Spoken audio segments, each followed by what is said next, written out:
Matthew McGoff and his daughter Shannon get lost in the Australian outback. Their camping trip descends into a living hell. Shannon, get out! Run now! It was the worst moment of my life. Matthew faces a desperate battle to save his daughter. It was just like, it's hopeless. We weren't going to make it. In one of the most hostile places on Earth, We played together, laughed together, cried together, and now we're going to die together.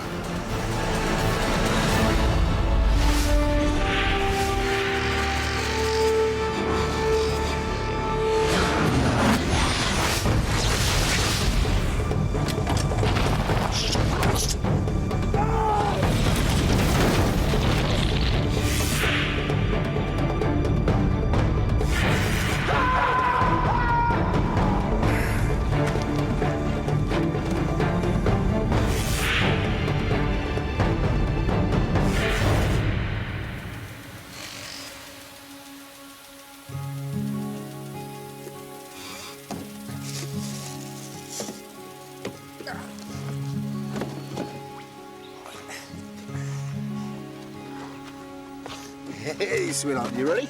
Yeah. in a remote town in Western Australia, Matthew McGoff and his young daughter Shannon are about to set off for an overnight fishing trip. Shannon's my only child. We had a really good relationship, really real friends as well as father and daughter. Got on along really well. We always used to laugh and play together a lot. For Shannon, trips away with her dad are always something to look forward to. And we are off ski. Me and my dad were pretty close. We used to go away on weekends a lot. Mum, we're going! We'd go fishing, bushwalking, go camping and stuff, because that was the kind of thing he liked to do. Just a kiss. Okay, okay. Be safe. Matthew is recently separated from his wife, Irene. But she knows how much Matthew cares for Shannon, and she's more than happy to see them spend time together. Shannon loved camping, and so they used to quite regularly go on camping trips and nothing ever happened, so there was never any reason to worry. We're off, sweetheart.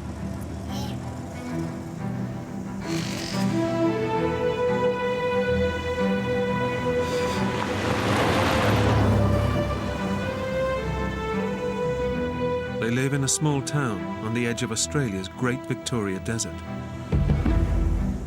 a terrain Matthew knows well. The only way to get to see the countryside is to get off the beaten track. And that's the ruling I've always lived by. Look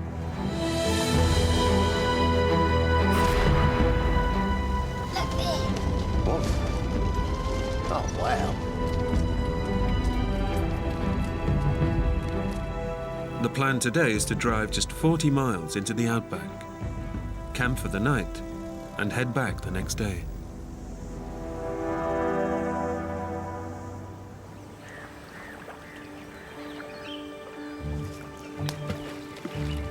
I got further than you. No, you didn't. Yes, No, you didn't. Matthew wants to make this trip an extra special one, as he's about to move 1,500 miles away. And this may be their last weekend together for some time. So he takes Shannon to his favourite rock pool. It was our last trip. We were going to see each other for a while, so that's made it a bit more special. Well, it's just a case of spend some time with Shannon for the last week or so before I took off. Have you caught anything, Dad? Nothing yet, sweetheart. Maybe later, eh?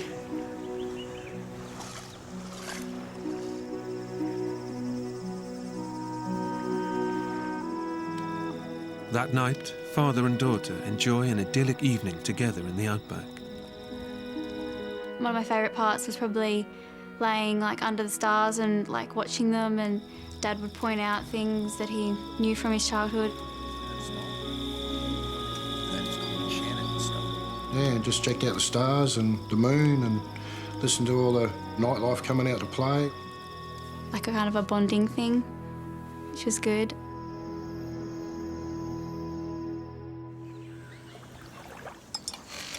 Right, let's go, sweetheart. The next morning, They're due to head back home. It's been a great trip, but one thing is missing. They haven't caught any fish. Shannon sort of looked up underneath the hair and you could see she was a little bit disappointed. So before returning Shannon home, Matthew decides to take a detour to try and catch her some fish. Listen, sweetheart, I've got an idea. Jump in. I sort of had a bit of an idea where there was another dam, a fair way away, but yeah, had a general idea about where to go. Getting to the fishing spot means heading a further 50 miles away from civilization, far deeper into the outback.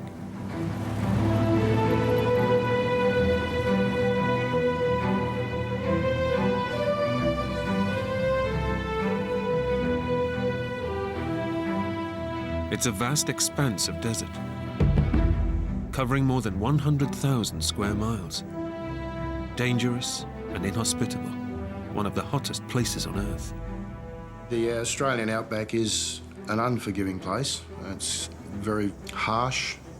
The heat, you're looking 45 degrees Celsius, stinking hot, simple as that. But Matthew is confident that he knows the area well and has come well prepared. About 20 litres of water, spare tyres, food, tent and all that. I reckon I took pretty much all I needed to take. Matthew and Shannon drive for over 2 hours, deeper and deeper into the desert. But there's no sign of the waterhole. We're just pretty much going through a bush track, not well defined on the ground or anything. It's just virtually a couple of wheel tracks going through the scrub. His 4x4 is a tough vehicle, but Matthew is driving in ever rougher terrain.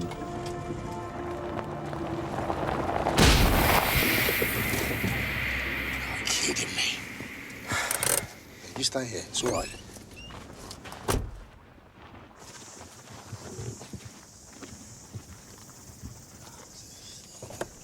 What happened, Dad?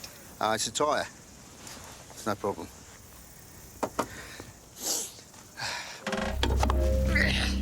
Matthew has come well prepared and has 3 spare tyres on board.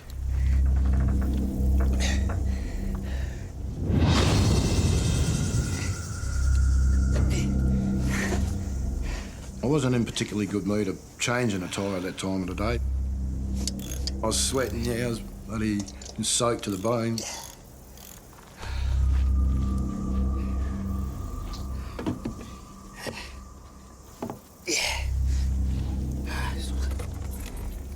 It's all right, it's all done. You all right? Yeah, that's good. Let's go. With the tyre fixed and 2 more spares in the bag, Matthew is still confident he can find the fishing spot. But the desert is strewn with boulders and sharp rocks.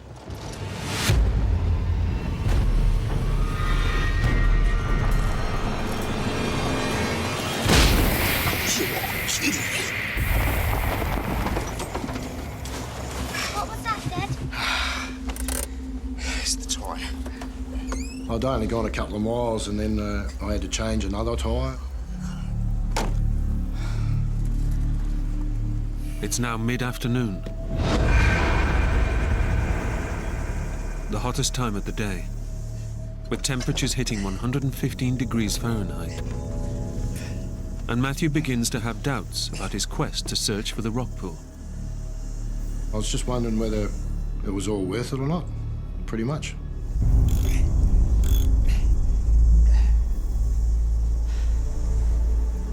But still eager to live up to the promise he made to Shannon, Matthew decides to press on.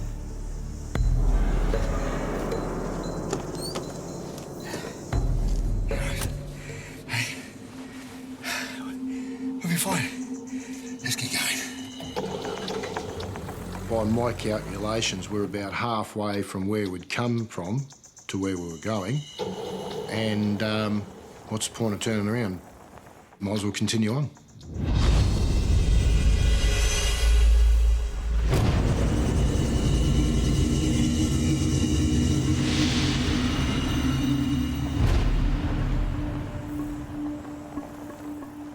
By late afternoon, and 60 miles out into the desert, Matthew fears he's losing his way.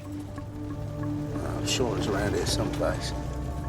I sort of run out of road. I lost me track.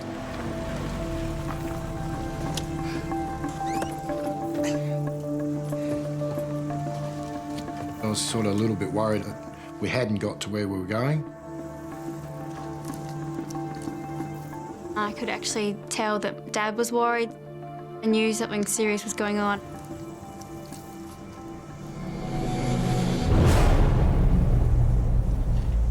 With just one spare tyre left, Matthew abandons his quest to go fishing and decides that it's time to get Shannon home.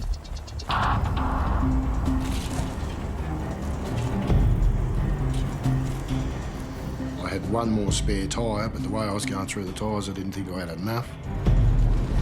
Dad. Are we gonna be all right? Daddy again, home.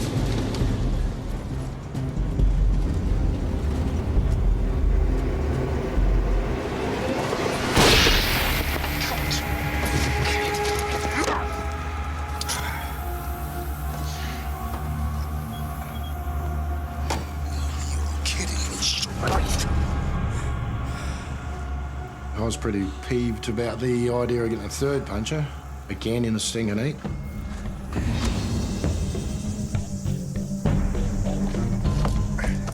Matthew knows that the 4x4 is their only way out. But with no more spares, another puncture could be fatal. With hundreds of miles of scorching desert all around, there's no way they could ever walk out of here alive.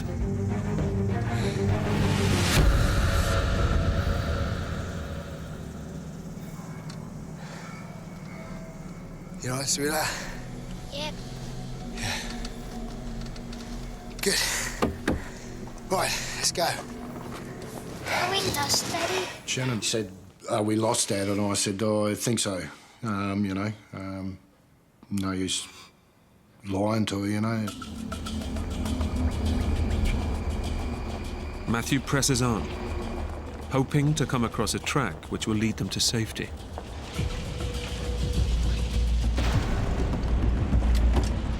But just when he thinks he's making progress,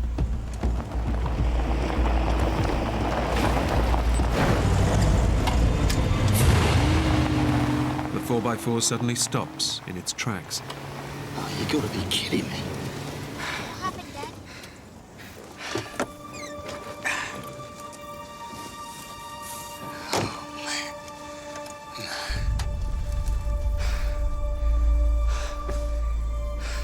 I started rubbing my head, thinking, what the was going on? Why me? Why such bad luck? Jump out, sweetheart. We are not going anywhere. We've run out of track, we've run out of spares, we're stuck. I was supposed to have Shannon back that night, and we weren't going back that night. There was no way in the world. As darkness falls, Matthew and Shannon have no choice but to camp out for the night. Oh, I mean, if it had been just me, it wouldn't have been no matter, but I had Shannon with me.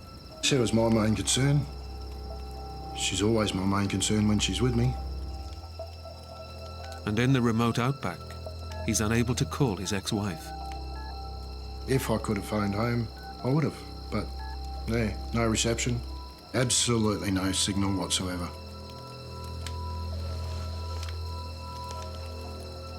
At that point, I was thinking that, yeah, I might have made the wrong decision by not turning around and going back. Okay, fine. Let's get going. I was calling myself the biggest idiot under the sun.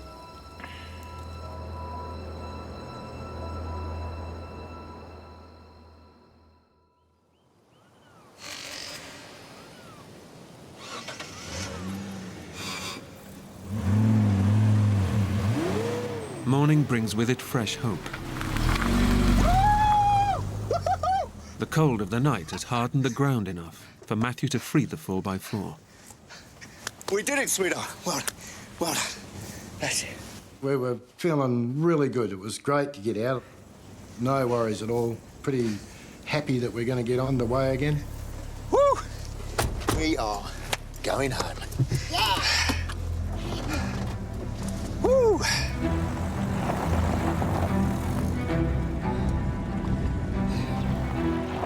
But they've hardly got moving when disaster strikes again.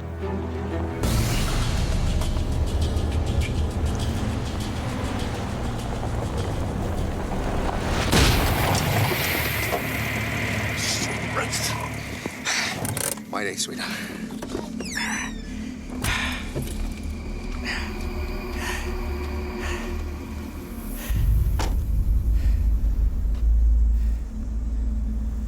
Another puncher. I was cranky. Man, was I cranky. Got no more spares. And, yeah, we is in trouble. Big time.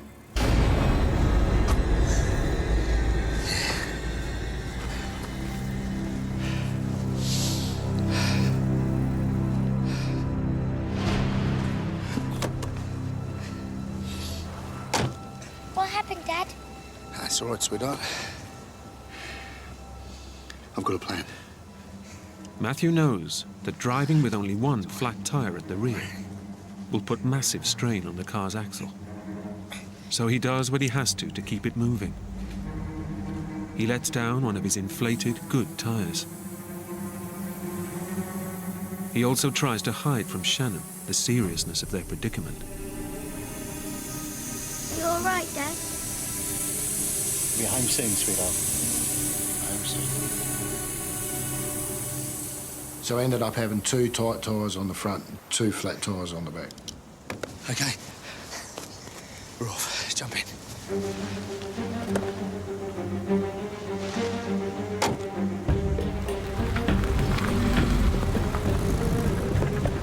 They crawl along at only 5 miles an hour, completely lost in the vast, burning desert.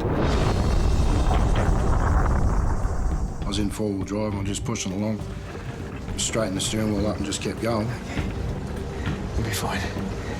Yeah. But running the car on 2 flat tires in this scorching heat is putting enormous strain on the engine. We're in 4-wheel drive, which brings up the revs of the engine a little bit. And because I was concentrating on what I was doing, I wasn't watching the temperature of the radiator, and it boiled.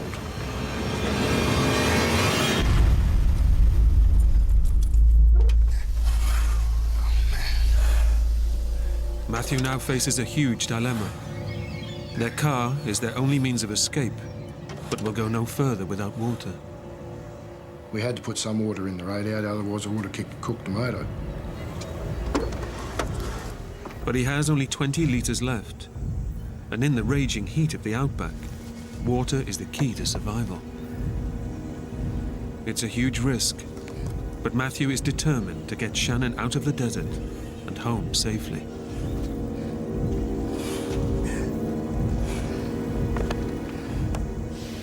I put 10 litres of water in the radiator, and I kept 10 litres for Shannon and myself. Right.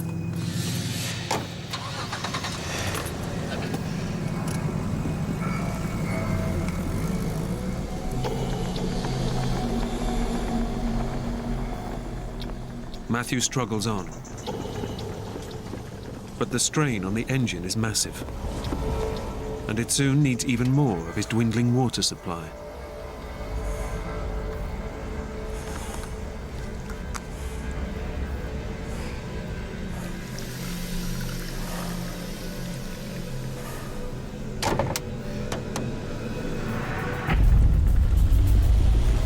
The car just seemed to be overheating all the time, and my dad really didn't make out that it was a big deal. I'm sure inside he was probably really scared himself, but he didn't let it show. By midday, the desert temperature hits 115 degrees.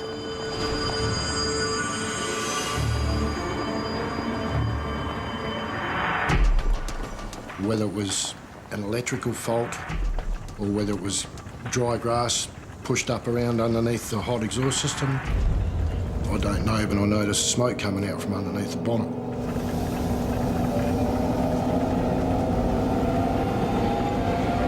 Shannon! Shannon, get out! Run now! Keep running back! He has just seconds to grab whatever possessions he can Stay back, buddy! before the car explodes into flames.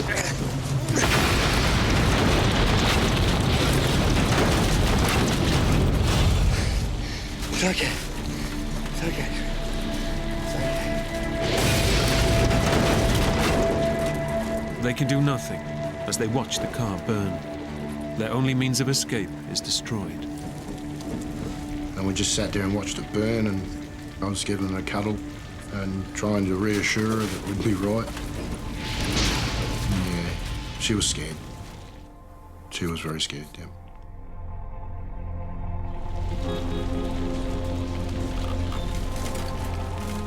What started as an innocent fishing trip has turned to disaster. Matthew's only way of getting Shannon out of the desert is gone.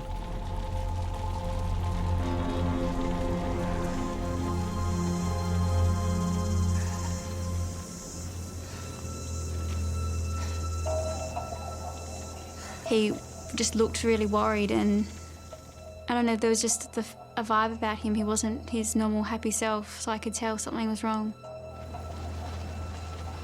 What's wrong, Daddy?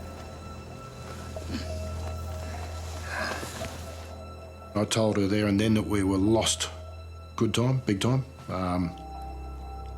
That I'd do everything that I could to get us out of the mess. I'm gonna get you home, okay? I promise.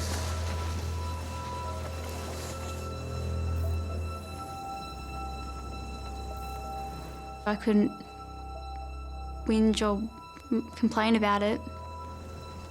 I had to be determined and had to be brave because there wasn't really much else I could do.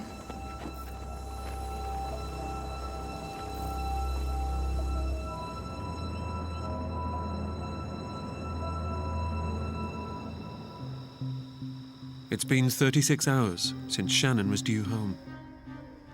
Her mum Irene has called the police, and they've launched a search. Hello? Nothing at all? But there's still no sign of Shannon and her dad. All right. All right, just let me know, all right? It was just really, really scary. I couldn't sleep. I was just worrying where they are, and there's nothing you can do. You want to do something, but you can't.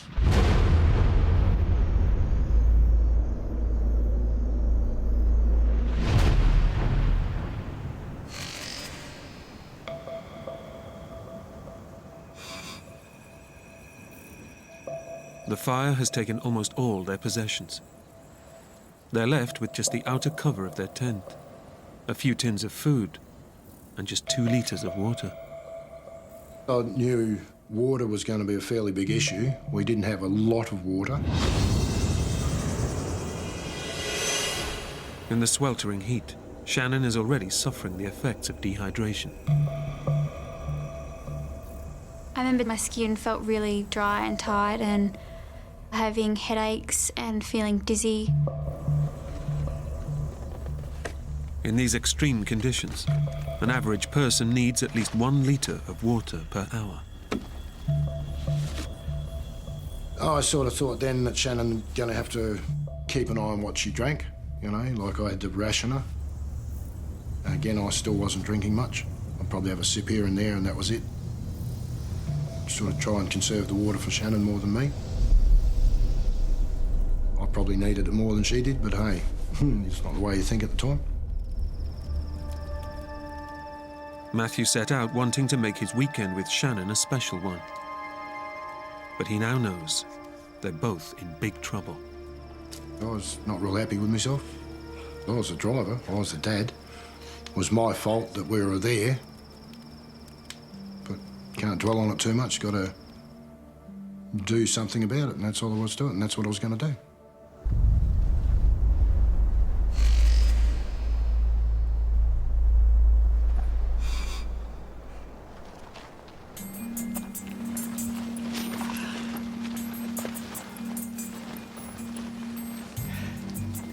It's been 2 days since the car caught fire, and Matthew is determined to get Shannon to safety.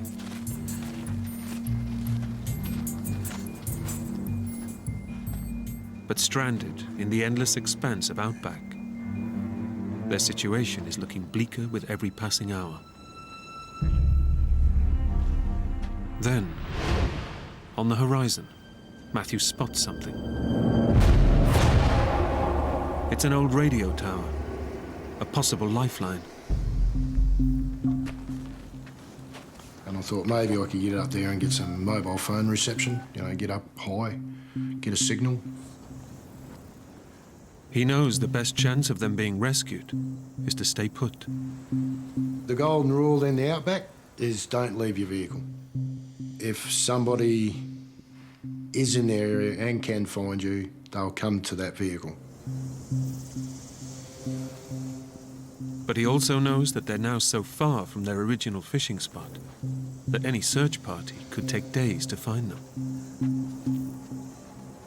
The golden rule goes out of the window when you don't think there's any possible chance of anybody finding you where you are.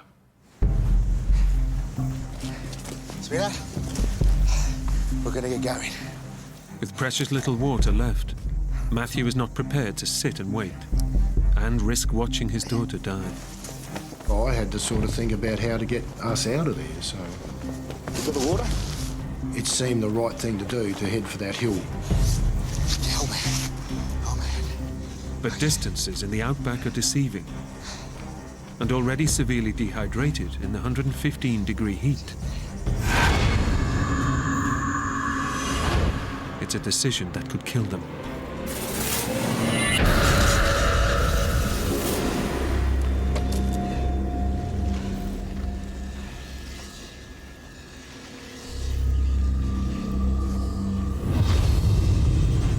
The hill didn't seem that far away, but because it was so hot, we had to stop heaps and heaps of times.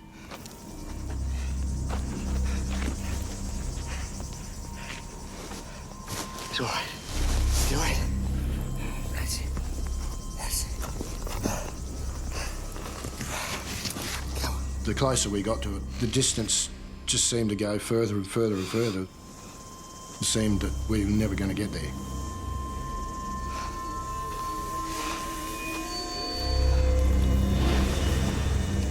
A lot of sweating, a lot of reassuring Shannon we'd be right. So, it's pretty harsh. It takes 4 excruciating hours for Matthew and Shannon to finally make it to the tower. It's a rickety old structure, but his only hope of gaining enough height to get a signal and call for help. The dangers of climbing a mast, falling, breaking my neck, leg, whatever. Just didn't think of it, just did it. Careful, Daddy.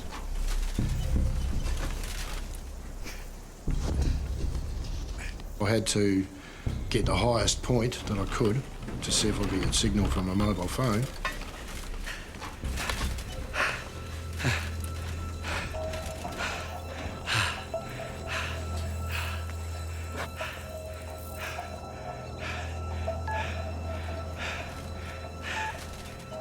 But he's just so far out in the desert that even at this height, there's not even the faintest signal.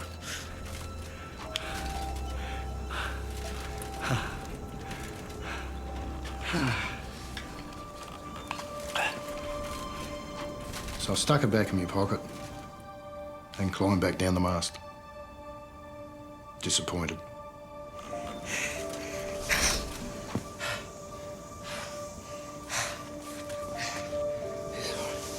It's okay.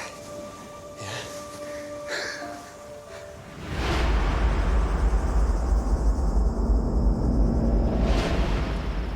It's their 5th night out in the wilderness, and they now face yet another challenge. The temperature suddenly plummets to below 0, and without their tent, they're at the risk of hypothermia. That night, the temperature's dropping. It is freezing cold. It's getting colder and colder on hard ground. I kept building fires so Shannon could keep warm. I wrapped myself around her to try and get my body heat into her. I couldn't sleep at all. I was too worried about getting us out of there. And even though Shannon was there with me, I just felt so alone.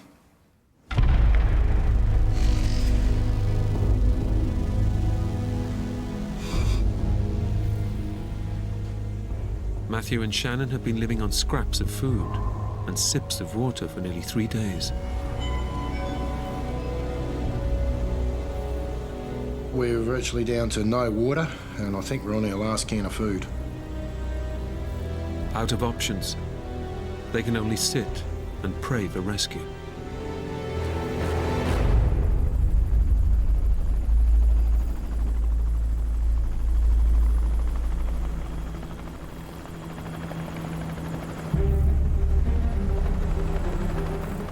The helicopter sort of came towards the mast. Sweetheart! Sweetheart! There's a helicopter! Over here! Help! Hello! A search helicopter flies by almost directly overhead. Over here!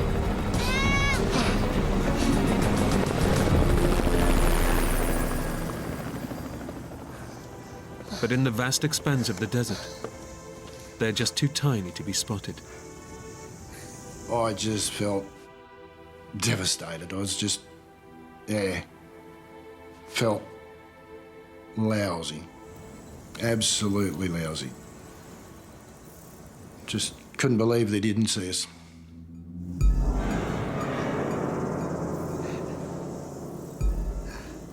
In the hope that the chopper may return, Matthew decides to send up a smoke signal.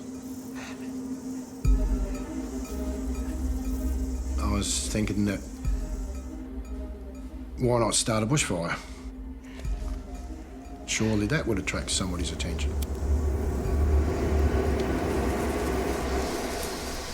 In the arid outback, the desert scrub is like a tinderbox. Well, the fire caught a lot quicker than what I thought it would. Suddenly, the wind changes direction, and the acrid smoke billows over them.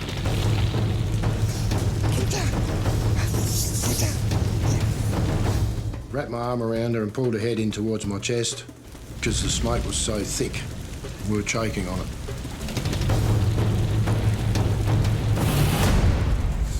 The fire dies, but the smoke fumes force them to drink the last of their precious water supply.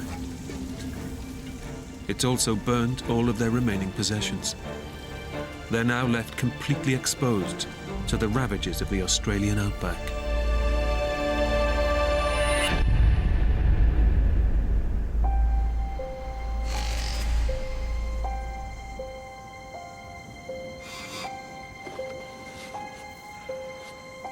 It's now been 12 hours since their water ran out.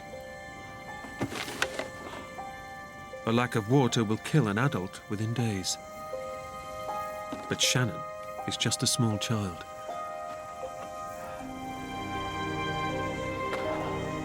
It just seemed like we weren't going to make it. Not one thing that I was trying to do to save us or to get us rescued or to attract attention was working. Careful, Daddy. Over here!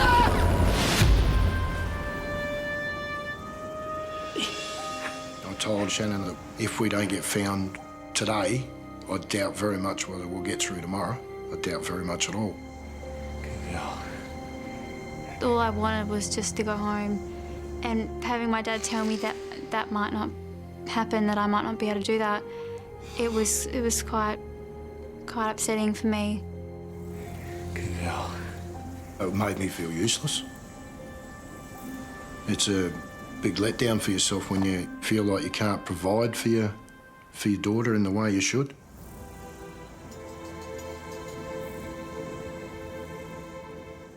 Matthew decides that their only hope of being spotted is to strike out in the direction from which the helicopter came.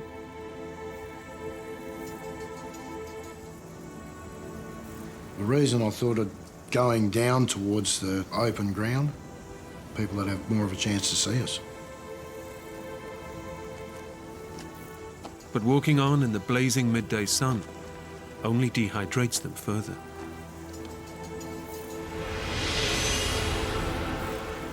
The heat, flies, mosquitoes at night, dust. No sleep for 3 days and nights. I was stuffed. No other way of putting it. I was absolutely knackered. Shannon can take little more.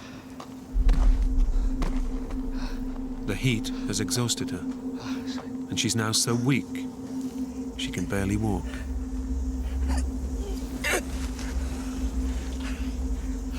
I wished that I had the energy to be able to pick her up and carry her, but I didn't have that.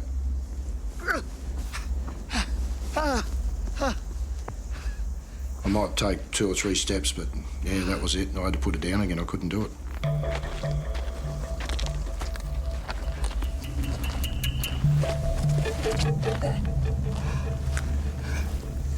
That's probably a very, very hard thing for a dad to, or for any person, I'd say, to be able to understand that you can't pick your own girl up, you can't pick your own child up and carry her. You just don't have the energy to do it, and that's a pretty hard thing to come by, to understand.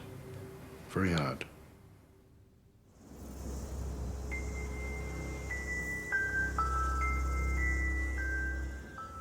It's now been 24 hours since Shannon has drunk any water.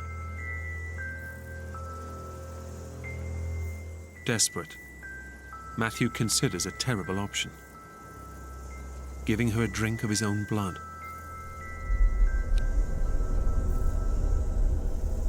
That idea came from watching documentaries on telly. I know there's some African tribe over there that can cut the vein on a cow and drink the blood from it.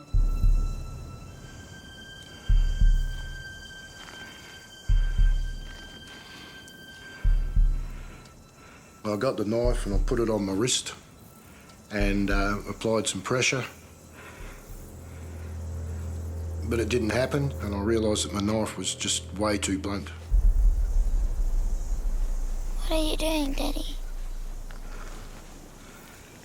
Oh, nothing, sweetheart.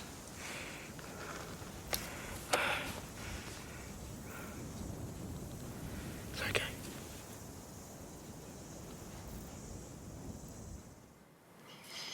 It was sort of a last resort, really, you know?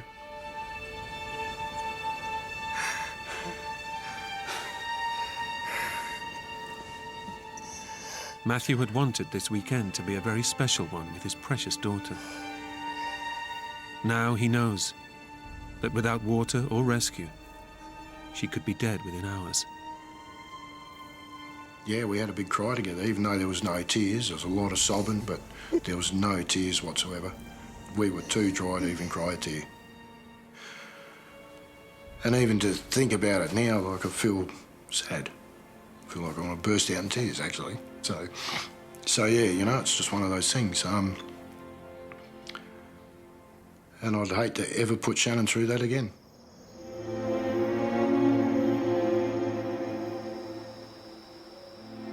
Back at her home, Shannon's mum is running out of hope that her daughter will be found alive. Looking up to the heavens and thinking, you know, if you're there, you know, show yourself by bringing her home. I would have promised everything and anything to have her back safe, yeah.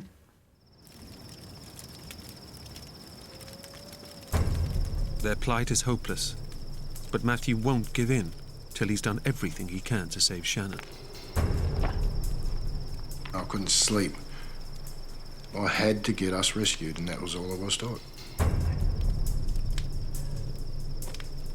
I got a log burning, and I took that out onto the flat and just started waving it around. Hello! Just trying to get attention. Somebody's attention, anybody's attention. Hello!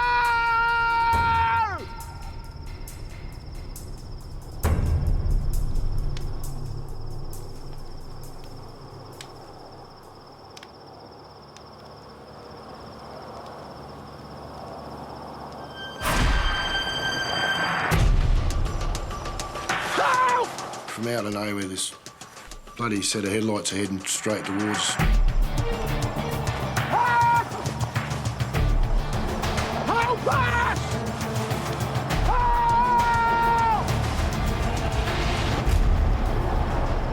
The car was coming towards us and then it just veered off.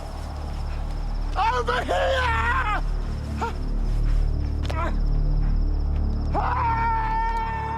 The driver of the vehicle doesn't see him, and their chance of rescue disappears into the night. The feeling of elation just got shot down in flames. To see those taillights disappearing into the distance was just the worst moment of my life. With the chance of rescue gone, Matthew is convinced that he and Shannon will not survive the night. We'd played together, laughed together, cried together, and now we're going to die together.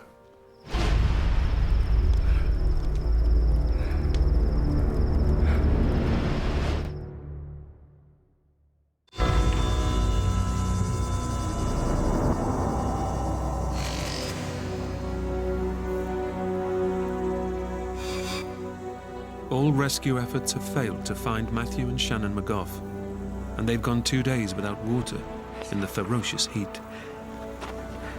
Extreme dehydration is causing Shannon's organs to shut down.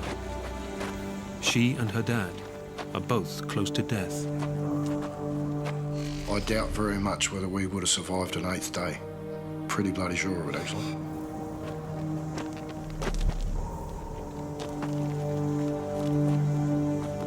Then, just when all hope is lost,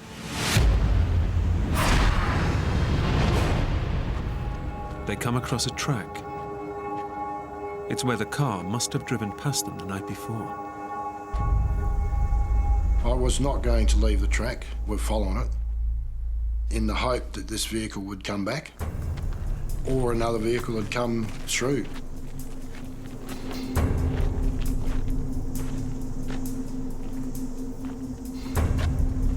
But Shannon can go no further.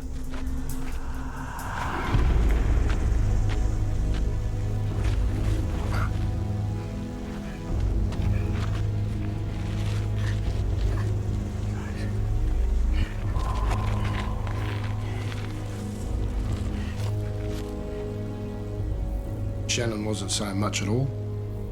Yeah, very, very quiet. I'd speak to her and she'd just shake her head or nod her head up and down, but she wouldn't speak, so disheartening. Exposed to the scorching desert sun, Matthew needs to protect his dying child from the unbearable heat. It was boiling. The heat had risen big time. It was hotter than the last few days. And I knew that I needed to get Shannon into the shade. So I dug a hole in the ground so that I could put Shannon in it and then cover her back over. And that would keep her a bit cooler than sitting out in the open. But in this remote part of the Outback, there's no guarantee they'll see another car for days, even weeks.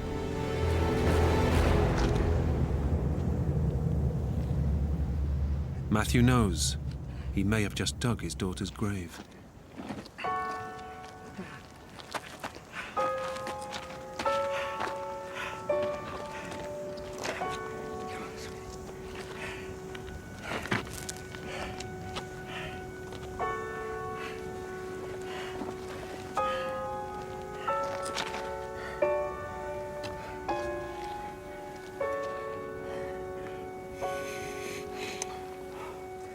I was extremely sad because I'd brought my daughter out into this wilderness and that I'd put her life in danger.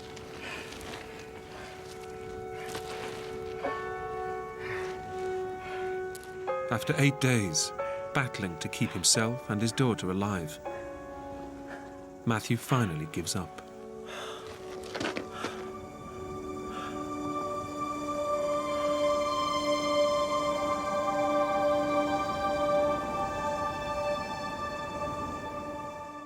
It was just like it's hopeless. There's nobody here, nobody can see us, nobody will see us.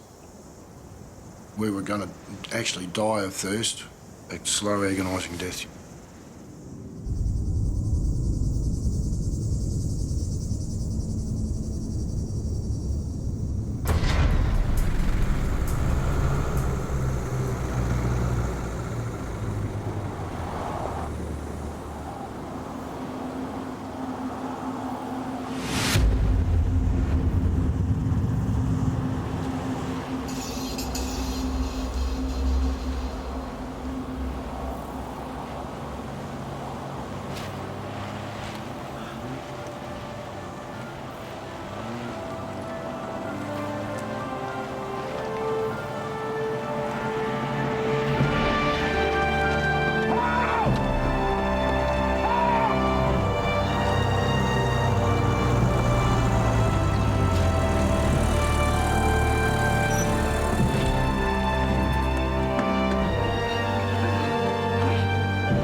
Dad rushing back over and waking me up and saying that we'd been found.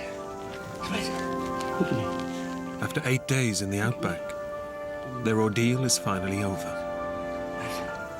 I felt an enormous weight lift off my shoulders. I felt fantastic. I still remember the car pulling up and this little girl coming out and me just crying and crying and putting her in my arms. And she said, I know why you're crying, Mum, because you're happy to see me. And I was, yeah. Doctors estimate that when Shannon was found, she had just a few hours to live. Yeah, I'd say it's a miracle. Despite their ordeal, Matthew and Shannon are still close and still go camping together. Dad probably takes more supplies now and we don't go as far, but it doesn't really change the fact that we still go camping. I think there was a stronger bond as a result, although the next time we went camping, I wanted to go down this track and she said, don't you dare, Dad, you stick to this one. So, you know.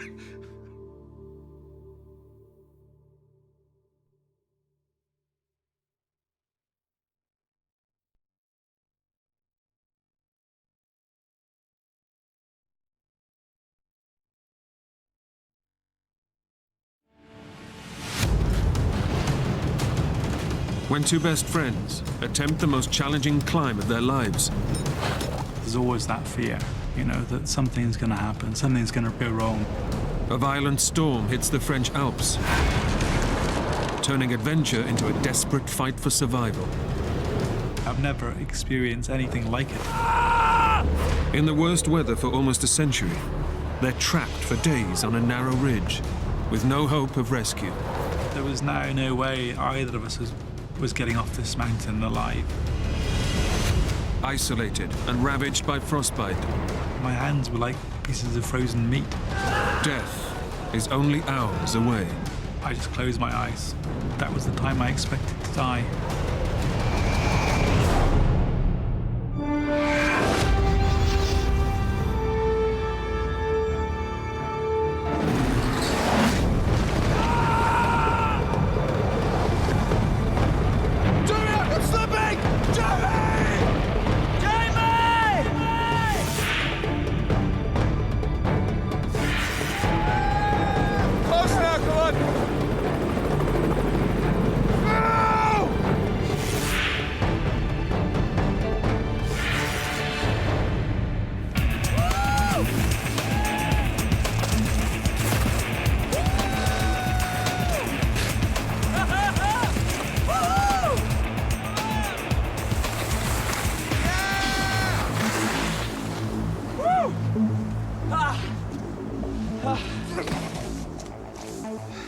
Obviously going to win that.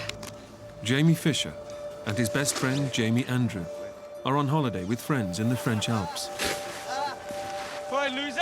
Shut up. You didn't honestly think you were going to beat me, did you? Since they first met at college 8 years ago, they've been inseparable, with a shared passion for mountaineering. Jamie was much more outgoing and extreme than me, but, you know, I quickly realised that he was a kindred spirit. He had an equal enthusiasm and very raw passion for the mountains. The holiday is supposed to be a lot of R&R. Snowboarding, skiing, and hanging out. What do you reckon, Jamie? Jamie? But on the first day, Jamie Fisher gets the itch to go climbing. Check it out, mate. Their ski resort is at the foot of one of the greatest climbs in the French Alps, the north face of Les Trois. Jamie, I know, but I'm supposed to be on holiday with my girlfriend. You're not looking. It's the north face of Le Droit we're talking about, which we agreed we'd do, huh?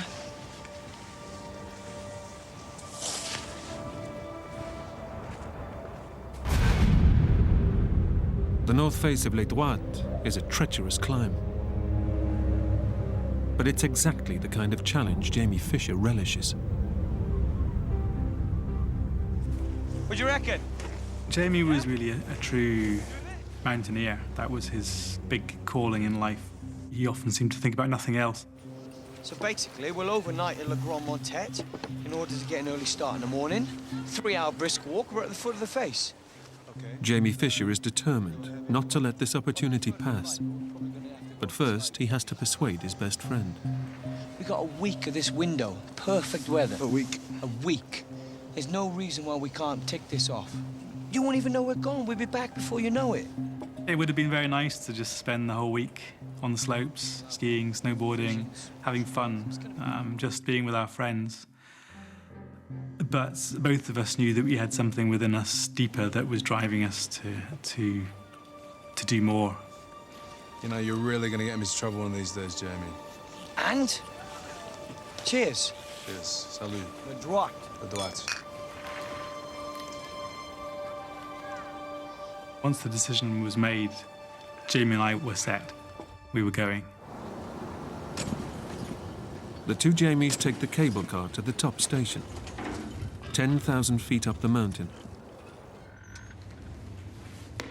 They'll spend the night there to get a head start in the morning. I certainly was getting very nervous about it by now. You know, even with all the experience I had under my belt, you know, you always get nervous before a big climb. And I always find I reach this stage in the night where I kind of wish that there's a big storm going to come in and I can call the whole thing off. I remember opening my eyes and seeing Jamie pacing about. He'd obviously not been able to sleep either, and he'd got up and was wandering about. Come on, Sleeping Beauty. Time to go. Just give me a minute, okay? Come on, stop whinging. Get ready. Okay, I'm up.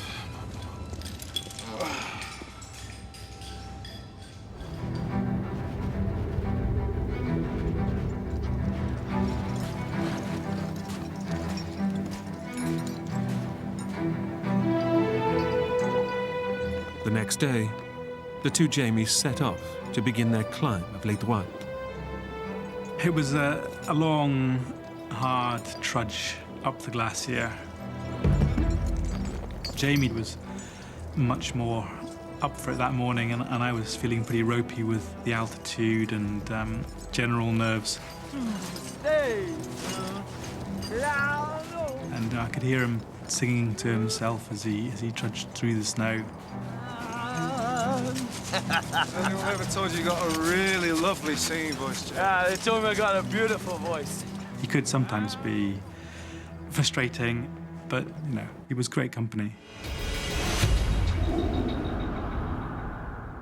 When they arrive at the foot of the vast ice face that leads to the summit, they get their first sighting of the awesome challenge ahead. It is a 1,000-meter unbroken face of rock and ice.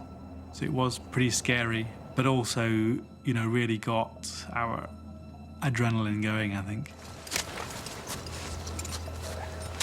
Got a coin? Yeah. There you go. Heads or tails? Heads. Tails! I'm on it.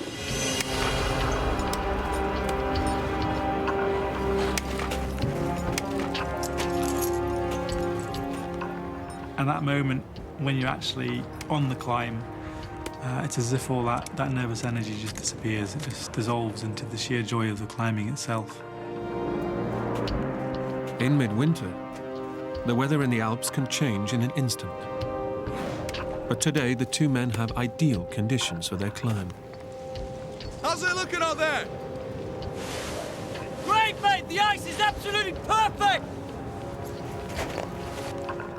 Scaling Lake Duat is a 2-day climb. And as dusk falls on the first afternoon, the two friends find a ledge to rest up for the night.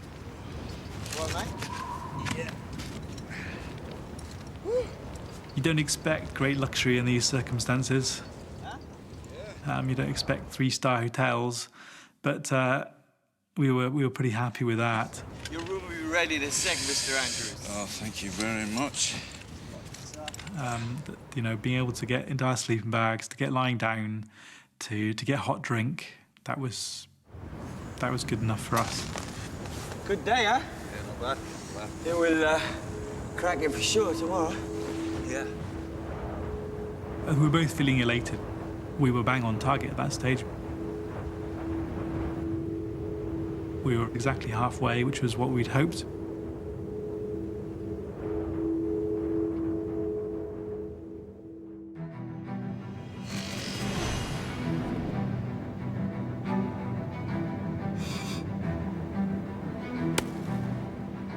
As dawn breaks, the two men set off on the final ascent to the summit. A sheer vertical ice face, one of the toughest climbs in the Alps. There's no ledges on the face where you can take a break. And so it is very tiring on your calves, your calf muscles. Essentially, you're standing on your tippy toes all day. By about lunchtime on that second day, we were feeling pretty confident at that stage. We were feeling that, you know, we were going to reach the top within a few hours. They make great progress. But 800 feet from the summit, conditions suddenly change.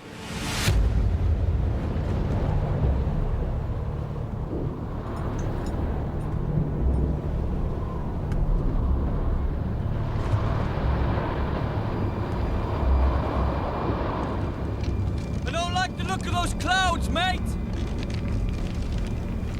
We'd been perfectly clear the 1 minute. The next minute we looked up and there were these clouds rolling over the summit ridge of the mountain. We realised that this was a pretty serious storm that was coming in. It wasn't long before the snow started falling. It just became phenomenal. It very quickly became very, very heavy indeed. In just a matter of minutes, the two climbers have been slammed by a vicious Alpine blizzard. But we weren't too worried at this stage. You don't expect to be able to climb a mountain face like that without encountering some bad weather. But far from blowing over, the storm rapidly intensifies. I've never experienced anything like it. It was just piling down onto our backs and rucksacks. You know, literally faster than we could shake it off. It was just incredible. Then suddenly, the fresh snow triggers the thing climbers fear most. Mountain avalanches.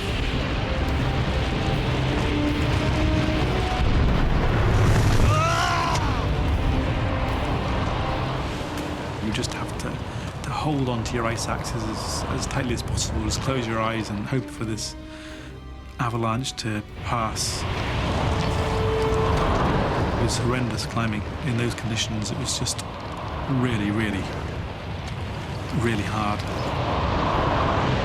The two friends are now clinging to the side of the mountain, knowing every step could be their last. It became a job of survival.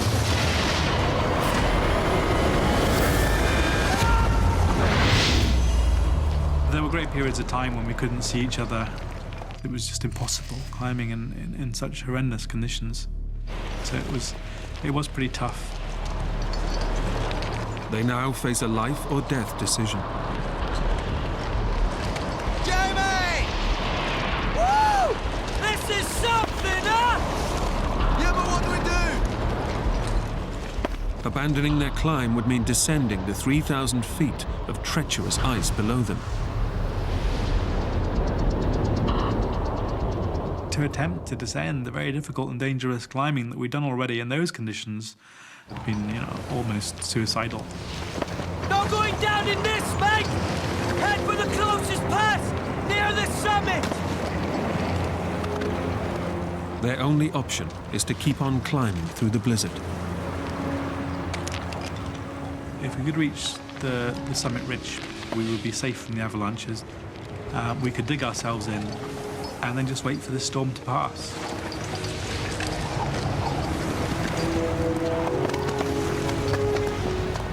The two friends battle on, but it's desperately slow progress. By the time it was starting to get dark, suddenly one of the bolts on my right ice axe started to work loose.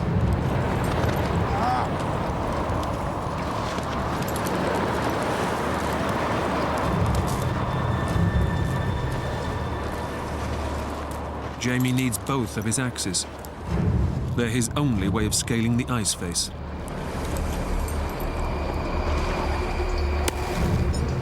He has to carry on and pray the axe head won't come off. We were really reduced to a snail's pace now. The climbing was so much more arduous and fatiguing, and of course frightening.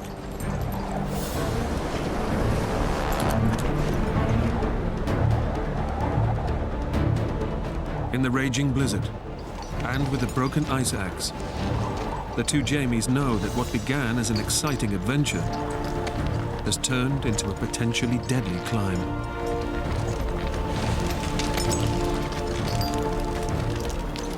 I was beginning to think that we would never reach the top. It just seemed to be going on and on forever.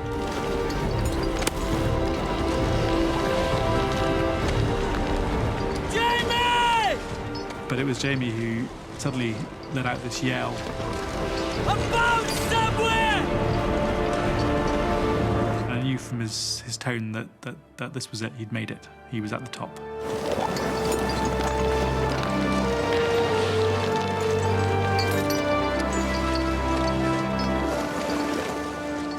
Suddenly, both there we were, on the top, on the summit ridge.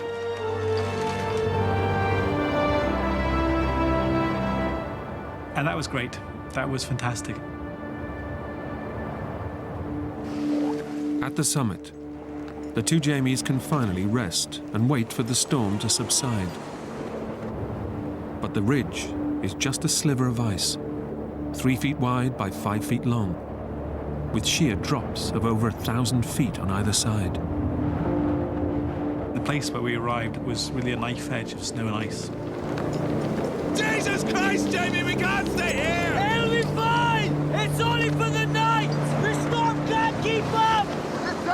We were completely exposed to the elements. There was no protection whatsoever from the snow and from the wind and from these massive drops to either side of us. So it was a pretty hair-raising place to have to spend the night.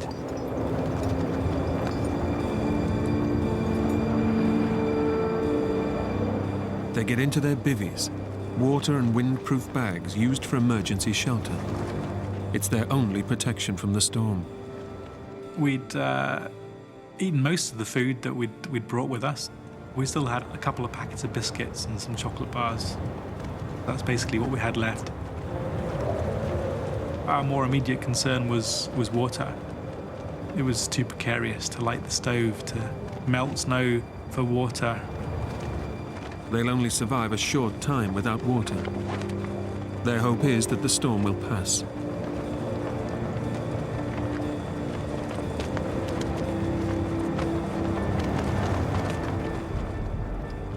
Jamie and I had been on many mountaineering adventures together, but this was looking like being the most frightening to date.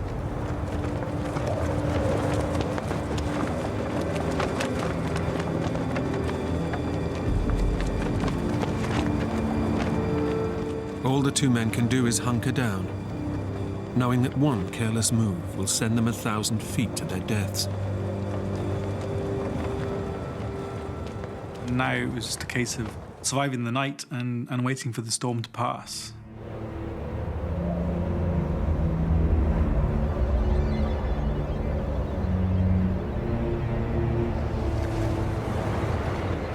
But as the night wears on, far from abating, the mountain blizzard intensifies.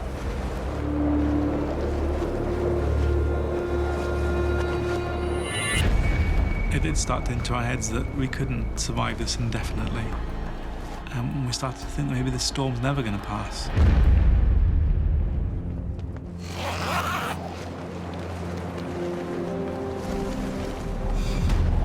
By morning, there's still no let-up in the weather. The storm, if anything, it only got worse.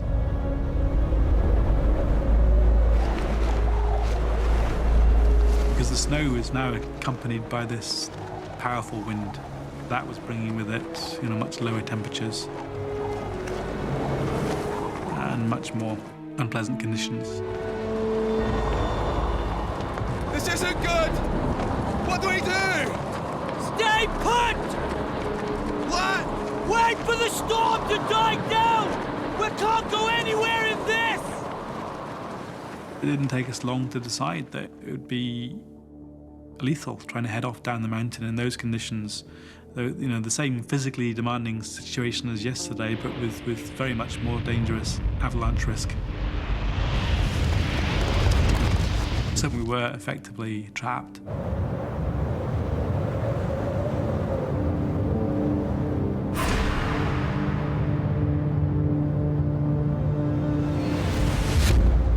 Unable to move in the sub-zero conditions, their body temperatures are beginning to drop, and they desperately need food to keep them warm. What have you got? What? Food! What food have you got? We basically had nothing left in the rucksack except for a packet of dry biscuits.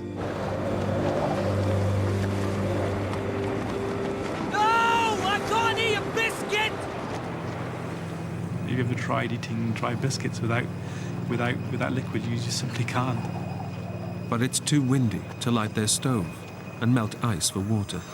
And you can't just eat the snow. If you try, you'd soon just chill yourself down completely. It just doesn't work.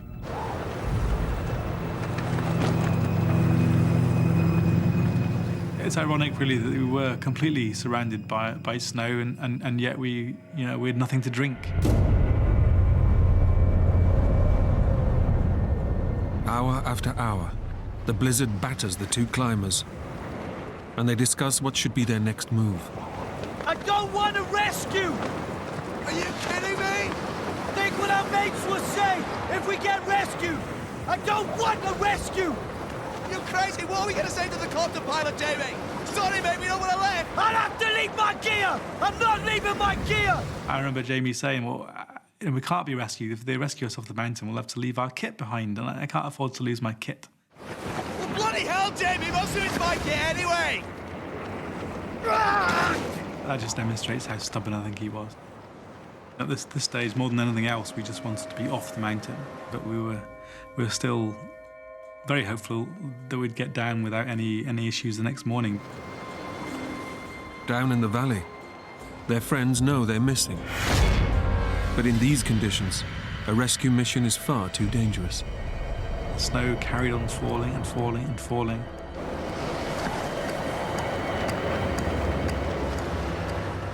And the wind blew.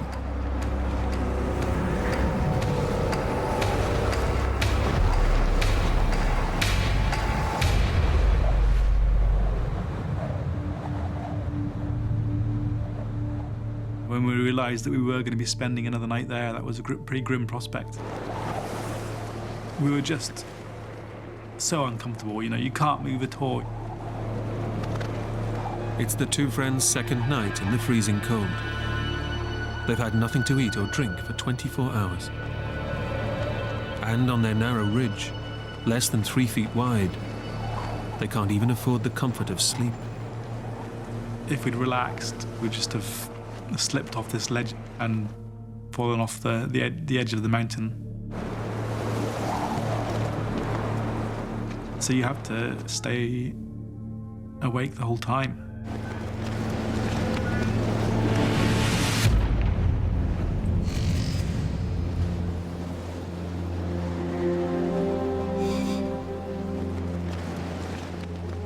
By the next morning, there's still no let-up in the storm.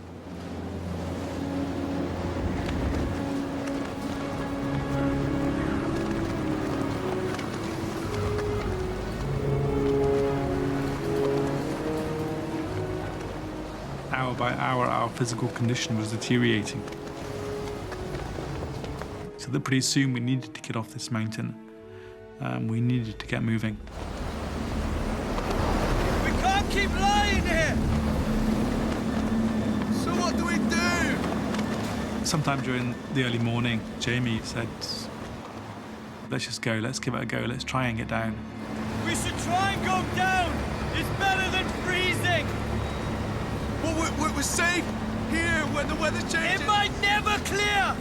Come on! Let's get out of here!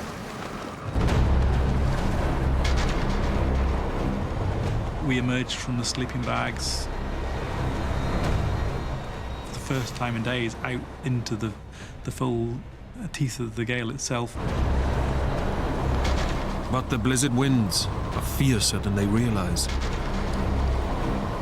When the snow just blowing into every crevice and in every corner, you can't do anything, you just can't. You can't function. This is crazy! Let's go back in! We very quickly realized that this was hopeless. With escape from the ledge impossible, the two friends now realize they have no option but to wait and hope that the weather will turn before they freeze to death.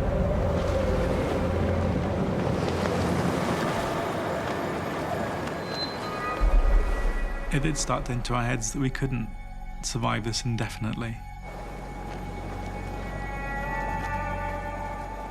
It was difficult not to just to slip into depression and desperation.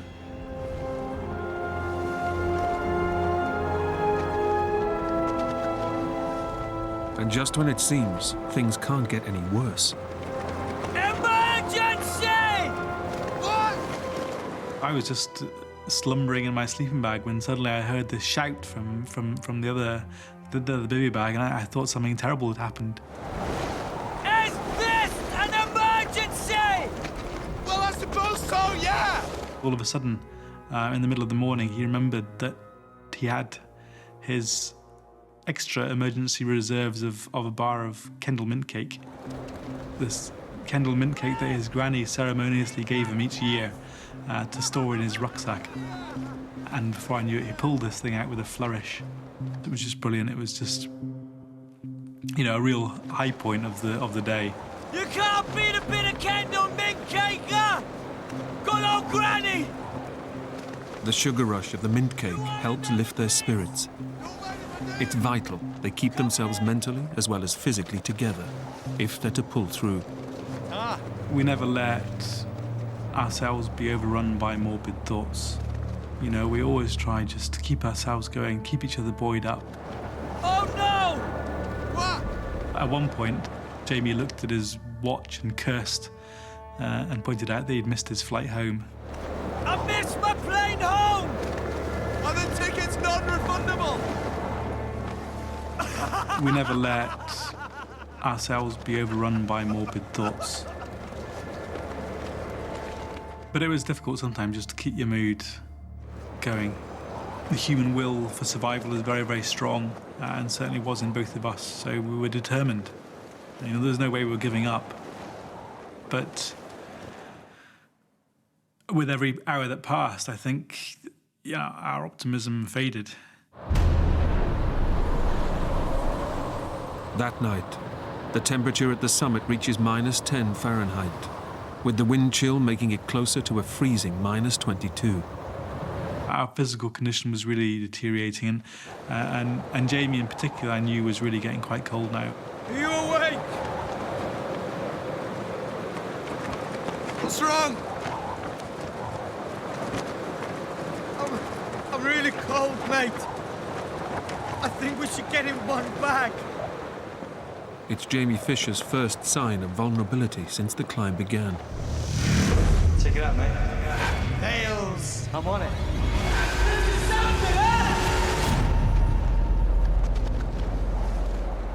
I knew that Jamie wouldn't ask for that kind of help unless he really needed it.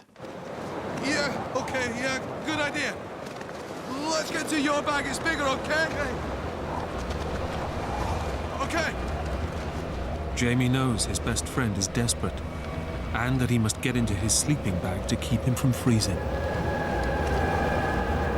But on the tiny ledge, every move is racked with danger. Okay, I'm gonna get into your bivvy, all right? So it was really awkward trying to wriggle into this tiny bag. Both of us were slipping about all over the place and losing perches.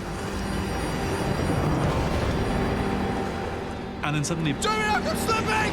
Jamie! Jamie! I was sliding, and I couldn't stop myself.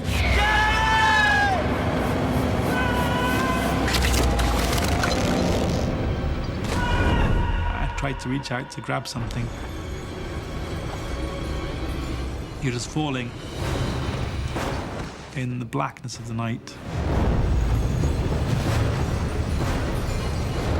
And you know, my heart was in my mouth.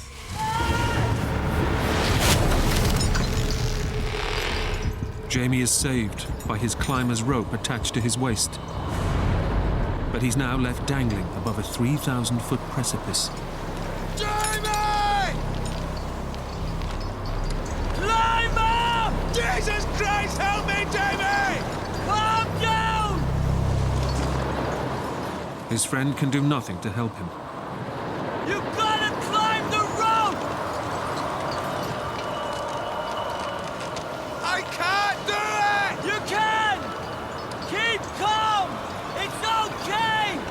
You gotta climb up! Jamie's only way out is to pull his own body weight back up the rope as the storm rages around him. But the rope was cold and icy and really quite thin. Exhausted from 3 days without food, water or sleep, every inch of the climb is torture. And halfway back up the rope, And I remember plunging back down to where I'd started from. Jamie!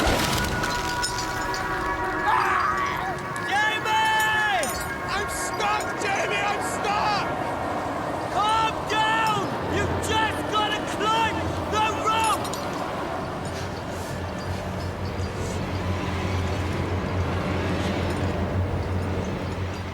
And so the next time, with a monumental effort, I pulled myself up this rope and landed myself with a great heave back onto the ledge. It was a big fright. But I guess I also realised that really all we had to do now was just stay where we were and survive. And eventually a rescue would be able to get us off there.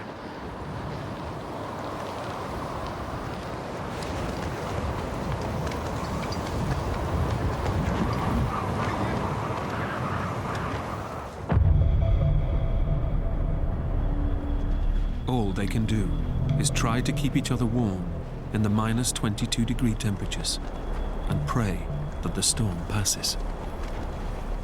We would spend the night just waiting for the first light of dawn, because it was only the dawn that could ever bring a hope.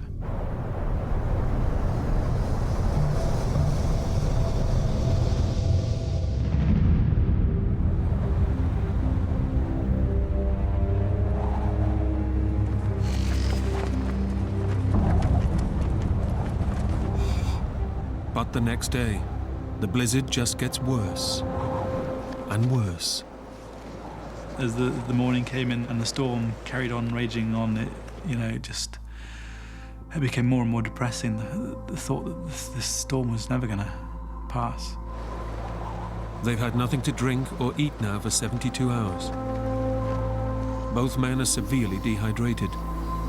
And in the Arctic conditions, Jamie Fisher is succumbing to the effects of hypothermia. I know that we both must have had thoughts that maybe we wouldn't be making it down alive.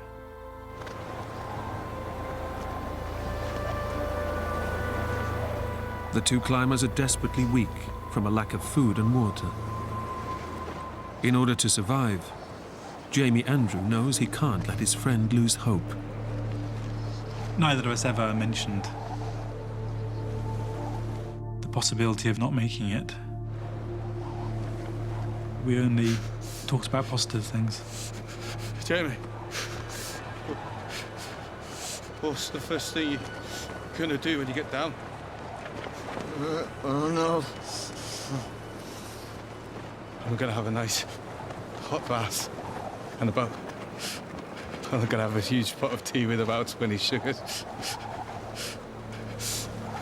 Sod the tea. I'm gonna have a lukewarm beer. Good man. Good man.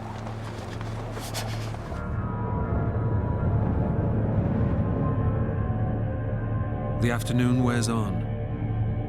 But just as it seems, they will have to spend yet another night in the blizzard.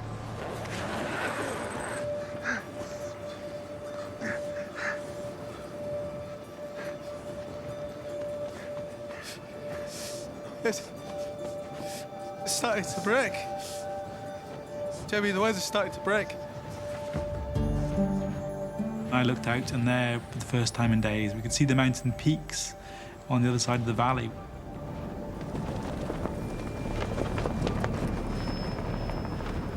We heard that unmistakable thud, thud, thud, thud.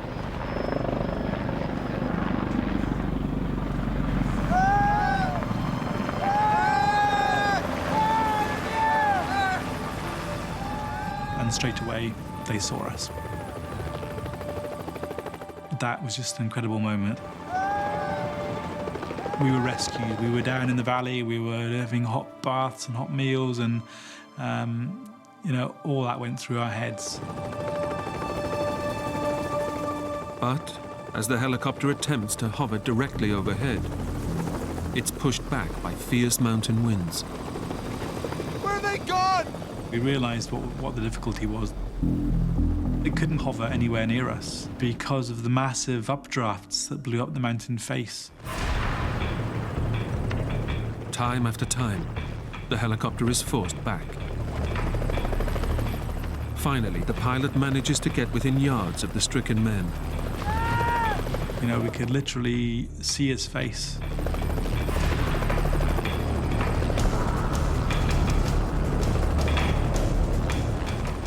It was really being thrown about all over the place like a toy. Close now, come on! At any moment, it looked like it might be dashed against the rocks on the ridge either side of where we were trapped.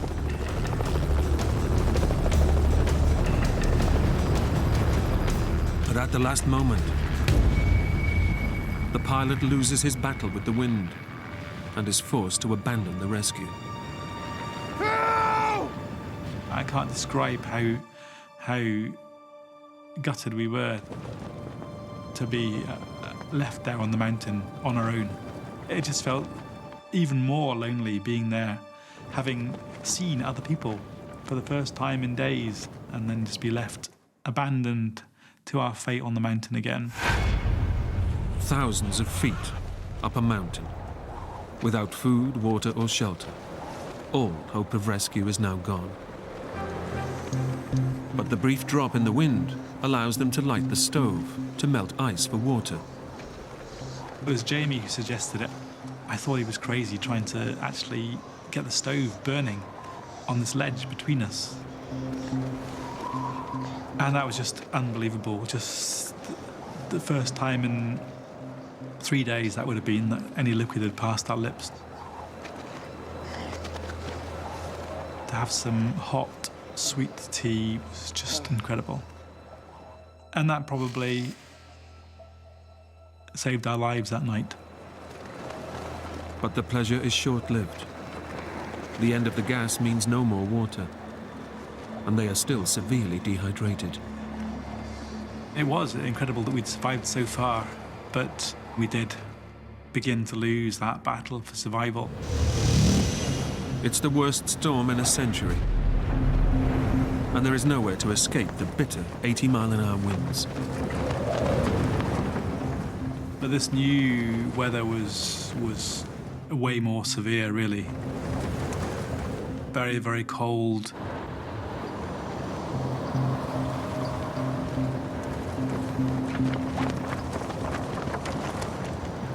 That kind of wind chill, the human body just can't survive for very long at all. As the night wears on, the temperature plummets to well below freezing. The sleeping bags had become useless to us. The snow had got into them, made them damp, and then that damp freezes. So effectively, the sleeping bags had frozen. With every hour that passed, our optimism faded.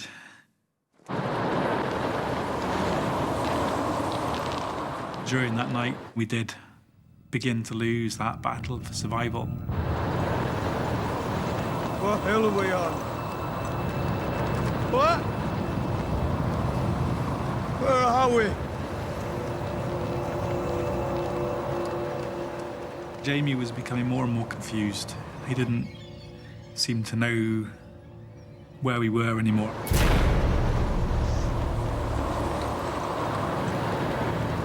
Jamie Fisher is becoming delirious.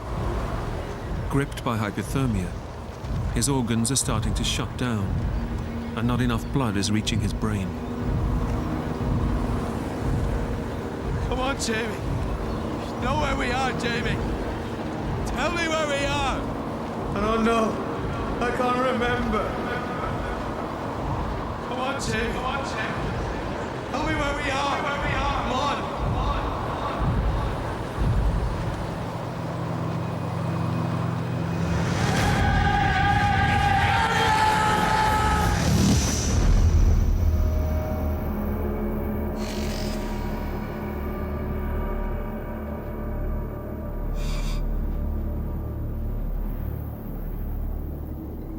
My only real memories of that day are just of desperation.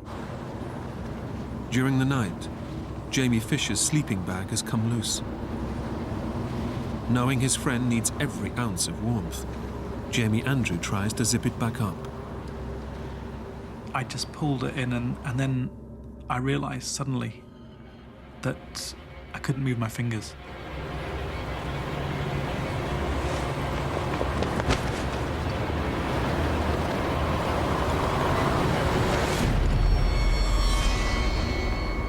In an instant, both hands had just frozen, solid. His hands are frostbitten.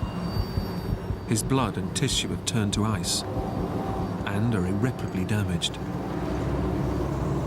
And I remember just, in a futile kind of way, just knocking my two hands together and listening to them as they just went thunk, thunk, thunk.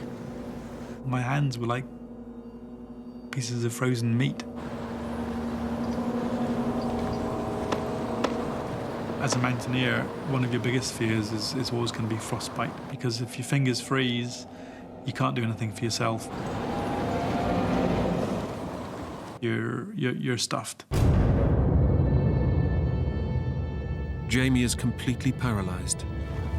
He watches helplessly as his best friend, in the final stages of hypothermia, begins to lose his mind. We gotta go. I gotta go. We gotta go. We gotta go. What are you doing? We gotta go. Jamie! And Jamie really became quite delirious and was just sort of thrashing about all over the place. Jamie, what are you doing? I gotta go! Jamie! Jamie, stay here! If it wasn't for the fact that he was tied to the mountain, he probably would have fallen off. Jesus Christ, you're gonna push us off the edge! Jamie, you're gonna push us off the edge! I desperately tried to bring him back, to remind him, you know, what mountain we were on, what we were doing there.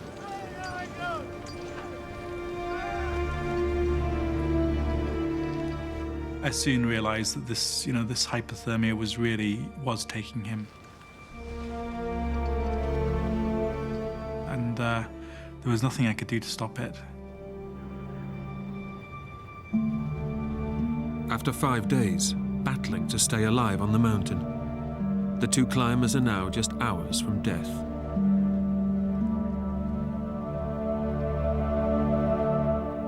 There was now no way either of us was getting off this mountain alive.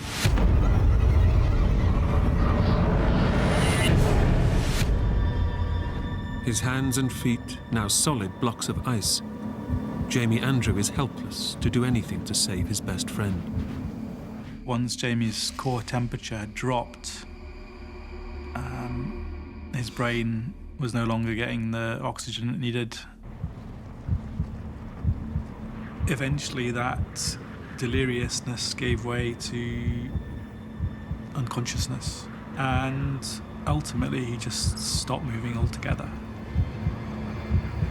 And when I saw that taking hold of him, I knew that this really, really was the end. That there was no hope now. And of course, having frozen hands myself, there was nothing I could do.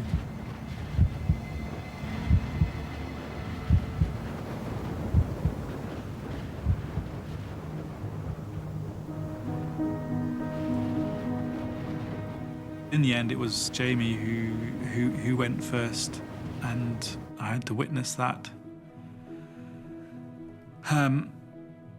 But mercifully, it didn't take long. He obviously wasn't really aware of what was happening. He wasn't suffering.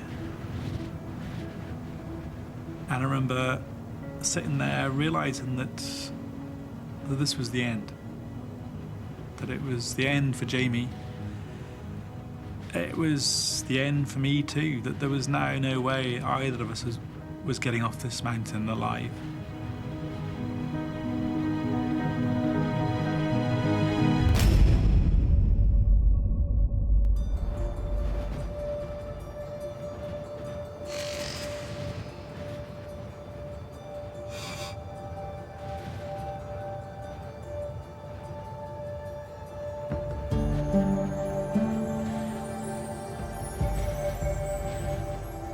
Sometime later, and I have no idea how much later, I opened my eyes again. And the first thing that I saw was rays of sunshine as they lit up all the mountain peaks all around me. Moments later, I heard that helicopter approach.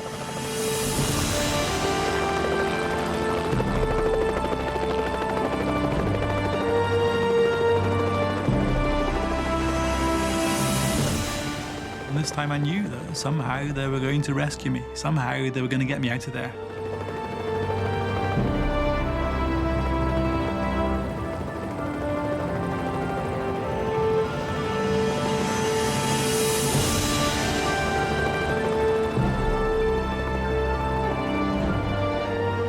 I was spinning 1,000 meters above the glacier in space in what was literally one of the most spectacular and daring rescues in the history of the Alps.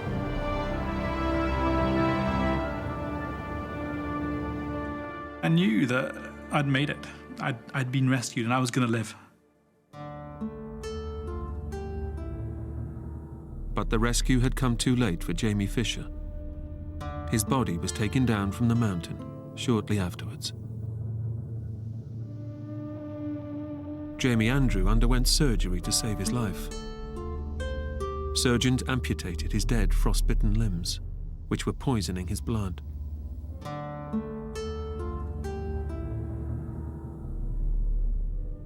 They were very dark days indeed, those first few days after the accident. But on the other hand, I knew that this was to be the low point in my life, and now I could get on with the job of putting my life back together again. For Jamie Andrew, years of reconstructive surgery and rehabilitation followed. But the memories of those 5 days on the ridge are never far away. I had survived. I was a lucky one. And so I started to make up my mind that I was going to take on this challenge that had been thrown in front of me, and I was just going to treat it like the next big mountain that I had to climb. And so that's really what I've done, just taking it one step at a time. I have rebuilt my life.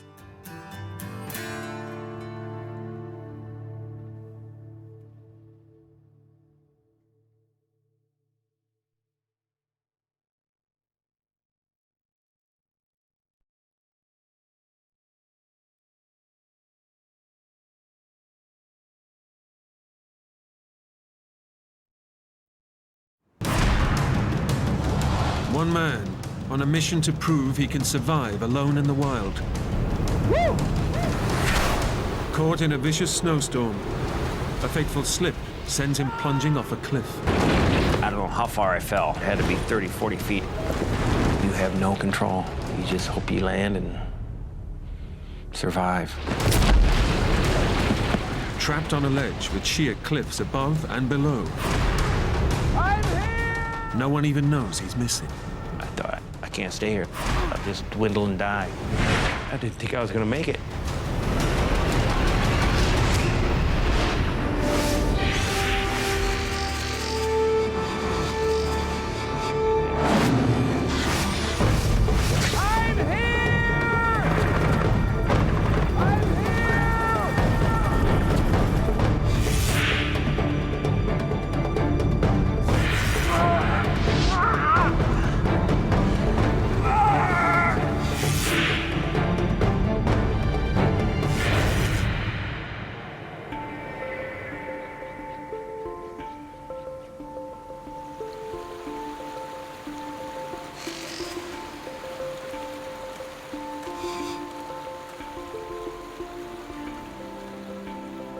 Charlie Hedge is beginning the challenge of a lifetime.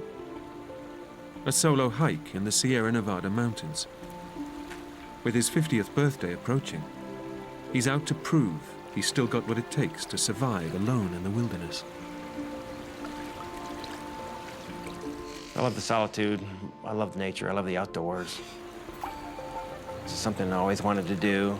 Consider myself being somewhat self-sufficient. And so I think I kind of went up there alone in an attempt to prove that to myself, I think. Charlie has hiked in the mountains many times before, but always with friends. He knows that going alone will be his toughest challenge yet. I'm not getting any younger, and I'm not as in good a shape as I used to be, and I just wanted to get lost for a week. Walk away my worries. Charlie's long-term girlfriend of 7 years, Julie, knows what this solo trip means to him. Charlie has spent a lot of time, I think, on his own and alone. He likes to go and do things by himself. He got this wild hair, this idea that he really wanted to go and do this. And I knew that there was no stopping him. I remember we hugged and kissed. She wished me luck, told me to be careful, told me she loved me, and I told her the same. He's a big kid. Charlie's a big kid.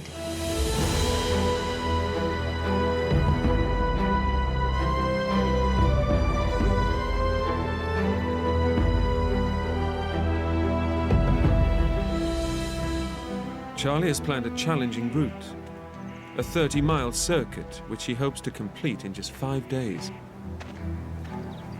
His first day's climb takes him high into the Sierra Nevada peaks. Here, 20 miles from civilization, he can enjoy the beauty and solitude. It's just him and nature. The Sierra Nevada mountains, just a gorgeous spot. Being alone in the wilderness appeals to me because of the beauty. I just think Mother Nature has so much to offer. Unspoiled, quiet.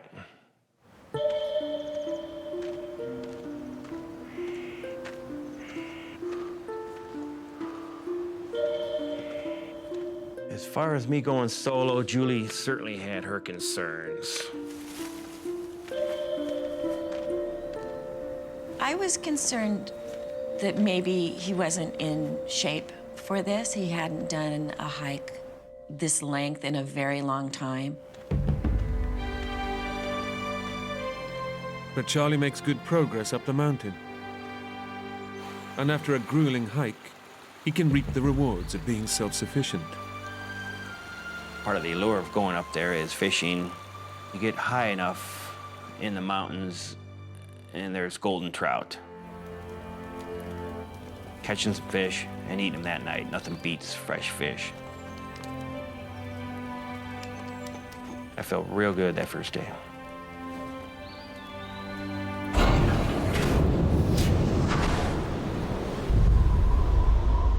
In September, conditions in the Sierra Nevada mountains can change instantly and dramatically. But in his enthusiasm to get going, Charlie ignored weather warnings. By early evening, a fierce wind blows in, and his peace is shattered. Wednesday night, the wind started picking up. And that's the first time I really felt exposed. You know you're alone, the wind's picking up, you're not sleeping, you're wondering, this isn't any fun, you know?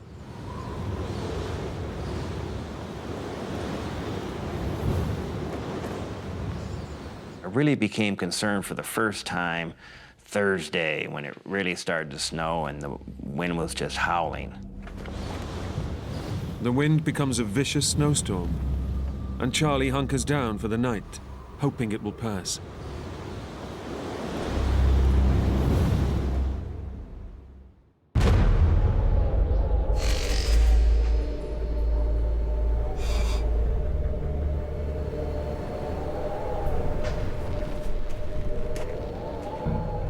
When I woke up, pretty much snow everywhere. Woo! I got up and literally I was half buried in snow. But the weather was kind of breaking. Although the skies are clearing, the new snow has transformed the landscape. Navigating the route ahead will be a formidable task. At that point, there's really no trail. And if there was, it was buried in snow. I've been up there before years ago, and it just did not look familiar.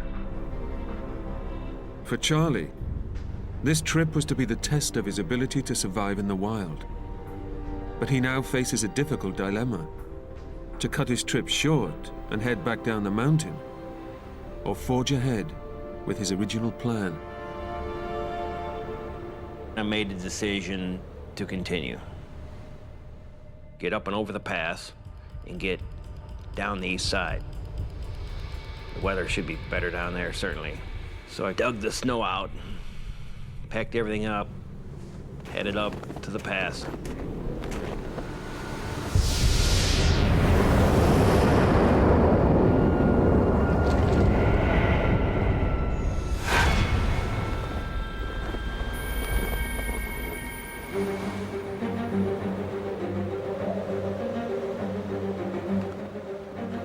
Charlie struggles on for 2 hours, but hiking blind across the snowdrifts, he's way out of his depth.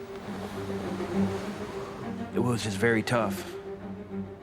I realized that I might have made a mistake proceeding.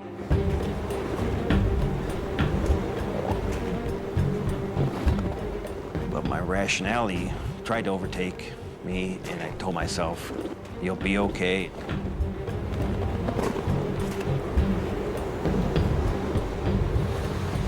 Having committed himself to going forward, Charlie continues on over the hazardous pass.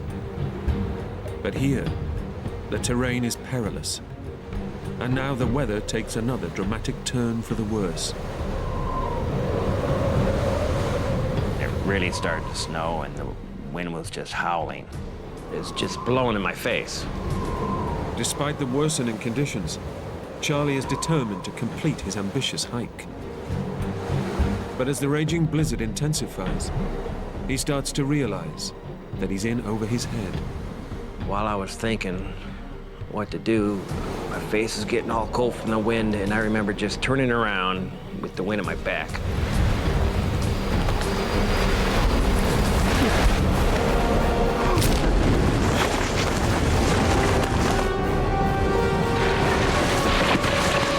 I don't remember tripping.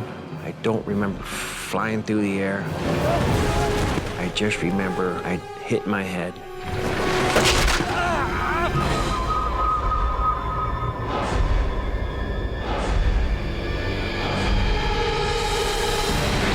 I don't know how far I fell, but it had to be 30, 40 feet at a time.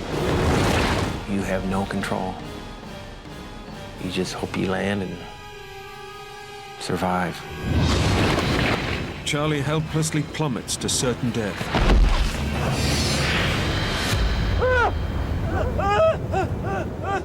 But a rock ledge, jutting out of the cliff face, breaks his fall and saves his life.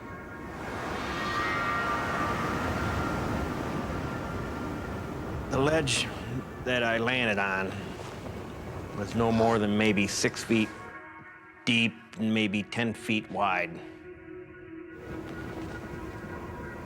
I looked up. I couldn't go up. It was too steep. Looked down. It was steeper than heck. I was trapped on a rock. It's just an awful feeling.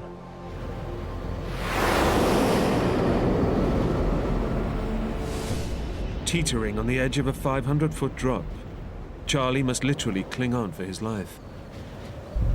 But the fall has shattered his right wrist and badly damaged his spine, and the blow to his head has left him with severe concussion.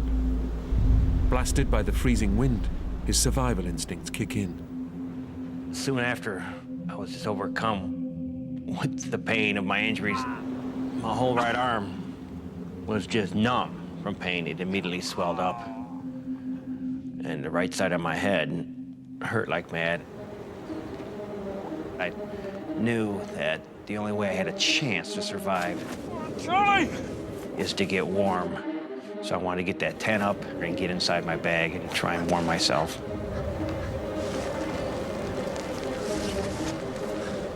I was in such a confined space, there was no room to move. The ground was hard. I couldn't stake it into place and pull it tight like you would normally do.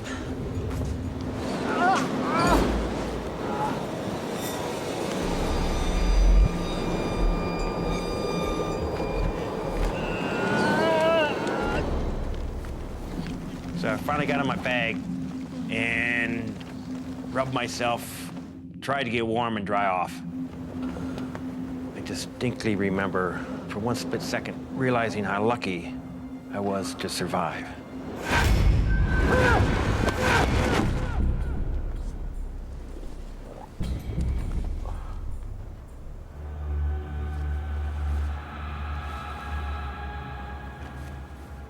I kind of got warm. I kind of gained my senses a little bit. And I thought, well, I got a cell phone, I could try that.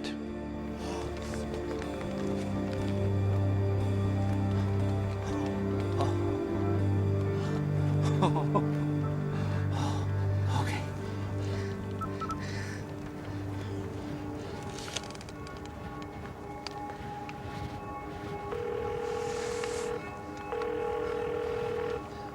Hello. We're sorry. Your call cannot be completed. Please call your operator to help you. And of course, it didn't work. Beep, beep, beep. Because of the lack of the signal. No. No. No. I became very despondent because I knew at that point there's no way I'm gonna ever reach anybody from the outside world. Isolated and trapped on the ledge, Charlie is in urgent need of medical attention. Worse still, he isn't due to finish his hike until Saturday, in a day's time. Until then, no one will even suspect he's in trouble. All I could do at that point is wait. So I surmised that if anybody's gonna come looking for me, they're gonna wait 2 days. So my job at that point was to try and survive and bide my time until Monday.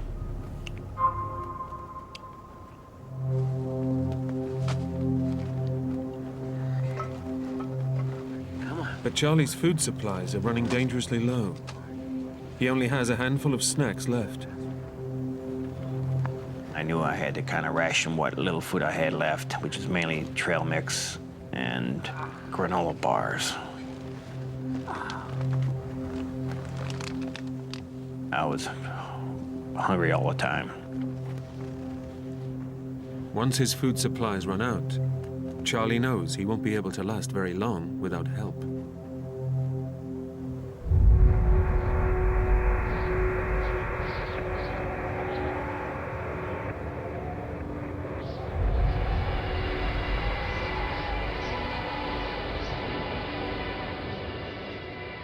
As night falls, the temperature on the mountain plummets to below freezing. Physically and mentally drained, Charlie desperately needs rest. But pained by his injuries and balanced precariously on the tiny ledge, he's too terrified to sleep. I quickly became aware of how uncomfortable this ledge was.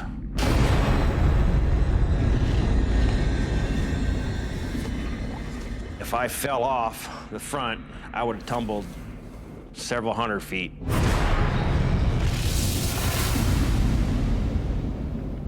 I just could not sleep. I don't think I slept the whole time. Most of all, I was scared.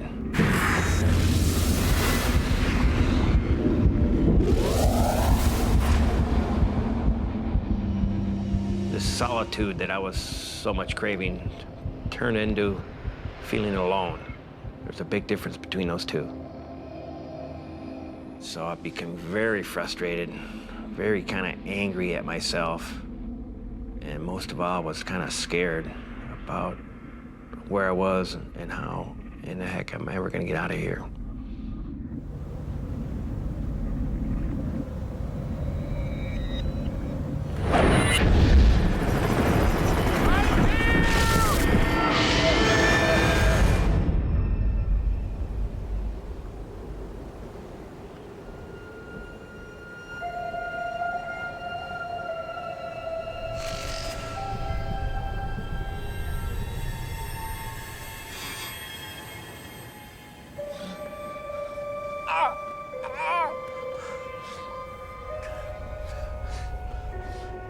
In the fall, Charlie lost all his precious water.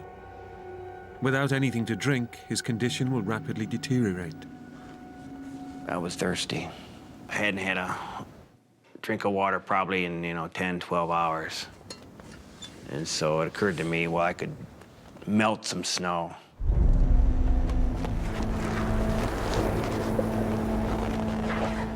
Charlie is surrounded by snow, but he must melt a huge amount to get just a tiny drink to quench his thirst. And it means he has to venture out onto the icy ledge and risk plunging to his death on the rocks 500 feet below. Getting out of the tent was precarious because of a lack of room. The edge of the ledge, it was kind of rounded off to nothing, and it'd be easy to slip. So I had to be real careful. I had to fill up my pot of snow first, then bring it in, and then start boiling. It's a lifeline for Charlie, but he has only a limited supply of fuel. It's essential he makes every drop count.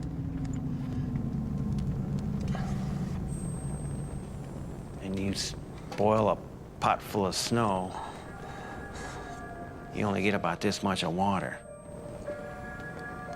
It was quite the effort to melt snow just because of my hand, and I didn't have much fuel.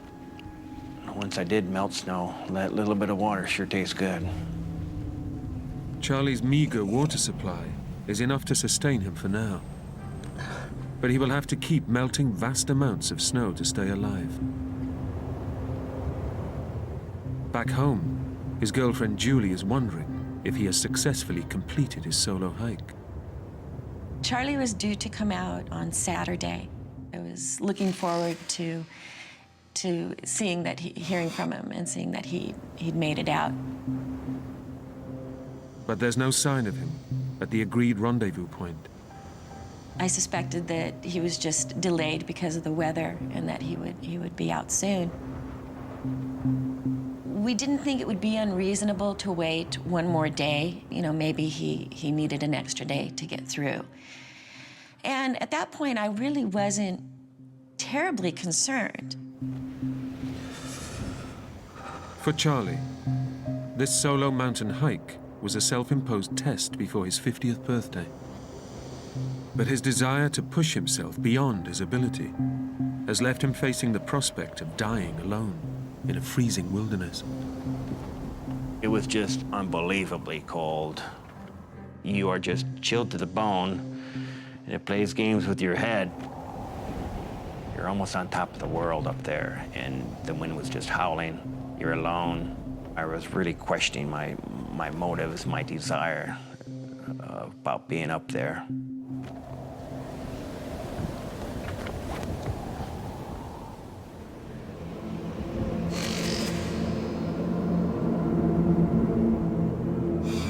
Charlie survives a second torturous night without sleep. But after 48 hours trapped and critically injured, he's desperately weak and is starting to suffer the effects of dehydration. You stop urinating, your mouth becomes dry. I knew I had to melt snow in the morning and melt snow in the evening, but I only could do it at those times because I only had limited fuel. In the freezing cold, lighting the stove is already an awkward process. But with Charlie's shattered wrist and suffering a concussion from the blow to his head, it's become a potentially lethal mission. In trying to light the stove, I spilled a little bit of gas, and so I mopped it up with my bandana.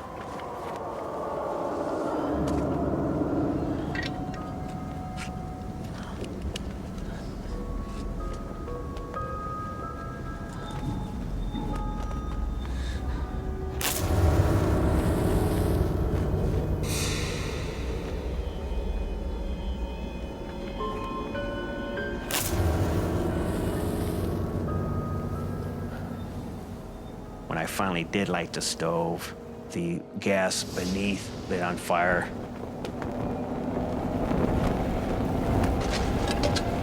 So I grabbed my bandana, which was already wet with gas, in an attempt to put it out. That lit on fire, burnt my hands. I released it, and it started my tent on fire.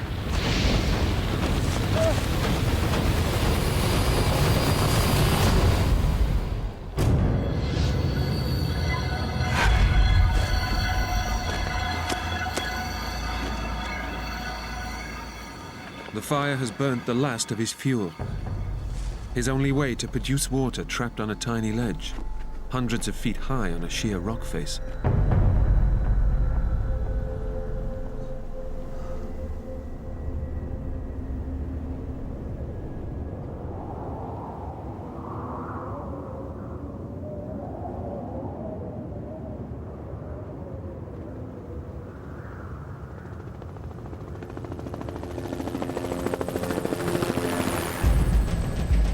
After waiting an extra day to see if Charlie would show, Julie knows something has gone badly wrong.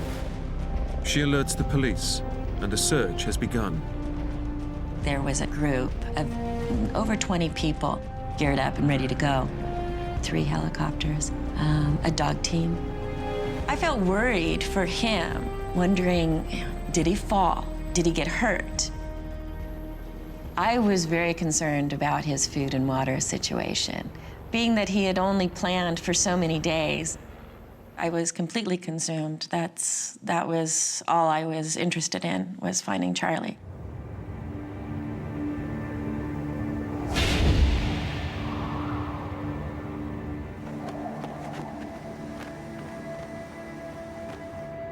After 48 hours, stranded in sub-zero temperatures, with a broken wrist, damaged spine, and severe concussion. Charlie finally hears a sign that his ordeal could be over. I heard some helicopters. They were quite distant at first.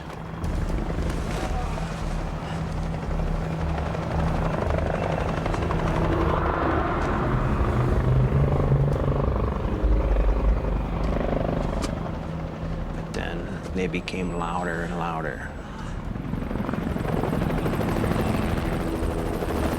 So I heard them, couldn't see them.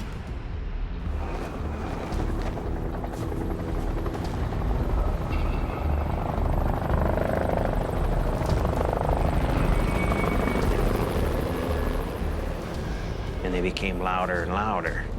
I had a sack on the end of my fishing pole, just in case I did see somebody in the air, I could wave to them.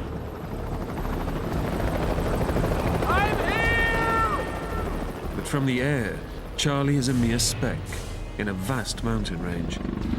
This could be his only chance.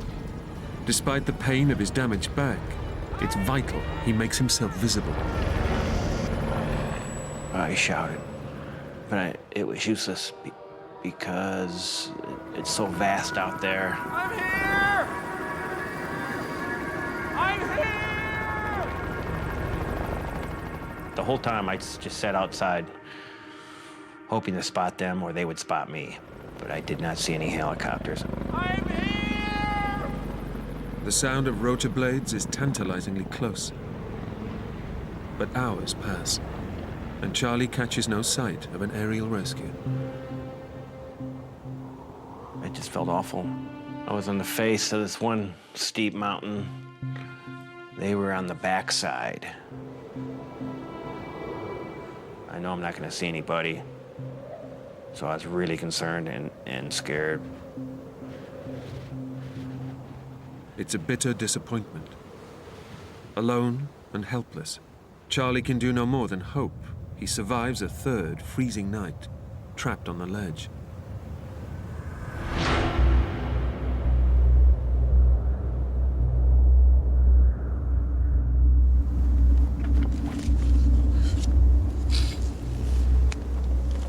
I had this little map that I jotted notes on the back. It was like, you know, a little journal, so to speak. I recall noting that it was probably the worst day of my life.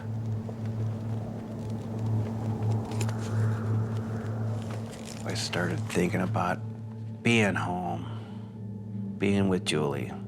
I wanted to get back to normality, you know?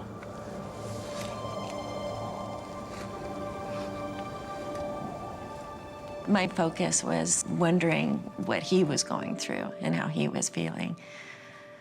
I was safe. My main concern was always Charlie and what he was going through, what he could be potentially experiencing. I was really down at that point because I knew I might not make it out unless somebody comes find me. I knew I was lost. I knew I couldn't go anywhere.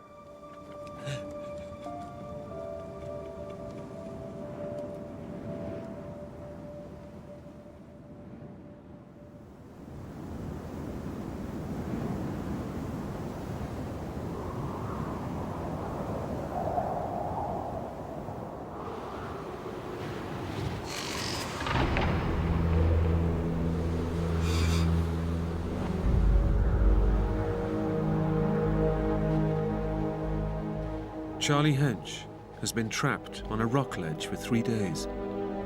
With severe concussion, an injured spine and shattered wrist, he's in urgent need of medical attention. But search helicopters have failed to spot him. Dehydration is seriously weakening him, and his food supply has all but run out. I was very hungry. I lost all my food Tuesday morning. I didn't know what I was gonna do for food. There was no nuts, no leaves. There was nothing around. There's rock and snow.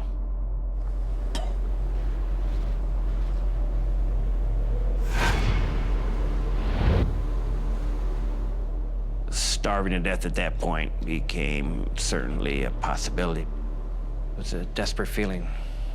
I really do not want to feel that way anymore.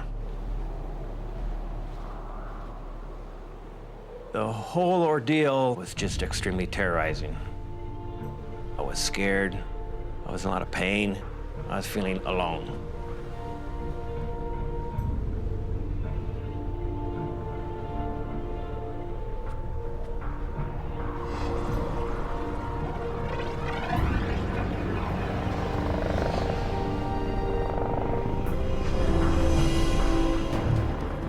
But the silence on the ledge is broken once more. It's a glimmer of hope.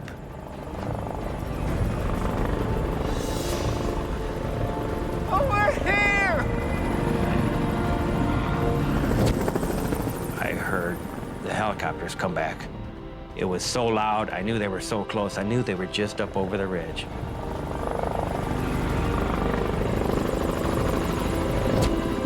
And then I even saw one briefly coming in sight out of the ridge line. Here! Over here!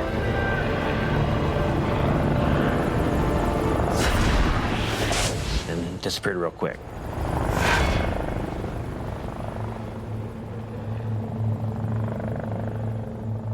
A second attempt to find Charlie has ended in failure. He knows his girlfriend Julie has details of his planned route, but he can't understand why the helicopters aren't searching closer to the path from which he fell. Things became real quiet. And so Tuesday afternoon, I thought they quit looking for me. I didn't hear a thing.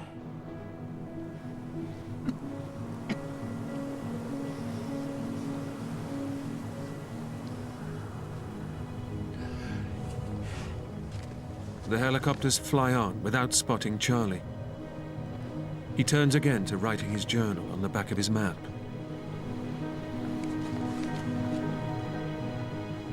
But this time, he takes a closer look at the route he was supposed to have taken and makes a shocking discovery.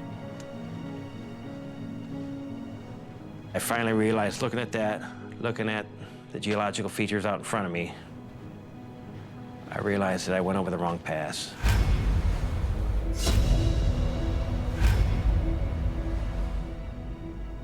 I was not facing east on Italy Pass. I was facing north. So I was on the wrong pass. It's a devastating blow. Charlie knows the helicopters are looking for him in a different valley. All hope of rescue is gone.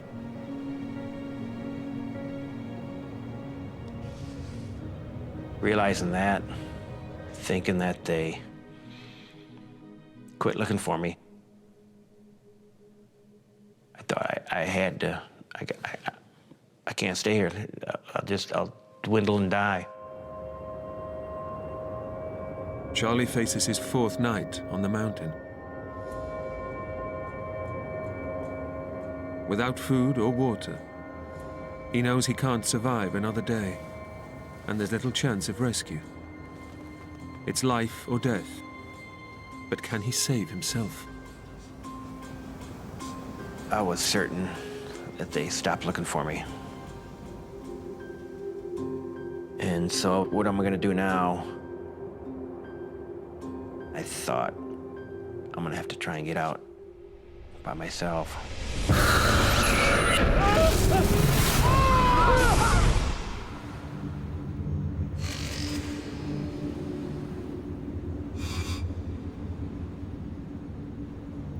Pinned to an icy ledge, Charlie Hench realizes that rescuers are looking for him in the wrong place and may never find him. He must take action or surely die. His only choice is to attempt to scale the sheer rock face, despite his injuries.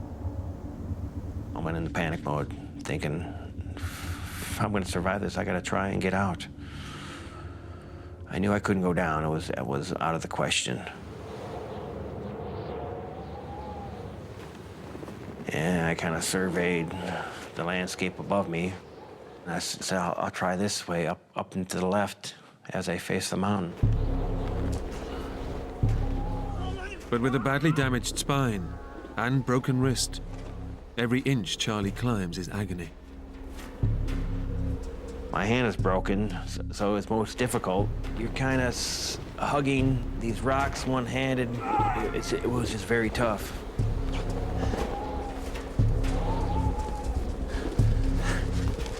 I made it under, around, over these humongous boulders.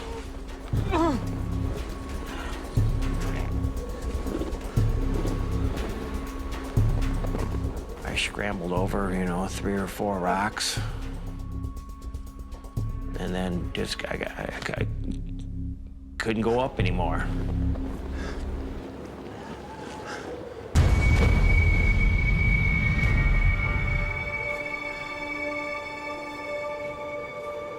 Didn't know what to do, so I just sat on the rock right where I was kind of like trapped.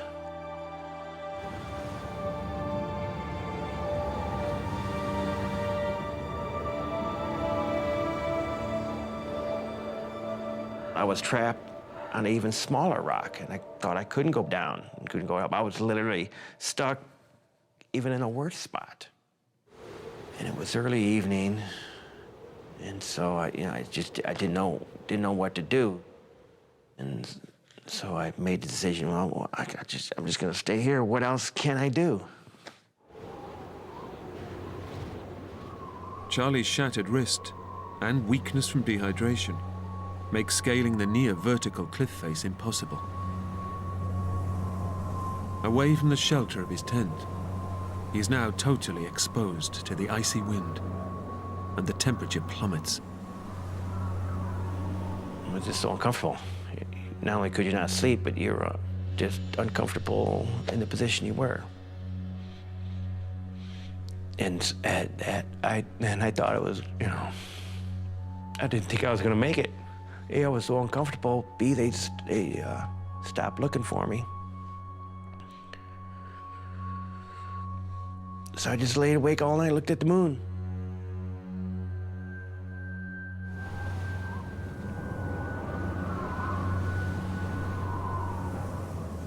That was the darkest time, I'd say. I was very discouraged at that point. I did not sleep well during those nights. I thought something had happened, that I would never see Charlie again. As the night wears on, exposed to the freezing temperatures, Charlie risks dying of hypothermia. It was the longest night of my life. I had to stay awake all night. Didn't have to, had no choice. I wrote a few things out, like a lousy attempt at a will, because I thought it was all over, and I just kind of, divvied up the little things I have to people I know and love. It's an awful feeling.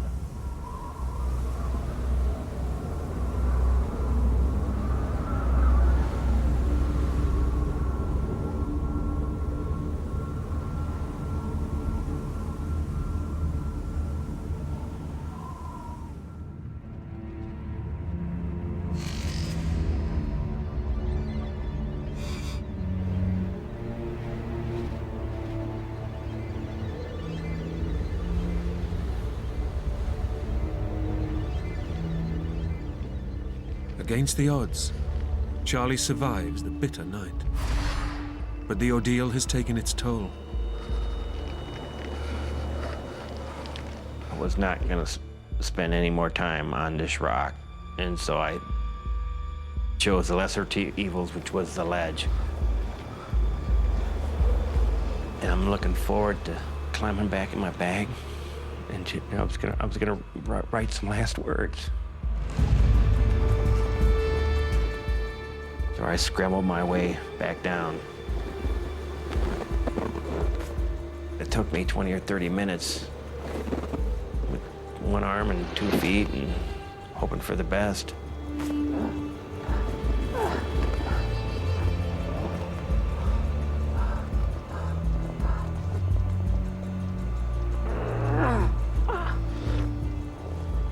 But just as Charlie has all but given up on life, he finds a last possible lifeline.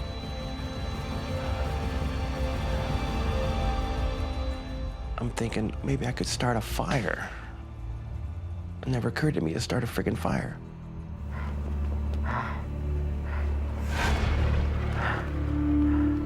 Maybe I could light a fire, you know, as a signal for another helicopter or other hikers. But I didn't have much. I had some old magazines, and I had some plastic slippers. I figured, well, plastic sandals might smoke.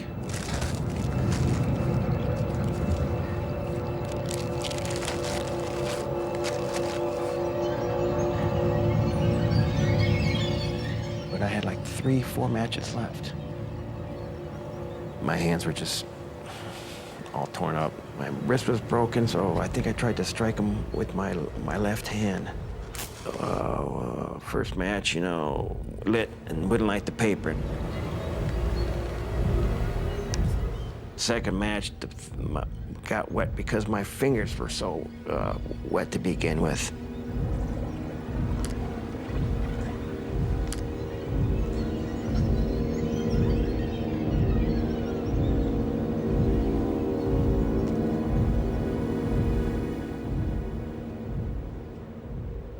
I forget what happened to the third match. And so at that point, that's when I started to say, well, I'm just gonna maybe go to sleep. I was so tired.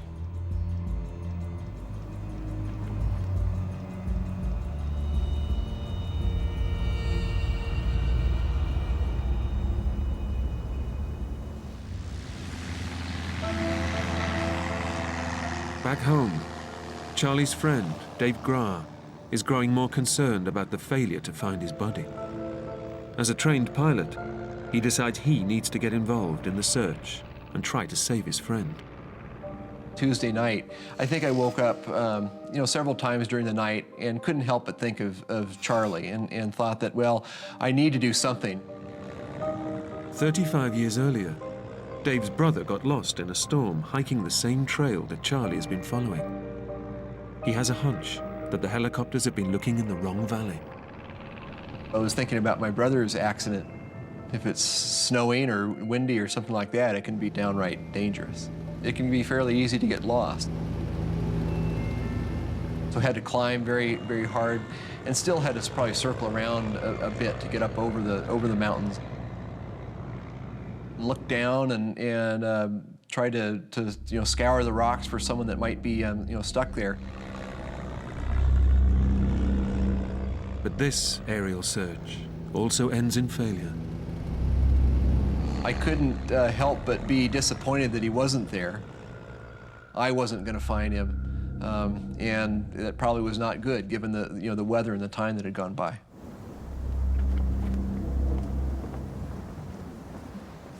After almost 6 days, trapped alone on an icy rock ledge, Charlie has given up all hope of surviving his ordeal. Death itself now seems a welcome escape. At that point, I'm so depressed and tired and hungry and dehydrated, thinking no one was looking for me anymore. So I was really in despair. I was just totally numb. It was probably my lowest point. Charlie knows that rescue teams are looking for him in the wrong place, and that no one will find him. It's only a matter of time before he dies. I was a beaten horse, you know. I had a buck knife, and I thought it'd be easier if I ended.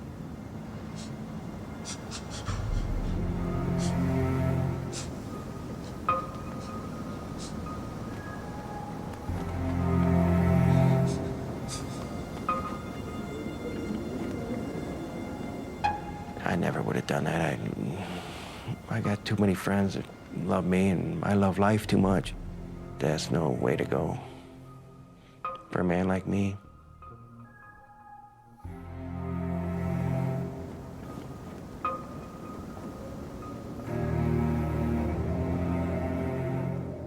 Just weeks away from his 50th birthday, this trip was supposed to rejuvenate his life.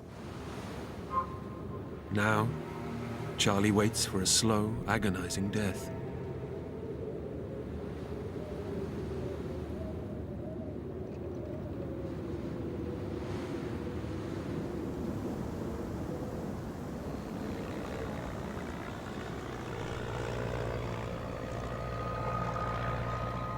I hear this plane, and he's at, you know, he's above me.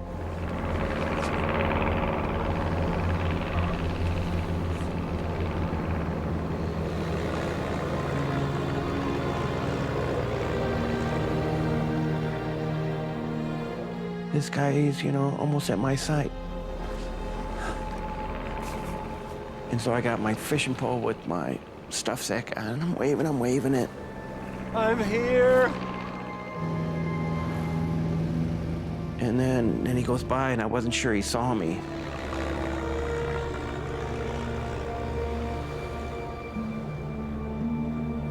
Over here.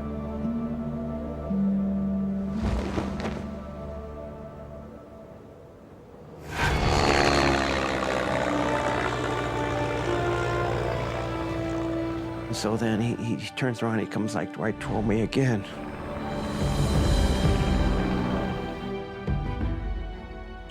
Wave my bag. And he does the wing dip, you know, like you see on Star Wars and that. And I just thought that was the best thing that Rafter right there. After nearly a week, trapped alone on a small rock ledge, Charlie Hench is finally found. Following a gut instinct, his friend Dave decided to search the far side of the mountain pass, close to where his brother was lost, one last time. Well, it was pretty amazing. I mean, I guess Charlie could be described as a needle and the mountain's a haystack, and I did find that needle in a haystack. I've actually been to the ledge where he was stuck, and I've been there during the summer. And it's a pretty scary place. Charlie could have been killed. My experience in that whole thing is that it turned out good. I mean, Charlie and I have quite a bond that we wouldn't have had before, and that's something pretty special.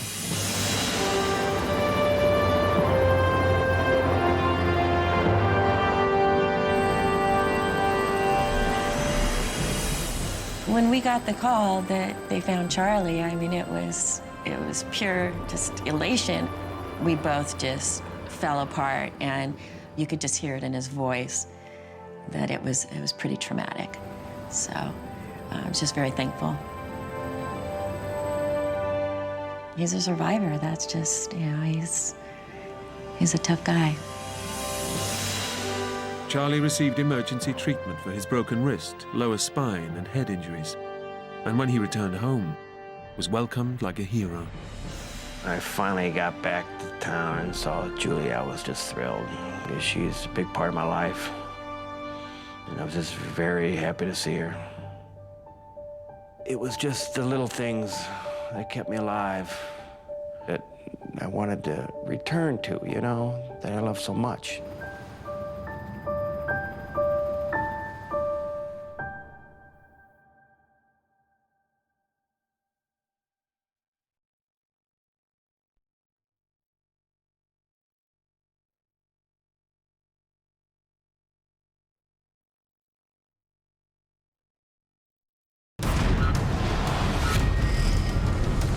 When a solo rafter plunges into the Colorado River.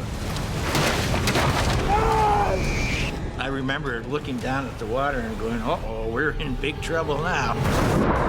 His search to find solitude turns into a battle for survival. If I let my guard down, I'm not gonna make it. Alone in a remote part of the Grand Canyon, it's a desperate fight against hunger and freezing winter temperatures. But how long can he survive? I was really gonna die right then and there.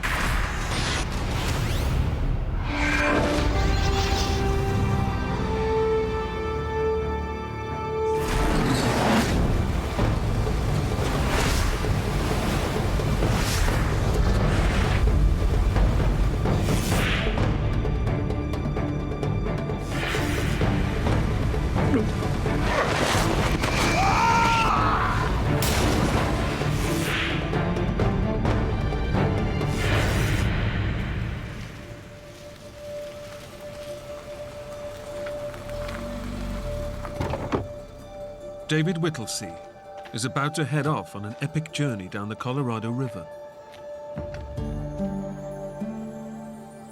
As early as I can remember, I was off in a little boat rowing around on water. I've discovered that I really, really enjoyed that kind of activity and the beauty and the solitude of the great outdoors. Well, it looks like I'm going to be the only one on the river. We might as well pull up over there and start unloading. David has been on a waiting list for a permit for 2 years. But when another raft trip is suddenly cancelled, it opens up the window he's been waiting so long for. I was living a life of a bachelor and had no particular personal ties that would inhibit me from doing a trip like this. But while David craves the solitude, the permit has also come in winter, a time when few others dare to take on the river. And this will be his first ever solo journey. I didn't really intend to do a solo trip per se, but I didn't want to not take advantage of the fact that I had a river permit. It was an opportunity for me to use some of my skills in terms of building my rafting frame and figuring out how to package my particular boat. I would guess it weighed close to 2,000 pounds with all the gear I had on it. Despite David's careful preparation, he's still apprehensive about going it alone.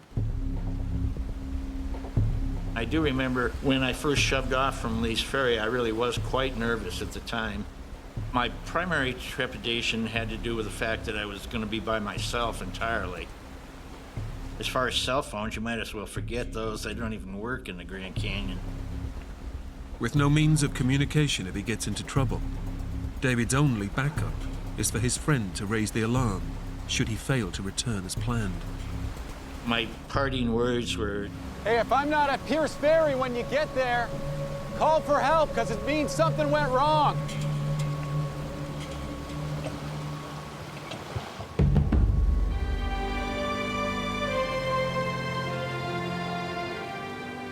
David's journey down the Colorado River takes him through the remotest part of the canyon, hundreds of miles from civilization.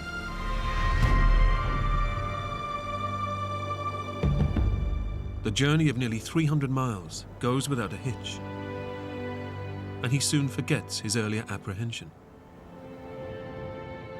I navigated almost the whole trip. Basically, all I had to do was continue on and successfully arrive at my destination. The trip has tested all of David's rafting skills, and he's had the desolate beauty of the Grand Canyon all to himself.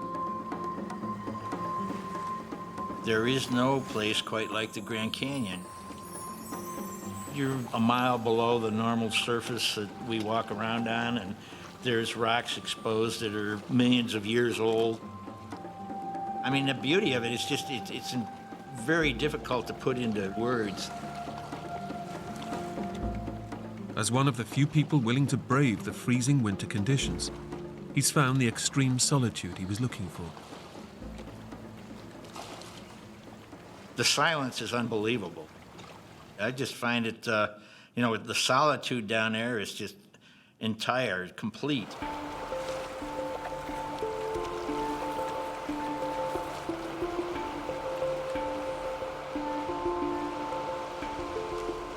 You're on a 280-mile voyage that is totally isolated from the rest of the world as we know it.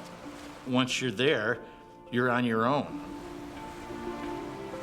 David also knows his epic solo journey into the wilderness will be a life-changing one. Almost everybody that goes down there comes back with a different outlook on at least one aspect of their life.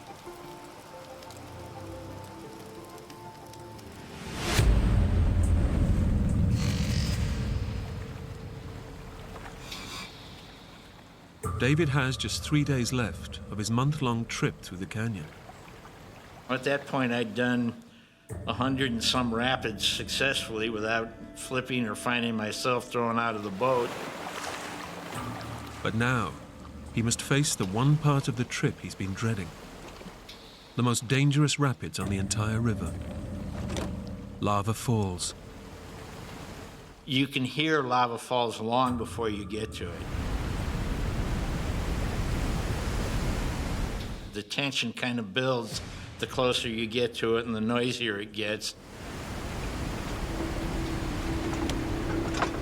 The general practice is that you get out and you scout the rapid before you go through it so you can sort of pick out where the major obstacles are.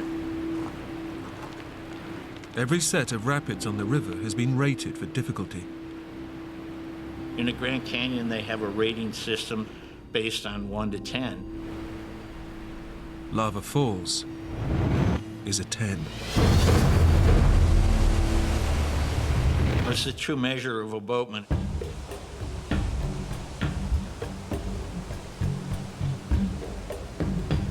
Even though I'd navigated all these previous rapids without use of my wetsuit, I was scared enough of the potential calamitous nature of lava falls that I put my wetsuit on. Above the rapid, there's typically a pool, so the water's really, really slow. And then all of a sudden, your velocity increases dramatically.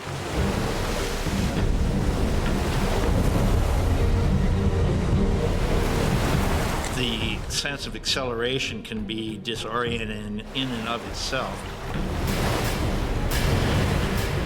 Lava Falls has an actual waterfall, a 14-foot drop. I was terrified. It is readily avoidable if you know what you're doing and pick the right course. But David is now completely out of control.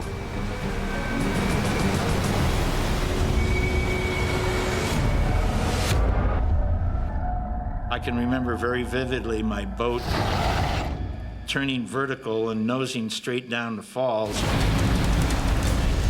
I was slammed forward into my ice chest.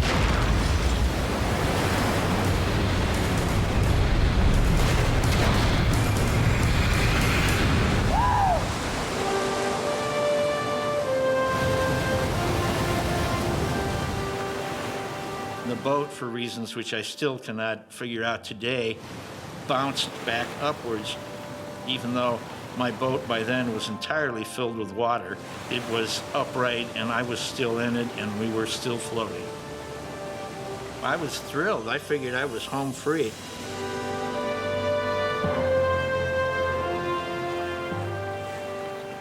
I remember thinking, you're done, you've made it. You've successfully navigated all 100 and some rapids in the Grand Canyon, and you know, you're only 50 miles or so away from the end of the trip, and it's basically all flat water. With Lava Falls behind him, David removes his life jacket and wetsuit. But he's forgotten there are still several rapids ahead. My first recollection that I was in any danger was when I found myself floating directly into these rocks. They're sharp pointed and they look like teeth in a dog's mouth. And I was sideways to the current at the time.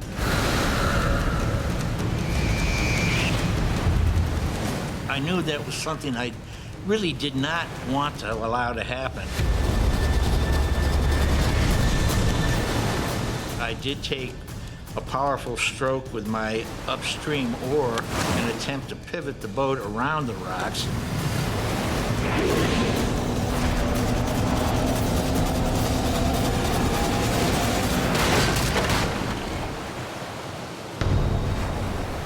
I can't believe this is actually happening. I first thought that my boat will be fine and then it'll pivot itself around and float off of this thing. But the current has pinned the raft tightly against the rock.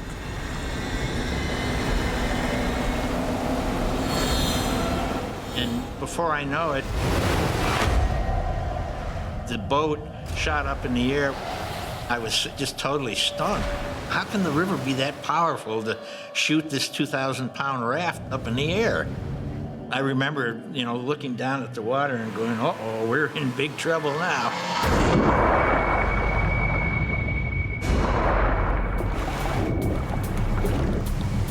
I came up underneath the boat. My head was out of water and I was breathing. The water is barely 40 degrees, and David knows he must get out fast or he'll freeze to death. I was concerned that I would become entangled in the raft.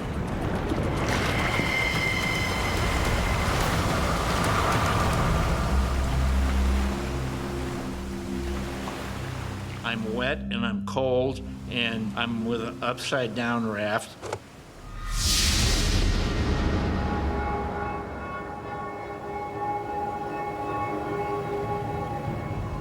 With his raft now useless, he has no way out of the canyon.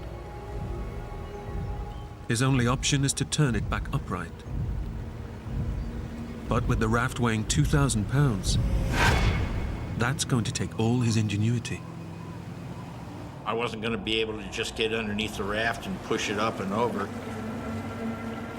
I realized that the only way of righting the raft was going to be to use a pulley rope configuration. But to rig the pulley, he's going to have to go under his raft to retrieve the equipment. Into the sub-zero waters of the river. It's dark under there, you can't see anything. I'm basically working by, blind feel. I have a picture in my head where things ought to be, which doesn't mean that they are, because everything's topsy-turvy and turned upside down. And I have to force myself to get in and out of the river to get this stuff. I needed pulleys and carabiners and webbing and rock climbing anchors. With each trip under the raft, David's core body temperature plummets, and he must battle the extreme effects of hypothermia. We don't often have experiences of prolonged cold, and that's what I was dealing with. Your blood thickens when it's cold, so, there's less oxygen being provided to your muscles, there's less oxygen being provided to your brain. You don't think as clearly or as sharply, and I was aware of that process occurring to me.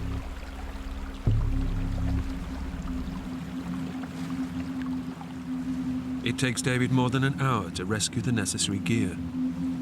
By the time he's done, he can barely move. But now he must figure out how to rig the complex pulley system. I was very cold, and my thinking processes had slowed down, but the time it actually took was considerable. David knows that if he can't haul the 2,000-pound raft upright, he'll be stranded.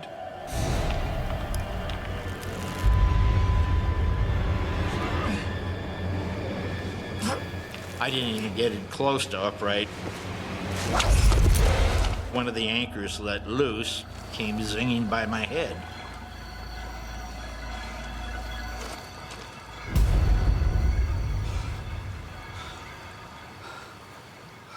All of David's efforts have been in vain. His only option now is to find a way to lighten the load. I could look downriver and see that there was a sort of sandy alcove a little bit downstream that I figured if I could get the boat over to, then I would have a large enough area to unload the rest of the gear. But it's impossible to drag the boat along the steep shoreline. Cold and desperate, David decides to take a massive gamble. Realizing that I was not going to be able to wade along the shore and pull the boat down with me to this alcove, I got on the boat. I remember standing up on this upside-down raft with one oar, trying to navigate downriver to get to this sandy alcove, sort of like a Venetian gondolier with his one oar navigating the canals. But the river is so powerful, it's impossible to steer. I tend to turn more than the raft when I try and turn the oar. Swept past the safety of the alcove, he's now hurtling towards the next set of rapids. with no way of navigating his way through it.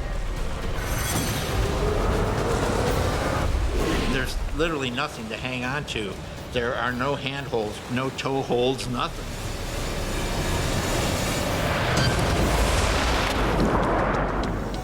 Desperately fighting for breath in the icy river, David's got to hold on to his raft or risk drowning.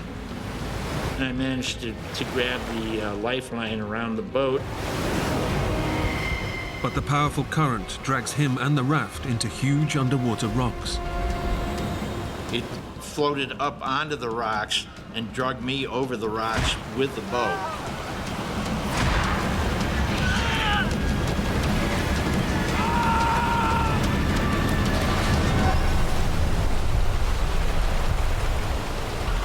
David is faced with a desperate decision.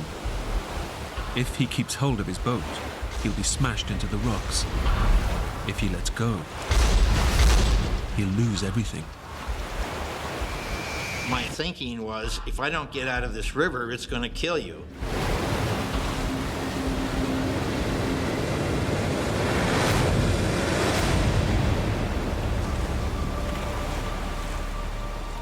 So there I am, standing up on this outcropping, watching my boat float away and calling after it, hoping it would come back to me like I was calling after a dog. Come on!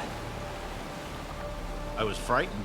I kept hoping that by some bizarre circumstance it would eddy out someplace where I would be able to get to it.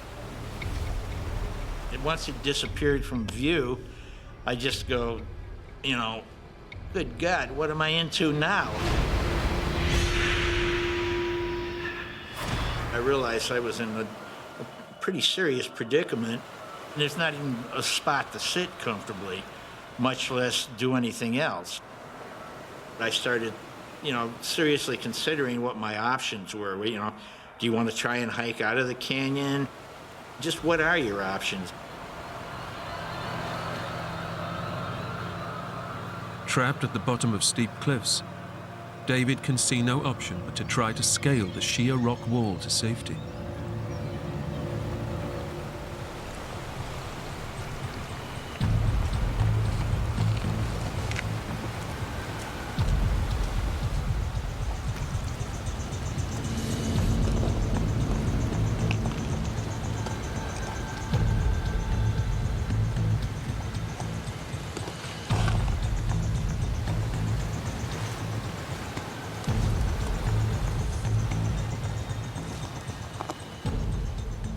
It's painfully slow progress.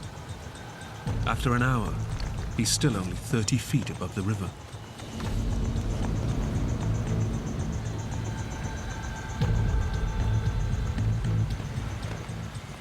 I'm traversing these rock faces using my toes on little cracks in the rock and using as much caution as I possibly could conceive of, due to the fact that I was alone and, you know, any falls would be catastrophic.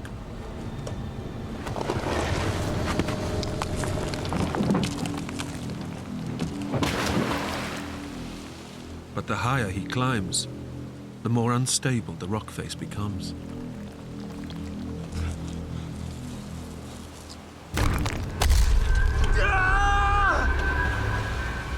This dislodged rock decided to roll down onto my foot. It resulted in breaking a couple of toes as this rock landed on my foot.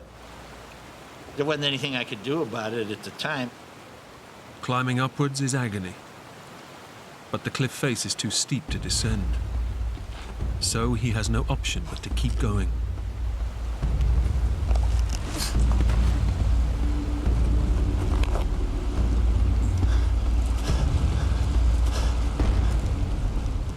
I grab onto a rock. I'm using it as a handhold to work my way around sort of an outcropping, and the rock comes off in my hand.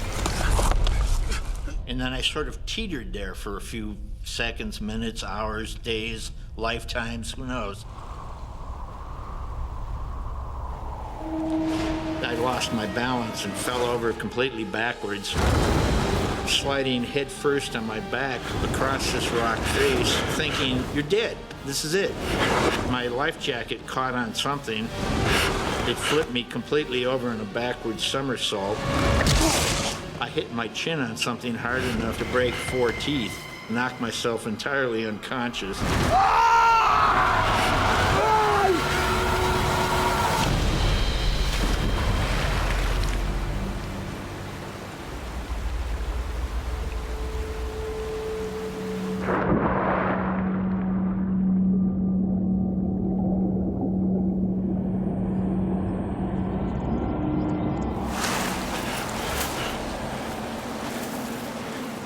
I found myself in the Colorado River coming up out of the water, spitting teeth out of my mouth.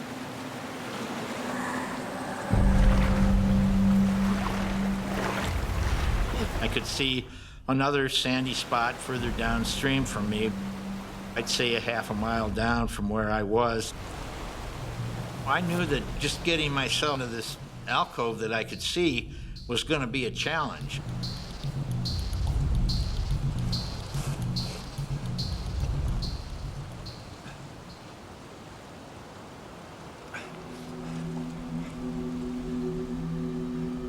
And I'm probably a good 30 feet above the river, and lo and behold, right in front of my face is a can of beer.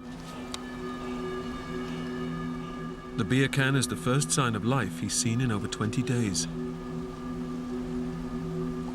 But he quickly realizes it must have been washed up in floods years earlier. This beer has been there long enough that the label is just about entirely faded off of it.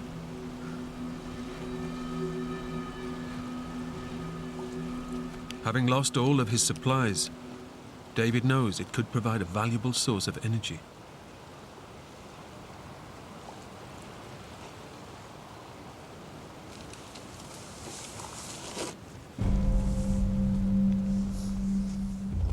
David slowly picks his way across the rocks, and 2 hours later, finally reaches the small isolated cove.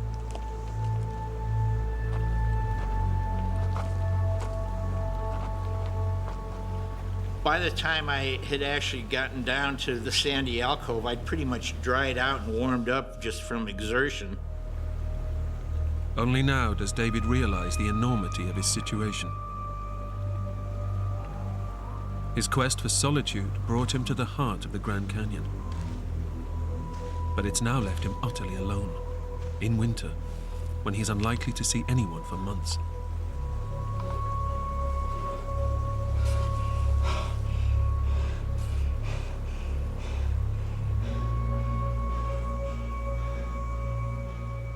Surrounded by mountains at the edge of the river, he's completely stranded.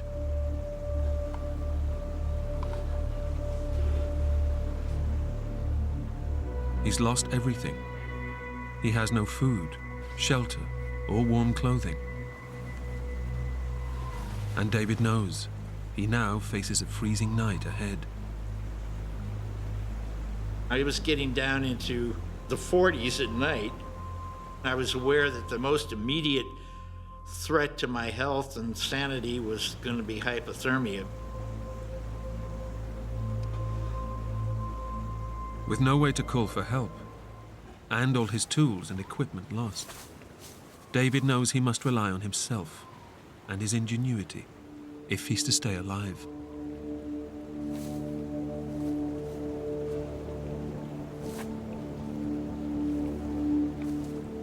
I seriously got into survival mode. I'm trying to figure out ways to keep myself warm and protected from the elements. I managed to dig a body-sized pit in the sand, and I found a fairly good-sized log that I could put on the upwind side of my little pit to block the wind out.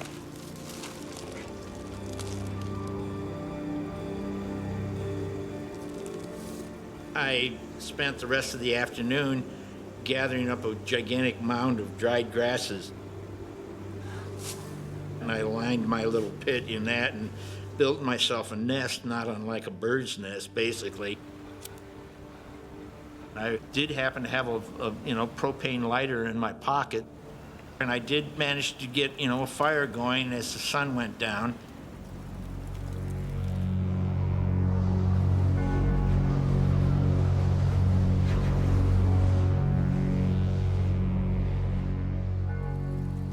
But with temperatures now dropping to well below freezing, the fire is his only way to stave off hypothermia. If he falls asleep and it goes out, he'll die. And David's trip isn't due to end for another few days, the earliest that anyone will even know he's missing. I've got, 2.5, maybe 3 days, as long as I can keep myself from becoming so hypothermic that my body shuts down. I might drift off into a semi-conscious state, but I was definitely never into a full, relaxed sleep.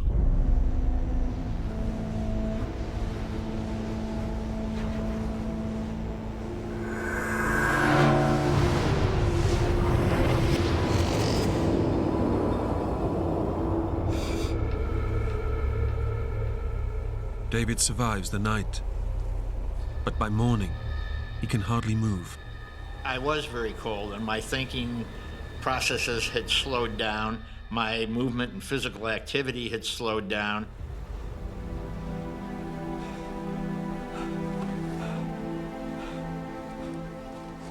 But even during the day, the temperature is barely above freezing, because in winter, little sunshine reaches the canyon floor.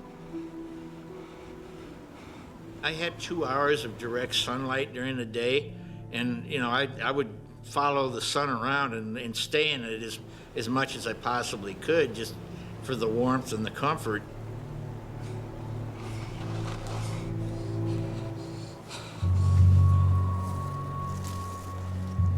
Despite his difficulty walking, David has to prepare for another freezing night ahead.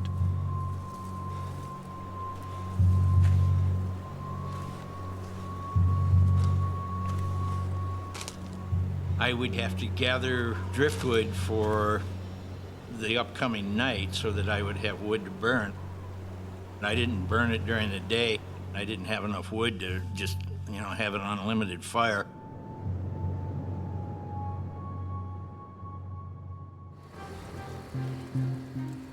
David's second night, exposed to the elements, is colder than ever, and he fears the fire alone will not keep him warm enough to survive. I couldn't think of, what else can I do to keep myself warm? And then spontaneously, it occurred to me, well, heat rocks, which would contain warmth for at least a period of time, and then bury them in the sand beneath my little pit. It would create a little thermalized nest for me to hang out in. You're doing everything you can to keep it going, and you just want to hope for the best outcome. But there's a better than normal chance that, you're not going to get out of this.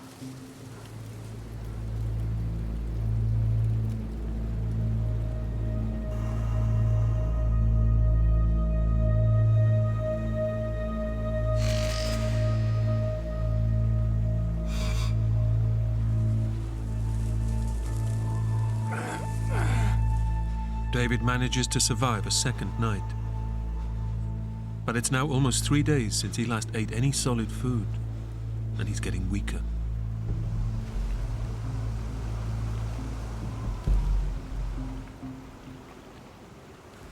I was starting to get pretty hungry. Your stomach starts to get sore, and there's actually a physical pain to it. I could go down to the river and I could actually see fish right there at the edge of the shoreline.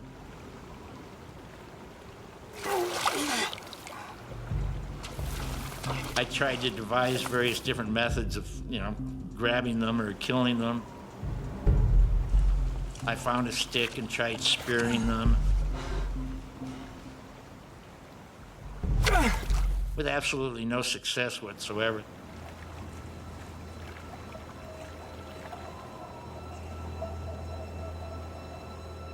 Without food, David's body has no calories to burn to generate warmth, putting him at even greater risk of hypothermia.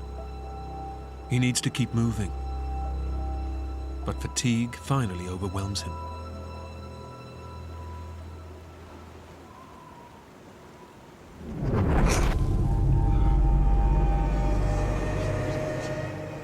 I woke up and was startled that I had fallen asleep and was concerned and frightened by that. Well, geez, if I let my guard down, I'm not gonna make it.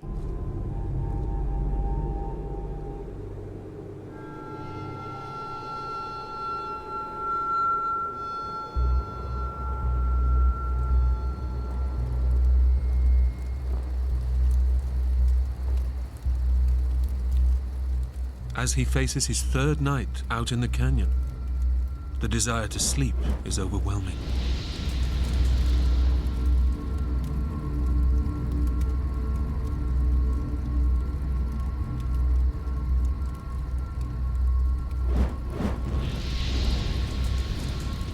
It's only me and the moon and the rock formation and the river, and you may be able to see it again tomorrow, and you may not.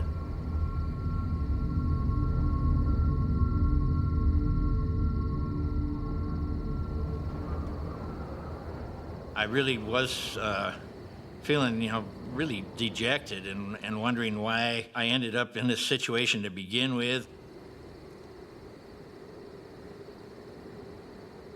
David is clinging to the hope that by now his friend will have raised the alarm, and tomorrow rescue will arrive.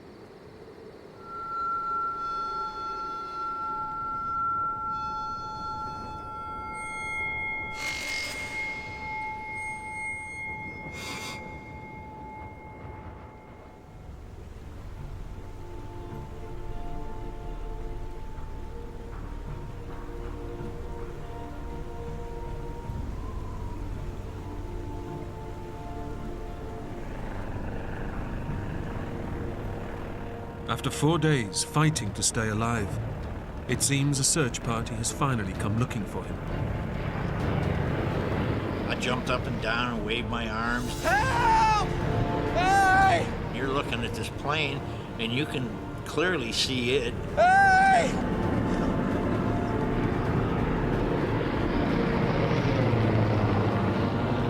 I'm wearing a bright red life vest. Here! It's just inconceivable that they can't see you. Hey! Here! But as the plane banks away, David realizes he's invisible from the air. Hey! Come back! Come back! His only hope of rescue Come back! has gone.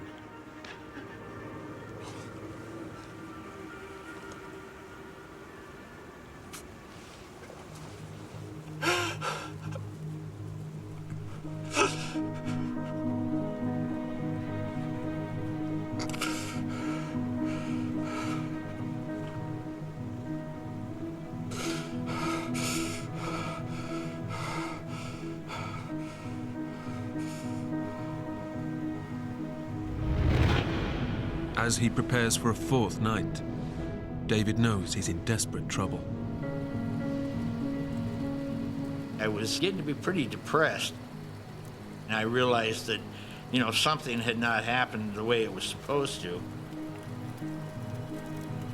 If I'm not at Pierce Ferry when you get there, call for help, because it means something went wrong.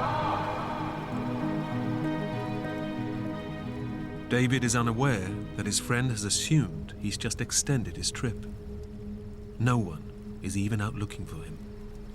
I was aware of the fact that I was in dire predicament, and the longer it went on, the more frightening it became. With no hope of rescue, David is at the mercy of the hostile canyon and totally alone.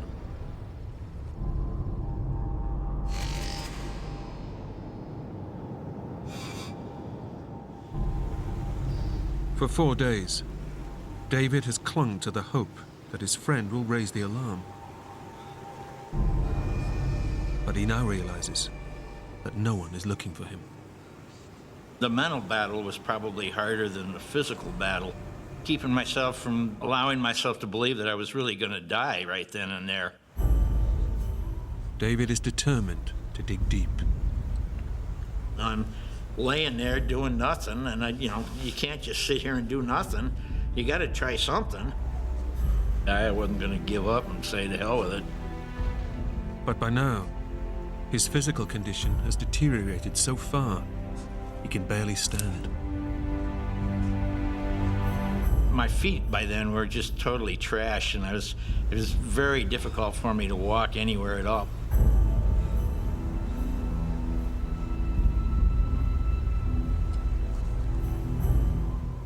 Despite the pain, he decides his only hope is to make himself more visible from the air by building a large distress signal.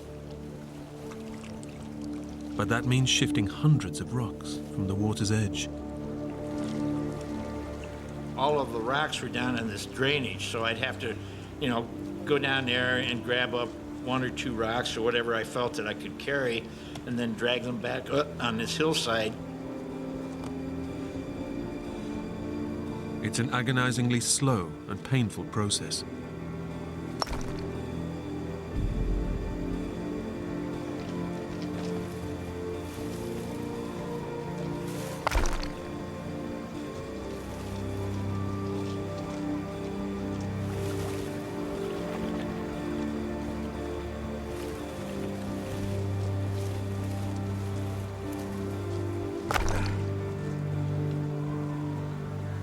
I built a rock X that was probably 10 feet long, each arm of it. So, that's a lot of trips up and down, a lot of rocks to carry. It's late afternoon by the time he's done, and he's utterly exhausted.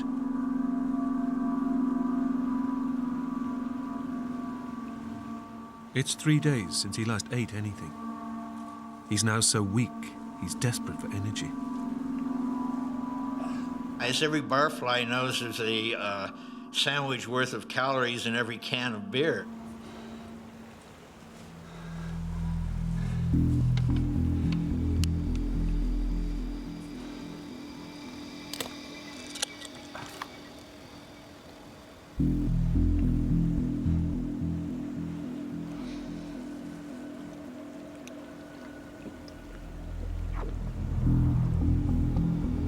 I definitely advise against drinking 8-year-old beer. Definitely not one of the tastiest beverages I've ever imbibed.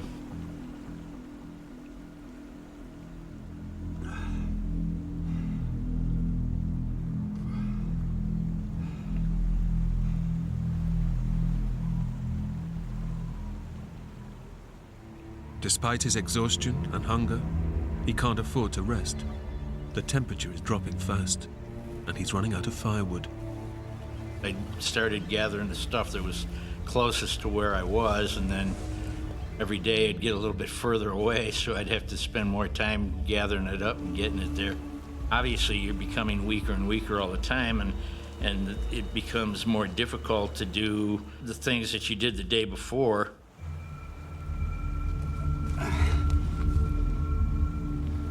As I was doing that, there's this little tiny lizard. It was probably, maybe 4 inches long, kind of scooted out across a rock. For some amazing reason, I was able to be quick enough to actually swat it.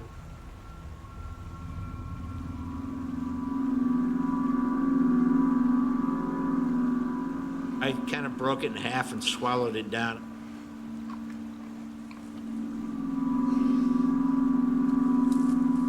I was hungry enough by that point in time, too, that I could eat anything.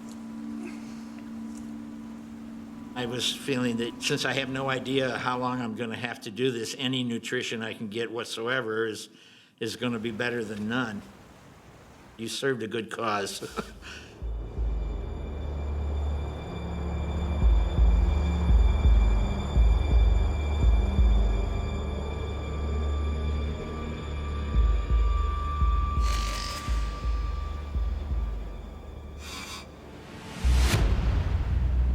David's ingenuity and determination have helped him survive for 6 days, injured and alone in the Grand Canyon.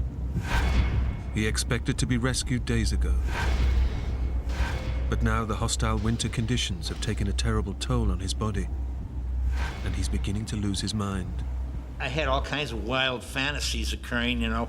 The world had been devastated by nuclear explosions, and I was probably the only human left on the planet.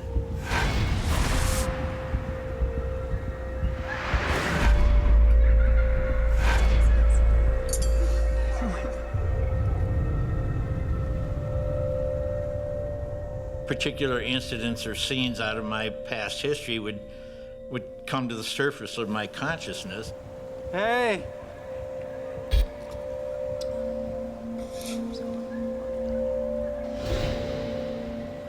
I remember pretty vividly thinking about and remembering events that I had shared with various different friends and so forth, and thinking about them and being sad that, you know, I might not see them again.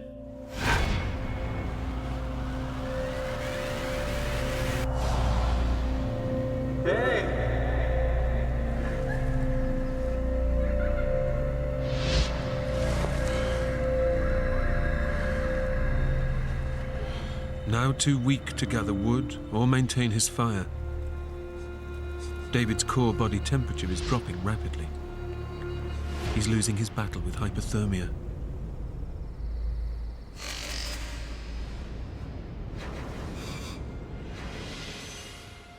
David Whittlesey came to the Grand Canyon to experience peace and solitude. But stranded and at the mercy of the elements, he faces freezing to death, alone. By Saturday morning, I was pretty down. I was, you know, really depressed. I wrote a farewell note to my family and friends and carved it into a little piece of driftwood. I marked down the number of days that I thought I'd survive there. It was important to me to let my friends and family know that I was thinking of them and that my death had been accidental.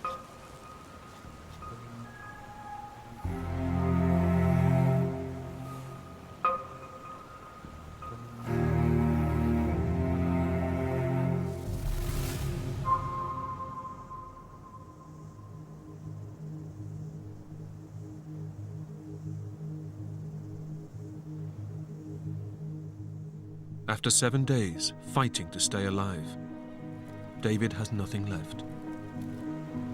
All he can do is lie down and wait for death. I had done everything that I could think of to ensure that I would survive, and it seemed like, you know, nobody cared.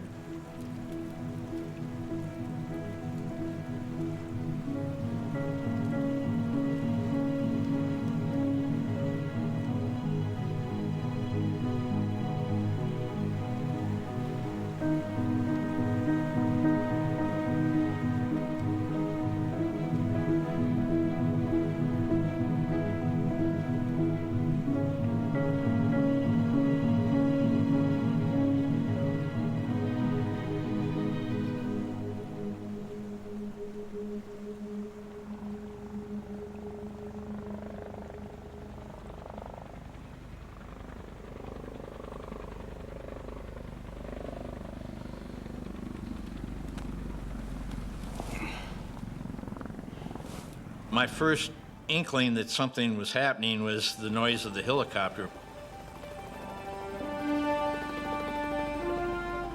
Fairly rapidly increased in volume and noise.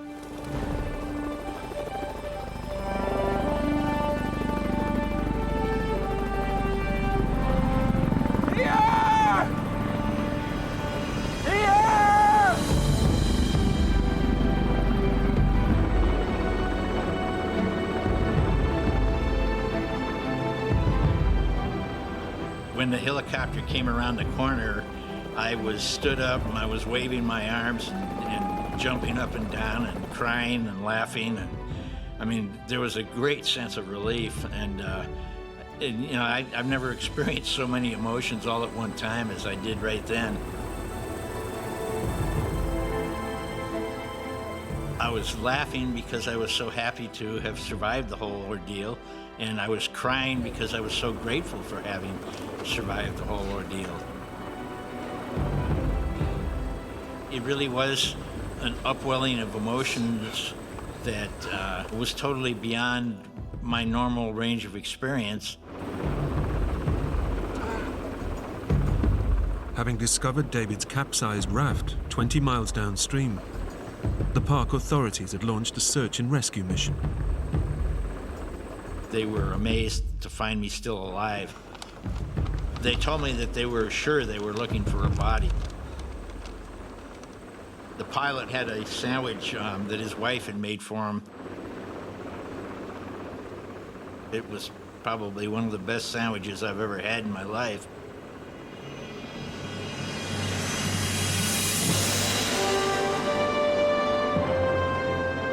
Seven days after his accident, David was finally airlifted to safety. He went on to make a full recovery and is still passionate about rafting. I never did believe it was my time to die. I do believe that you can enhance your chances of surviving by believing that you are going to survive. My life has changed significantly because of this incident. In some deep spiritual sense, that I have a more positive outlook, and I also think I have a better grasp on what it means to be alive.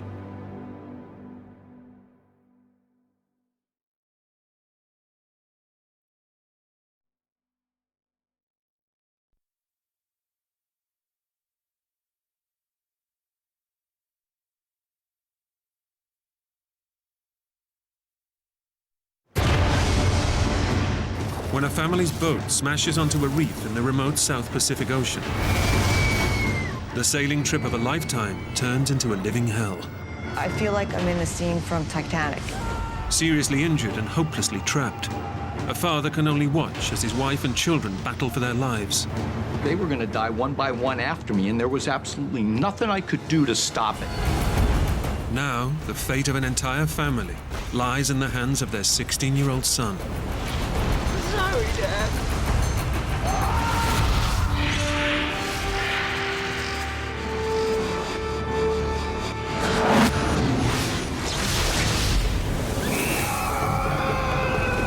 I got it.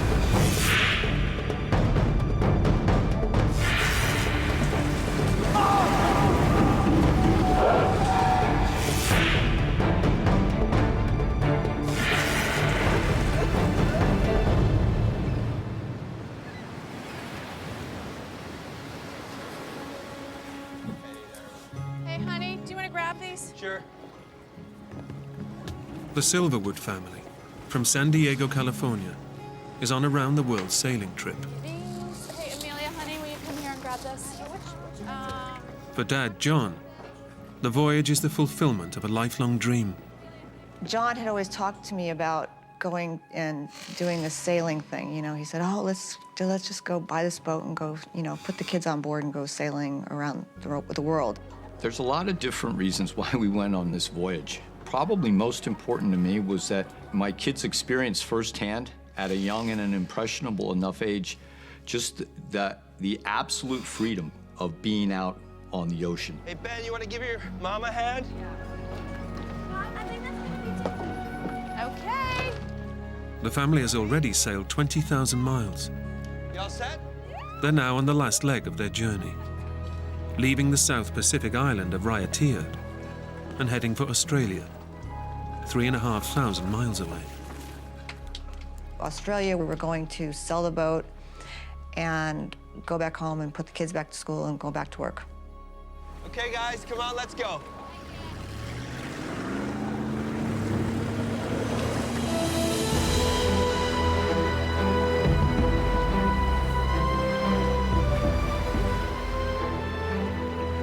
The family has spent the last 21 months on John's pride and joy, an 80-foot catamaran, the Emerald Jane, bought from his 20 years of hard work in the construction industry. Emerald Jane, she was just incredible. A great combination, you know, beauty, power, seaworthiness, strength. Her mast, 80 feet tall. I loved every inch of her. For John's 3 youngest children, Camille and Amelia, and their brother Jack, the trip has been an unforgettable experience.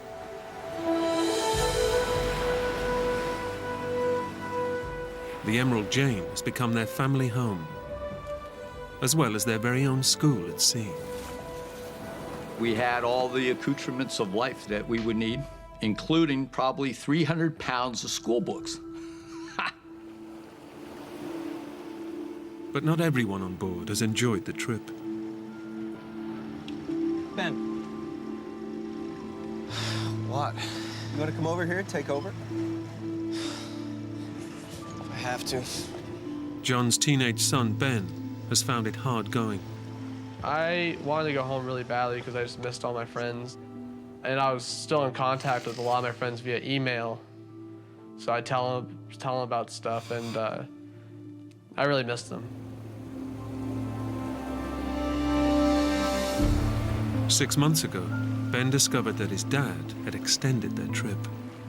When I found out about that, I was pretty angry. I kicked down the door, punched a little hole in the wall, and basically threw a pretty sizable fit. But today, any grumbles have been left behind.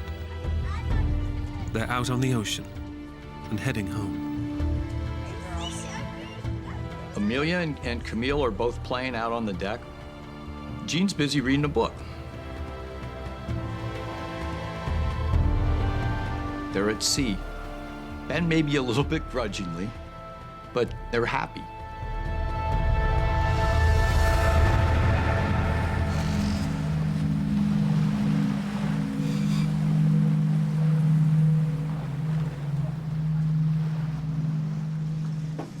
Hello. Is everybody hungry? The Silverwood family while away a lazy afternoon at sea. No, he did. Was it?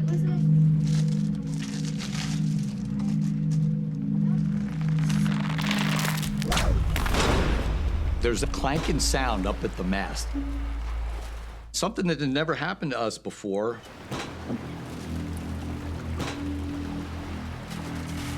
You see anything? Shackle. Where? Sluice. And the boom was now smashing into the mast repeatedly.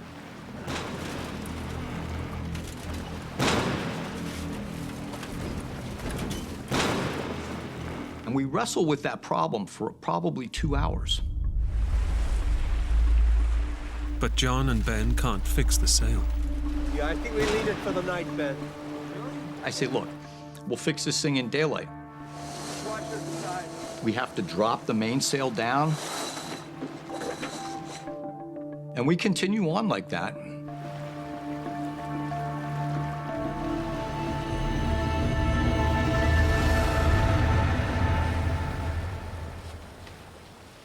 As dusk falls, John sets the boat's navigation system to avoid one of the many tiny islands that dot the Pacific Ocean.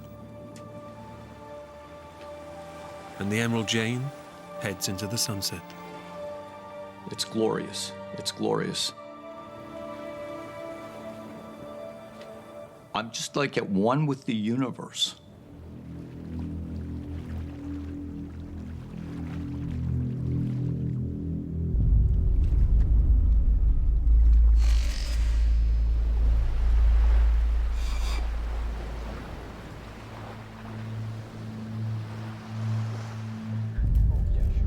You guys all set for dinner?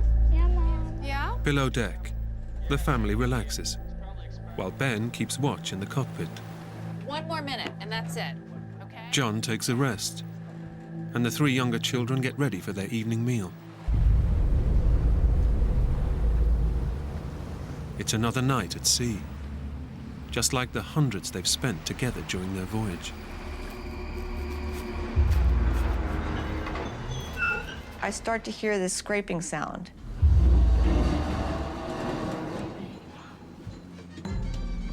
It's very light.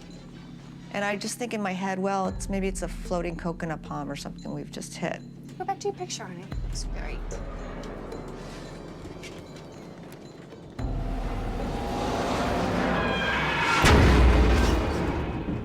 There's this sharp bang sound. Then it starts to get louder and louder. I run into the salon like chalk on a board on steroids, man. It's just ripping our ears apart. And my son's voice coming from the cockpit, one word. Reef! Reef! He's screaming, Reef. We looked at each other in horror. And in that same second, I hear this big boom. I just got thrown a good 5-10 feet. The Emerald Jane has smashed into a submerged coral reef. John slams the boat's engines into reverse.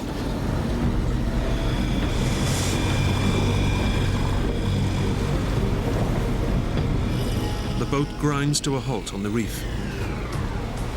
But their ordeal has only just begun.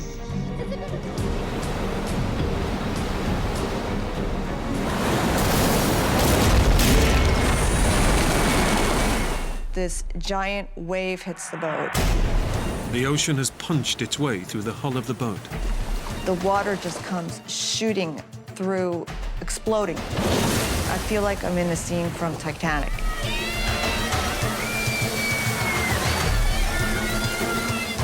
I just looked at John's eyes, and you can tell he's scared. He's really, really frightened. He doesn't know what to do, and I don't know what to do. The whole dream of my life was all disintegrating right in front of my eyes.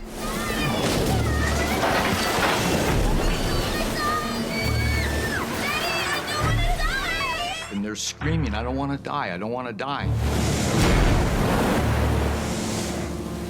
In just a matter of seconds, the Silverwood's idyllic sailing trip has turned into a living hell. The Emerald Jane is being ground into a reef in the middle of the Pacific Ocean and is being battered by violent waves. I know that we're in a world, just a world of hurt. Seawater is engulfing the vessel, and the cabin is slowly flooding. Mayday, mayday, mayday. This is the sailing vessel Emerald Jane. We're at latitude and longitude.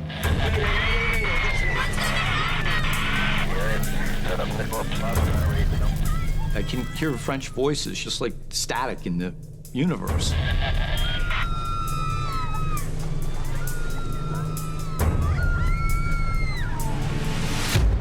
But I can't get through. The boat's satellite phone should work anywhere on Earth. It's a direct line to call for rescue. And my hands are shaking so hard.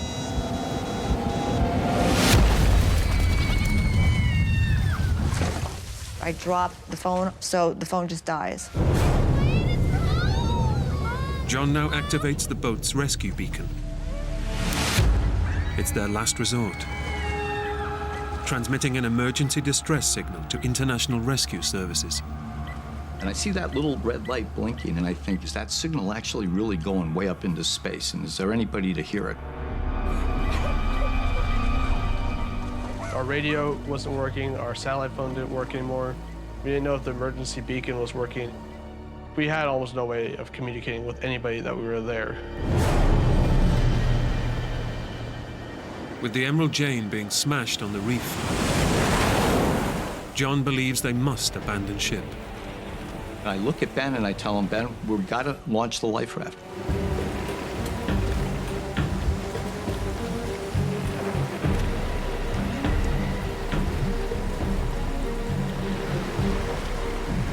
We pull the line that inflates this life raft. You never think that you're going to do it.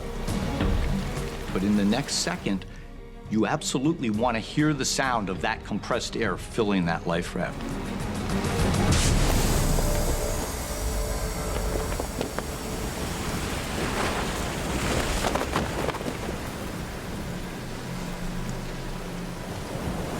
But just as Ben and John are about to launch the life raft, all the lights on board Emerald Jane, every single light goes out.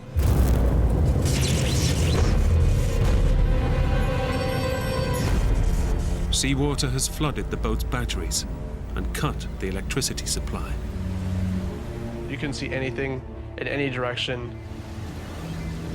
There was no lights. I look out, it's just pitch black. I knew we were pretty much screwed right there. Just as it seems things can get no worse, yet another ocean swell crashes over the reef and unleashes its full fury on the stricken boat.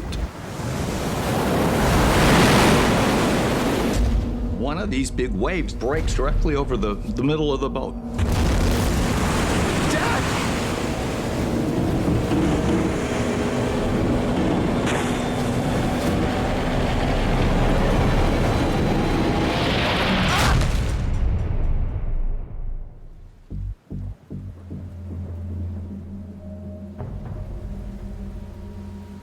I'm flat on my back.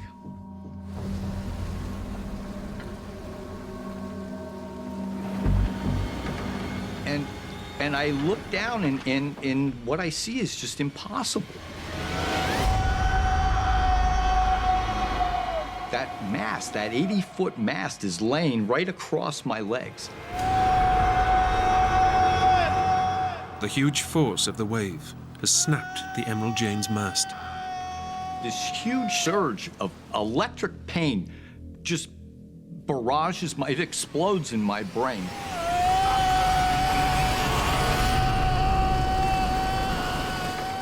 I heard my dad scream. The falling mast has also hit Ben, striking him on the head. My head was just pounding, like my ears were ringing, and I could feel like, you know when you can feel your heartbeat in your head? And the next thing I know, there's Ben's face, you know? He's got blood coming down both sides of his face, and he's looking down at me. And I pull myself up and doing a sit-up. I'm confronted with these two white bones, the remains of my lower leg, and they're shattered.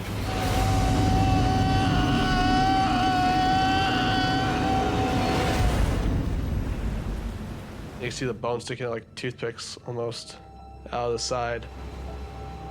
The mast has almost completely severed John's leg below the knee. And beneath that, there's just this pool of blood that's spreading on the deck.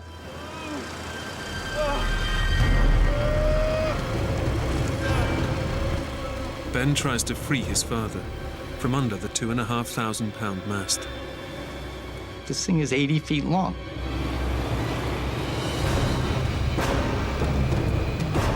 It's impossible. And I couldn't like just pull it out. He's losing huge amounts of blood from his shattered leg. And Ben knows that unless he can find a way to stem the flow, his dad has only minutes to live. He's in a huge amount of trouble.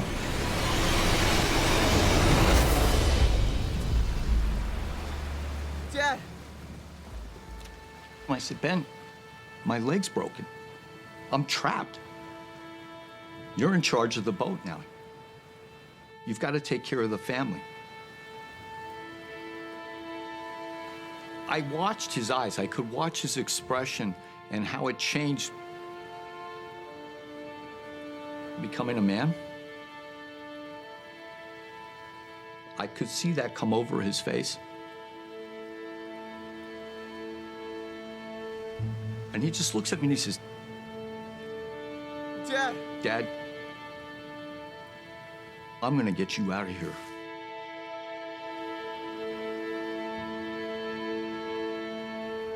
I really didn't think about what the actual burden was on me or the responsibility. My reaction was just to keep doing stuff. Ben knows his dad is losing massive amounts of blood, and he has no time to spare. He has to stem the flow, or his dad will die. Within minutes, there's my son. It's gonna hurt. And he's got an idea. He takes that line and he wraps it around my thigh.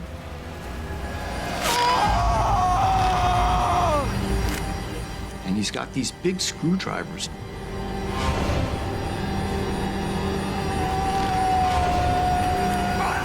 I wrapped it around as many times as I possibly could and then linked it together.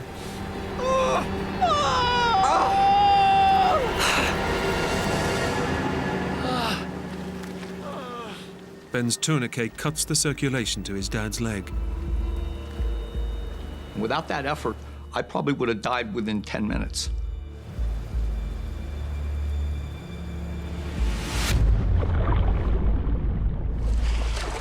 Below deck, the cabin is flooding fast.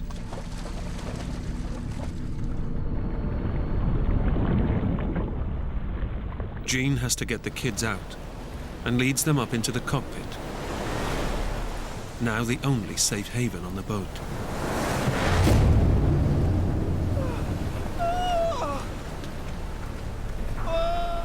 It's only now that she sees for the first time her husband's terrible condition. He's in horrible, horrible pain. I said, I'm gonna go down below and get the first aid kit. The medical kit could help save his father's life. But Ben knows that if he lets his mum go below deck, she'll be walking into a death trap. She was kind of just pleading with me. She could go get the medicine. It'll only be a second. She knows exactly where it is. I told her it's just stupid to go down there because you get, if not killed, hurt really badly. My mom's 5'5", I'm 6'1", so I was able just to hold her back. As he was forcing me to stay there, this massive, massive wave came over the boat.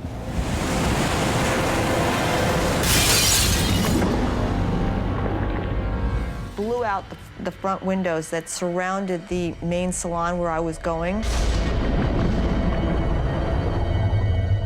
I would have been killed instantly if I was there.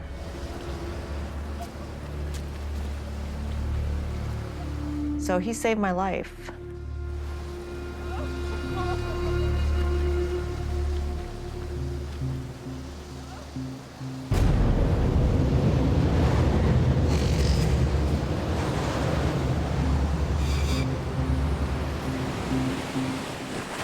With John pinned down beneath the immovable mast, the Silverwood family can do nothing but hunker down and pray for the waves to subside.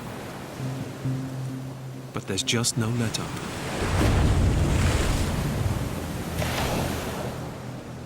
I just remember those waves, the sound of those waves. You could just hear the roar get bigger and bigger. And closer and closer. Until finally, the wave would strike.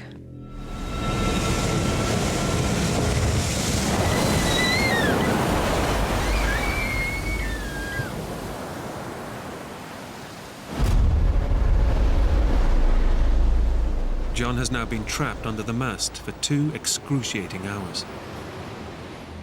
The night just continued to drag on.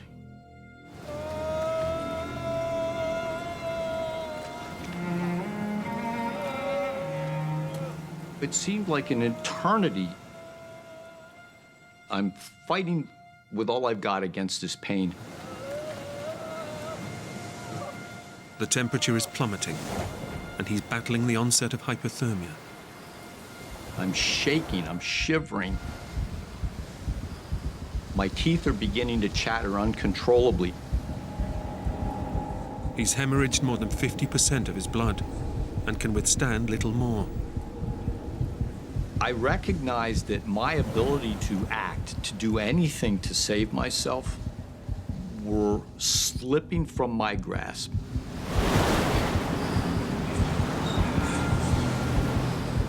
I was solely focused on causing my body to make the sound of my own breathing and causing my body to make the sound of my heart beating.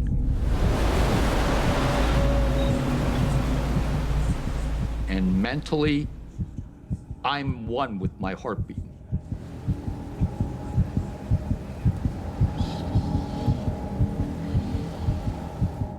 but there's this sensation that's just growing larger and larger and larger. Like a shot, I realize what it is. I'm going to die. I'm stuck underneath here, I'm bleeding to death, and I have to accept that.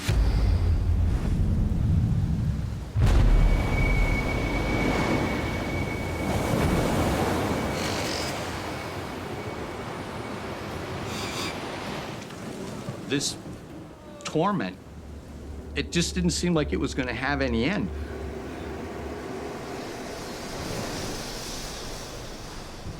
The pain is indescribable. John can withstand little more.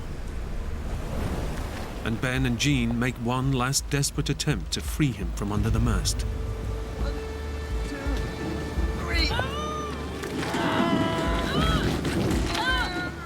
That mast weighs over 2,500 pounds. I was pulling with all my might. In my son's mind, certainly, he knew it was impossible, but they just had to try.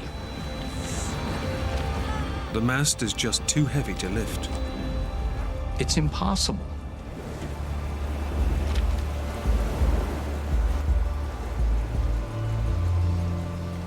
There's just no escape.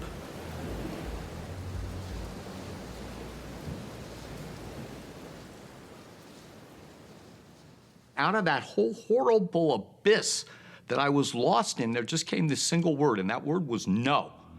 I wasn't going to quit. I was going to fight. I was not going to give up.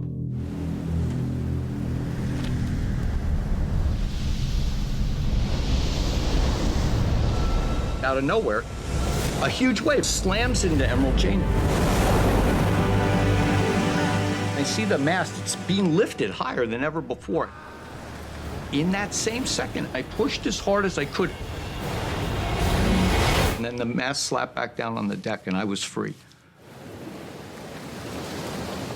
But 3 hours under the mast have left John in a terrible condition. It made my stomach turn just to see his leg just hanging by, I mean, literally a piece of skin.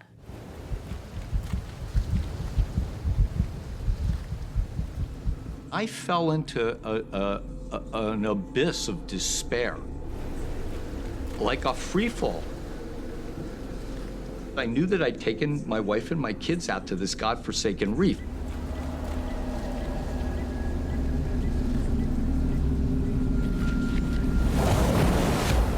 This whole thing was my idea. After I passed, they were going to die one by one after me, and there was absolutely nothing I could do to stop it. It was beyond horror.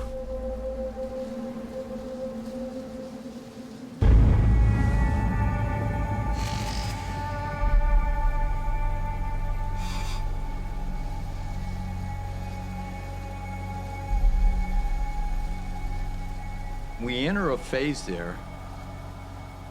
It's just pure survival.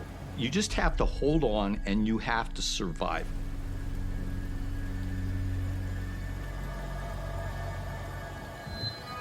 We just prayed. We didn't know what to do. The emergency beacon has been transmitting for over 5 hours. But they have no idea whether their call for help is being heard. Then, just after midnight,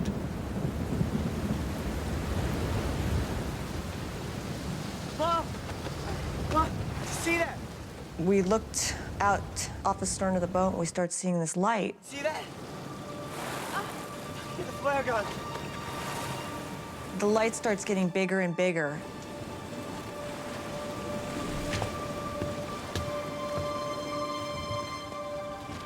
And we thought, oh, wow, it's a ship, we're gonna get rescued.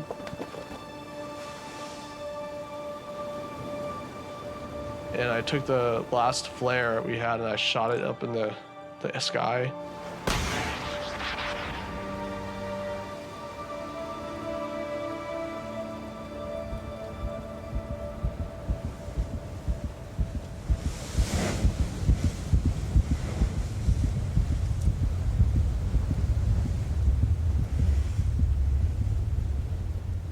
And then all of a sudden we realized it's not a ship coming. It's actually the moon that's coming up.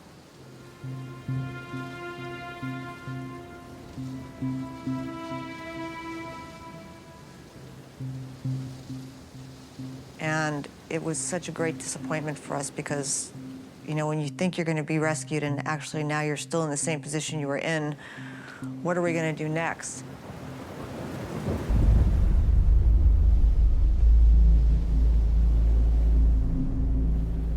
As the night wears on, the family cling to the wreckage of the boat as the waves relentlessly batter them. The boat was breaking up. The waves were just breaking with such intensity.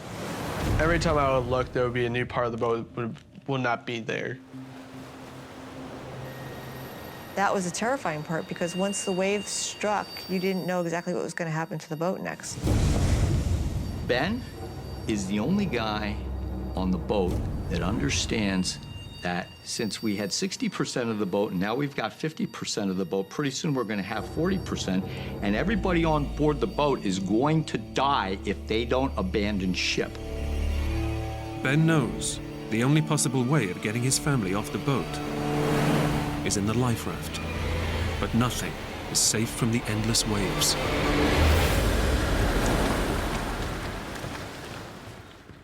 The life raft fell over and flipped over. The life raft is trapped in a tangle of wreckage. The family of 6 is now stranded on a sinking boat in the middle of the Pacific Ocean, with no means of escape. In the moment that you think it can't get any worse, it can't get any bigger, it can't get any darker, it does.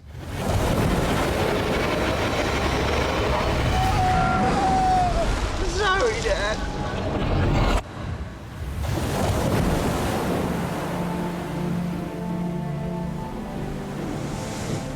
The boat was just breaking up so badly.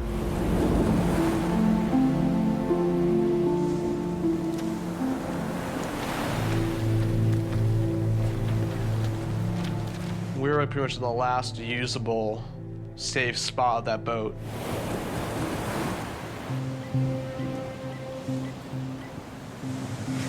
That's when I realized there was no way we could stay there. The risk was just too great.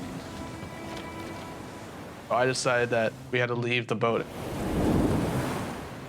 7 hours after they crashed, the tide around them begins to ebb, exposing a tiny outcrop of rock about 100 feet away. It's a possible escape route.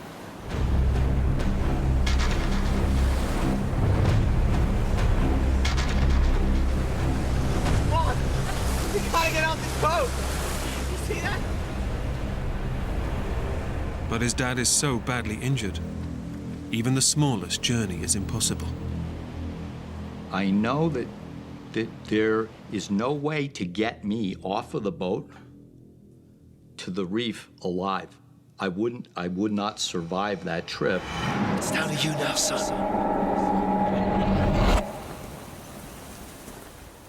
It's a terrible decision for a 16-year-old to make. But Ben knows he has no option. He must leave his dying father behind on the sinking boat in order to save the rest of his family.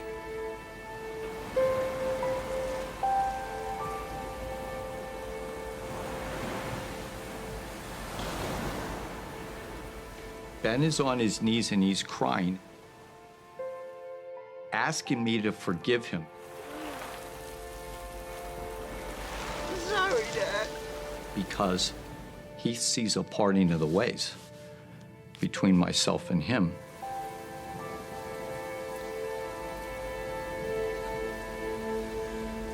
Sorry, Dad. When you're basically telling him goodbye, it was pretty tough to tell him that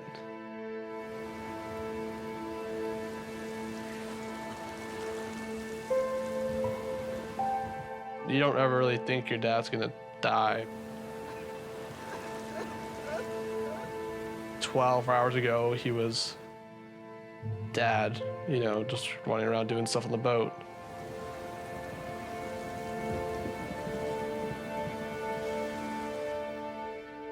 So it was very difficult.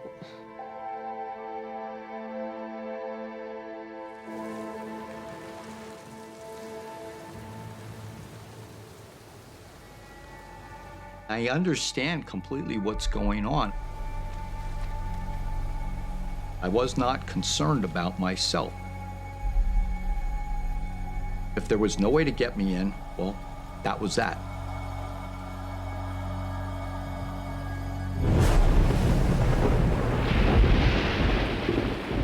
Now, as head of the family, Ben is faced with getting the 3 young children off the boat and across the reef to the tiny outcrop of dry rock.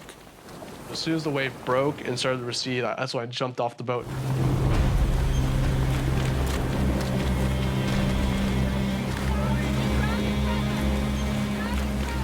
The reef is so sharp, the little coral spikes would go right through my sandals. I had coral cutting my feet every time I took a step. They're cutting up their legs every which way. We have the waves breaking on our legs, and our legs are getting absolutely cut up.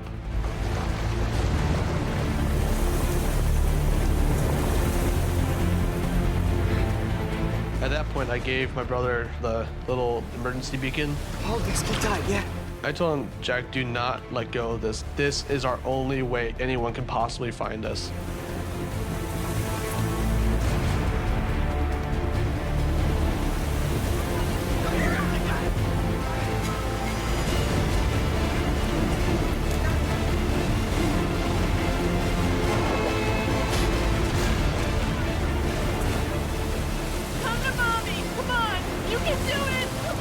You've got to get off the boat now, too. You've got to get off the boat.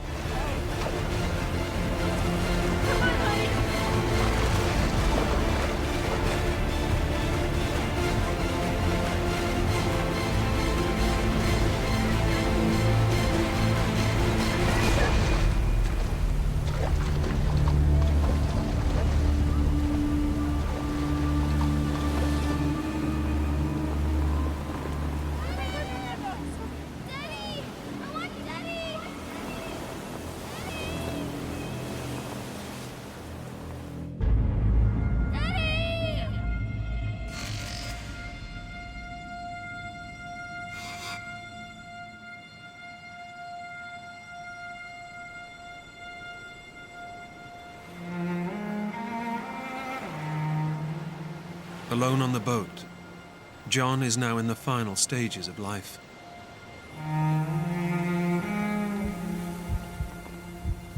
And he begins to give up. There was no possibility of saving me out there. And I don't have any hopes whatsoever of being rescued. This little piece of boat that I'm on is going to just slide off the edge of the reef, and I'm going to sink a mile down to the bottom of the ocean. But the thought of watching John die alone on the boat haunts Ben and his mum. If we don't get him off the boat, he doesn't have a chance. He doesn't have a chance. I have to get him off the boat.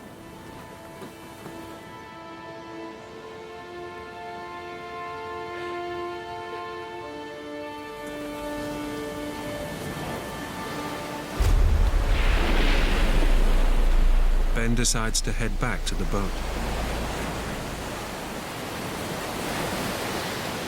Mom, go to the life raft. I'm gonna go to Dad.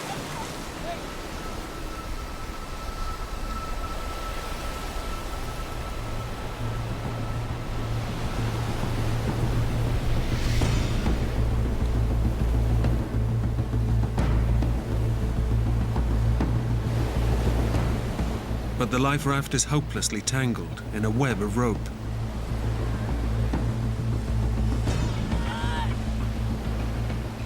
Jean pulls at the life raft for over an hour. Every bit of my mind, every bit of muscle I have. I'm grunting. I'm practically drowning out there.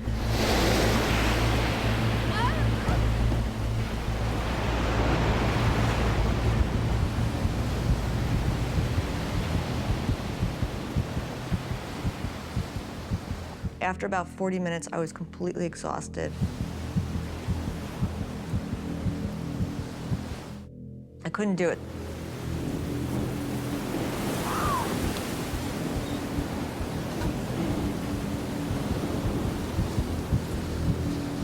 Gene launches into a frenzy, a crazed frenzy, trying to push this raft out. But just as it seems it will never be freed, The life raft just comes popping out. She just yelled at me like, I got it, I got it.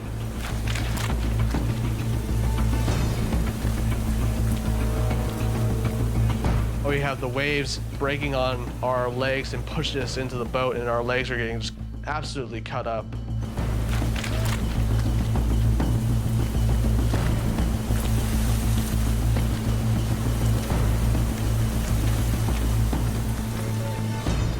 I had to use all my strength to just lift his upper body and slide that in.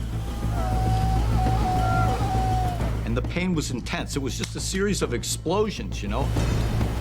I remember the tears that were just streamed down the side of my eyes. And my teeth, they're just grit.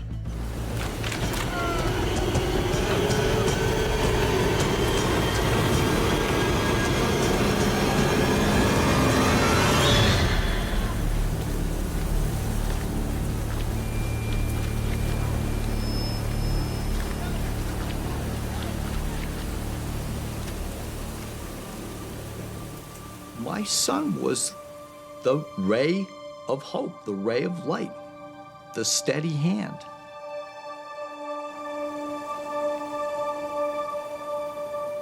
My worries were the life raft would pop some point on the reef, like before we were able to get him to safety.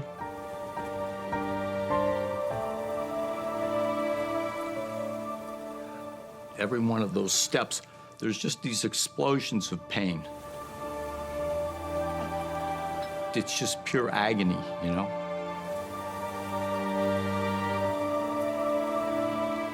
That kind of pain, it takes maybe an hour to even begin to leave you. That peak of pain.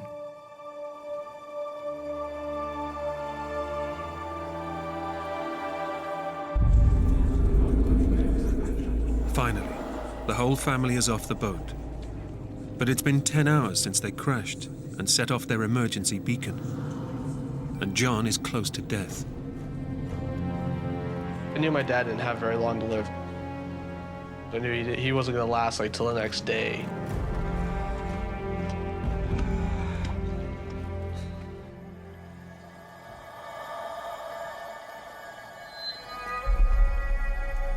It's been 12 hours since the Silverwoods activated their emergency distress signal. But there's been no sign of rescue. Clinging to a tiny outcrop of rock, the family has all but given up hope. And inside the life raft, John is barely conscious, on the edge of death.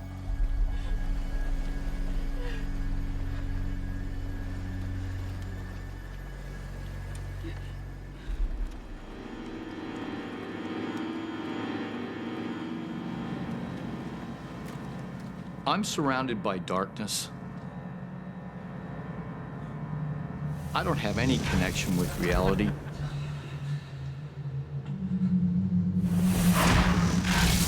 I would pray, I'd ask God, in return for my own suffering, in return for my own passing, would you please save the life of my wife?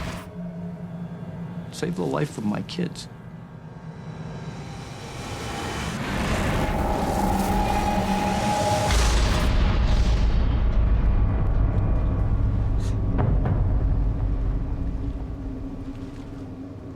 Ben has done everything he can to save his dad. He can do no more. He's now resigned to his father's death.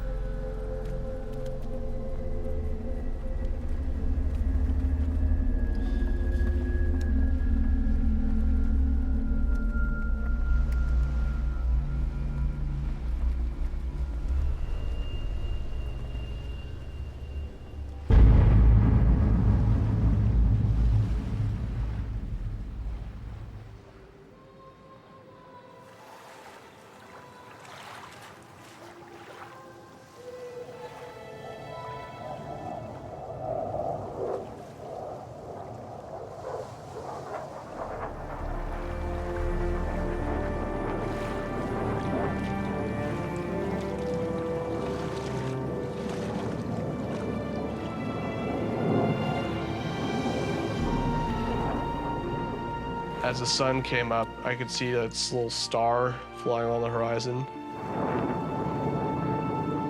So I thought it could be a plane.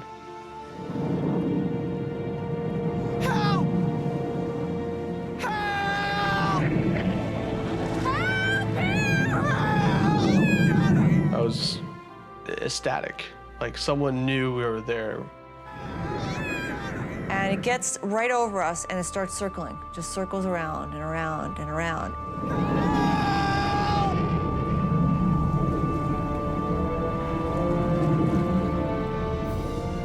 But no sooner has the plane flown over them than it disappears over the horizon. I could see the glimmer from the star kind of just diminished. Our hearts sank because we realized, we're not going to get rescued.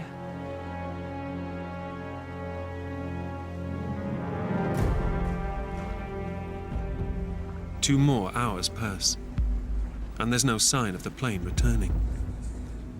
Time was definitely running out for my dad. We need like a medic or a doctor here now.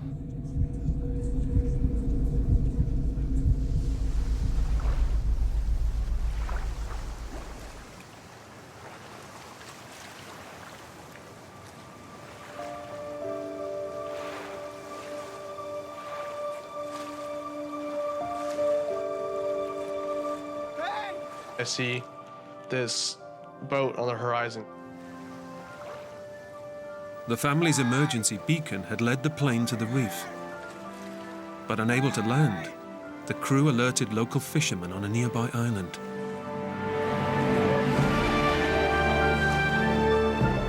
"15 hours after their boat was shipwrecked, their ordeal is finally over. That was when I finally let go.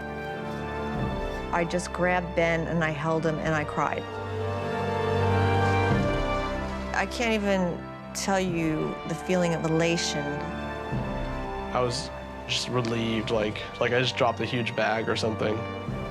We're actually going to get out of this situation. John's gonna make it. The fishermen take the family to a nearby island, where they're evacuated by a medical rescue team and flown to Tahiti. After 8 hours of surgery, John's life was saved. But he lost his left leg below the knee. How was it to lose a leg? I honestly can tell you, it bothered me not. When I regained consciousness, everything was new to me. Everything was spectacular to me. I'm so proud of my children. I thought Ben was a 16-year-old immature boy, and he turned into a man in an instant. Well, a lot of people use the word like hero and stuff like that about me. It doesn't really seem right. I just did all that stuff just because it needed to be done. I see my wife and I see my kids through an entirely different lens. And I understand exactly how magnificent that they really are.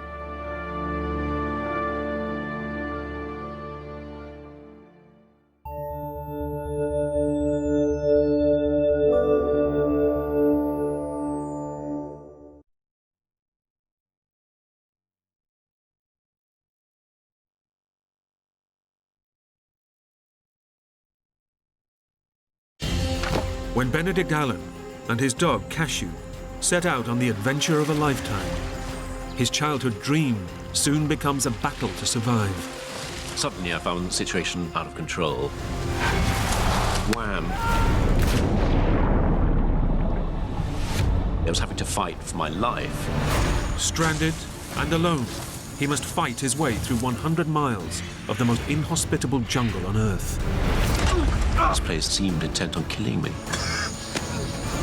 He must face nature's most deadly predators.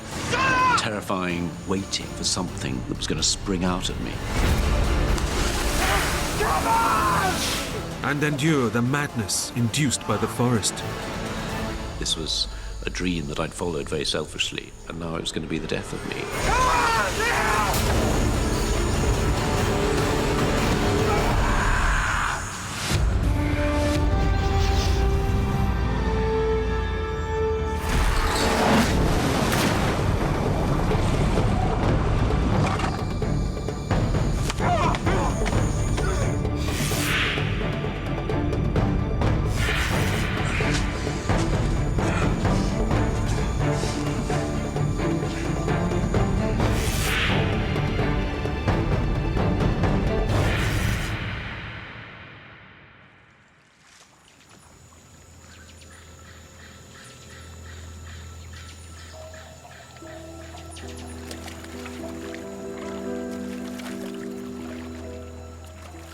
22-year-old Benedict Allen has always been a dreamer, and he's living his biggest dream yet.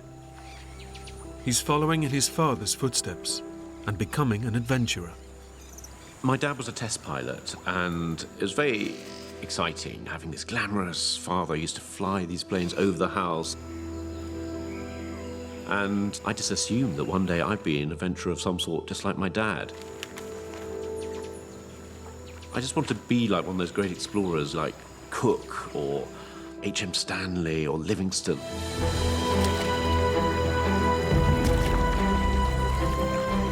And for his first expedition, Benedict has come to the greatest wilderness on Earth, the mighty Amazon rainforest. As a child, I read in my books about El Dorado, which was this mythical land of gold. But no one found El Dorado, and I thought one day that would be my destiny.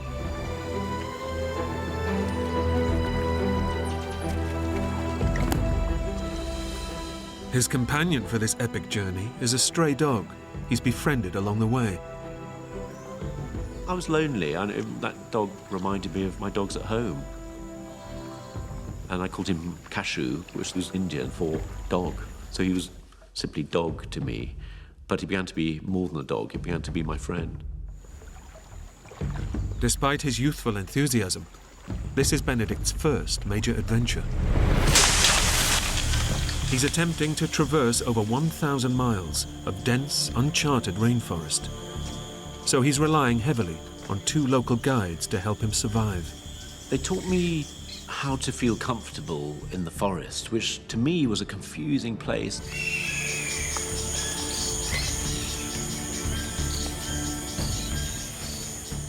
They began to show me what I could eat and what I had to avoid, how to hunt. I was utterly dependent on these 2 men and their extraordinary library of knowledge, because I knew nothing, absolutely nothing.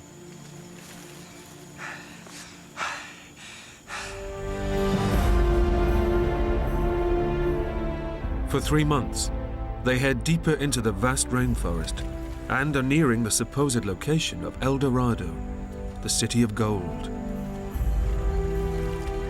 But Benedict has been warned of the dangerous illegal miners that have been drawn here. And there are troubling indications that they are not alone. The signs were ominous from the beginning. The water, just empty cachaça bottles. Cachaça is a sort of cheap rum. There was a sense that there were outsiders in the forest. I'd been warned that these were bank robbers, thieves, people accused of murder. They'd all headed off into the forest because here was a chance of making a quick buck. Despite Benedict's trepidation, they must find a place to camp as night is falling.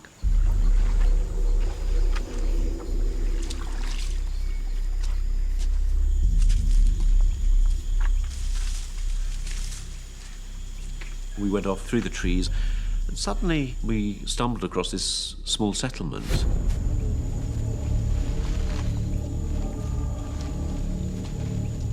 But whereas I was worried, my 2 Indian guides were absolutely entranced. I remember one of the Indian guides picking up a can opener and wondering what that was.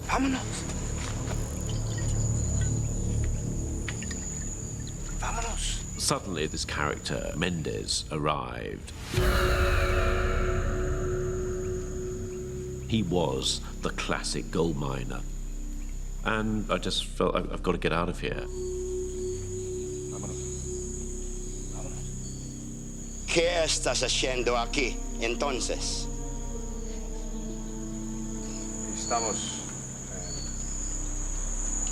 Estamos buscando El Dorado. ¿El Dorado? Estamos viajando al sur por la boca del Amazon. No, mi amigo. Si viajas para allá, muy peligroso. Los rápidos están lucidos, pero puede ayudarte. Mendes said to me, look, I'll be your guide. I'll take you down the river towards El Dorado. Furthermore, I know a track. You'll be able to walk from the river to the outside world. Está bien? Divertimos. And I thought, well, maybe I've misjudged this gold miner. Maybe he isn't that bad. But I thought I should go along with this plan. I'll be heading in the right direction at least. Bien.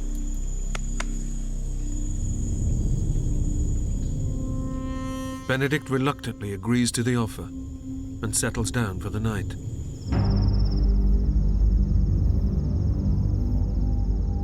But as the night wears on, he has a growing sense that all is not what it seems. That night, I woke up in my hammock feeling that something was wrong. Just an uneasy feeling, and I remember thinking, I've got to check on things.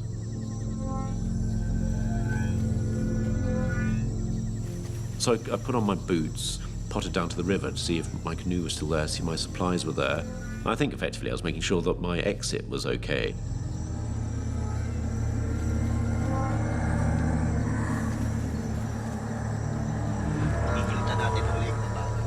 And I heard this conversation going on between Eduardo and Mendes, and they were discussing me.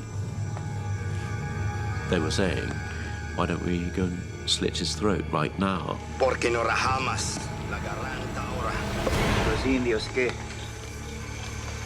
tendrán problemas si lo matamos. No. A ellos le dan igual. I had a rising sense of fear, and adrenaline began thumping in my ears. Venga, lo haceros ahora. ¿Quién va a ser? No lo haré cuando está durmiendo. And I realized I'm just going to be killed. These are my last moments alive. I just thought, go, I have to run, get out of here. Gathered my hammock together, my mosquito net, ran to the canoe. And suddenly, I was in the darkness in my canoe with my dog. And with his loyal friend Cashew, Benedict makes it away from danger. My first thought was relief. Then I had this terrible, dawning realization that I wasn't safe at all. I was surrounded by forest. It was the middle of the night, and I was very, very alone. Without his guides, Benedict is now stranded in over 2 million square miles of rainforest, with no one to show him the route out. I really was not at the end of a nightmare, but at the beginning of one. Cashew. Let's get out of here, boy. I paddled upriver for maybe an hour, and I thought, I'll just calm down, I'll just pull into the side.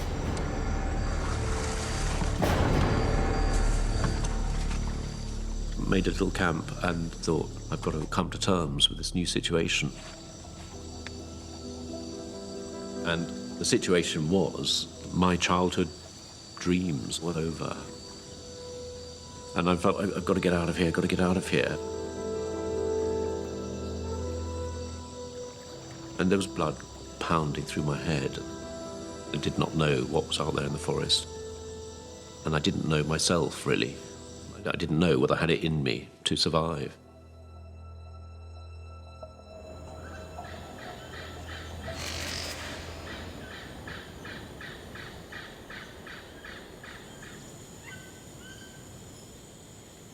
As the first light came up, I could see this forest, absolutely immense, and there I was in the middle of it, absolutely alone. It was terrifying that first morning.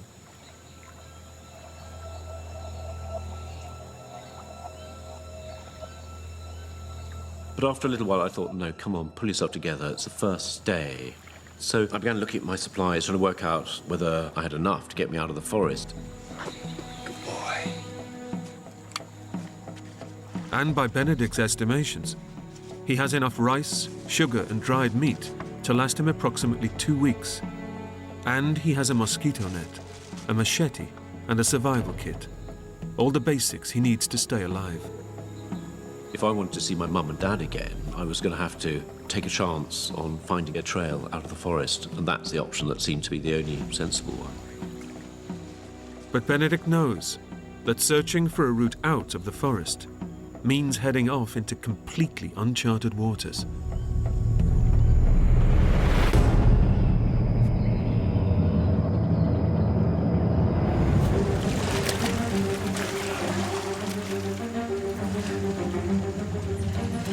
I was actually going into the interior. I was heading upriver.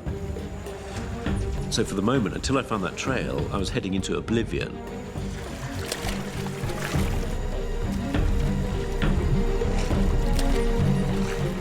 As I paddled away upstream, I was feeling more and more hopeful. Then, suddenly, there were rapids.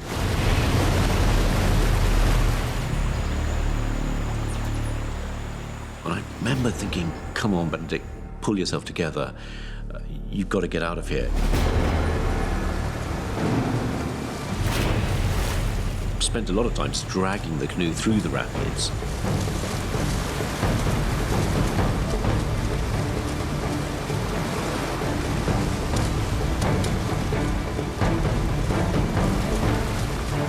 It was immensely hard work. It just seemed relentless that I was just fighting all the time, this river.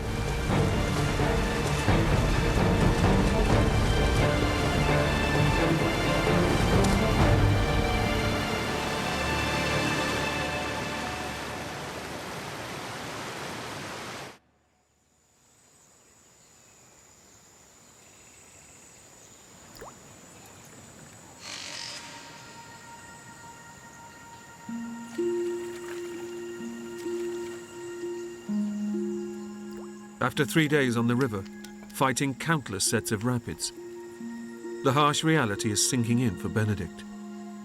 He's heading deeper and deeper into the forest, and there is still no sign of the trail.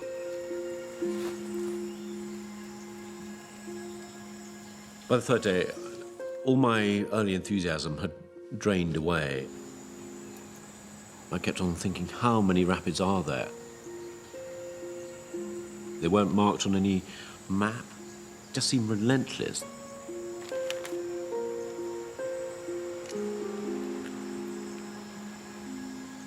Physically, I felt a wreck. My hands were in ribbons and blisters all over the place, burns from this rope.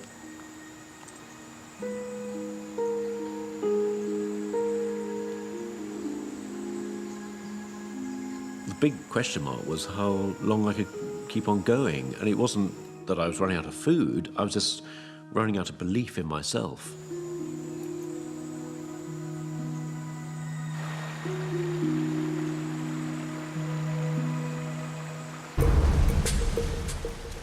By mid-afternoon, it seems Benedict and Cashew have cleared the worst of the rapids.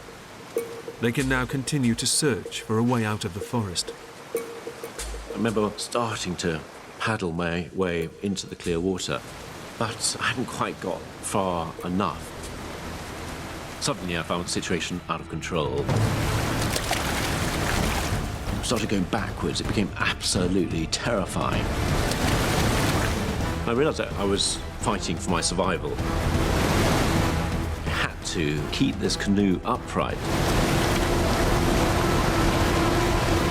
But then, wham! The canoe shattered with the impact. Everything now ended up in the water. The dog, the supplies, and me. It was a moment of absolute terror as I realized not only was I losing my possessions, but actually I was having to fight for my life.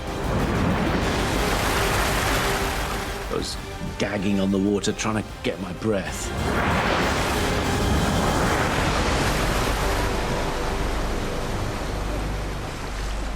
Finally got some purchase and waded my way towards the riverbank.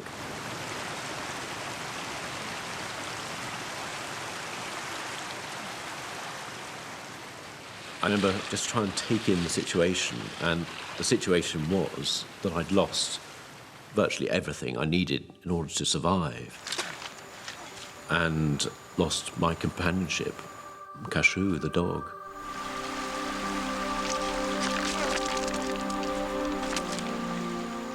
Yeah, it was a sad moment just because he was my friend, my companionship. He was everything to me.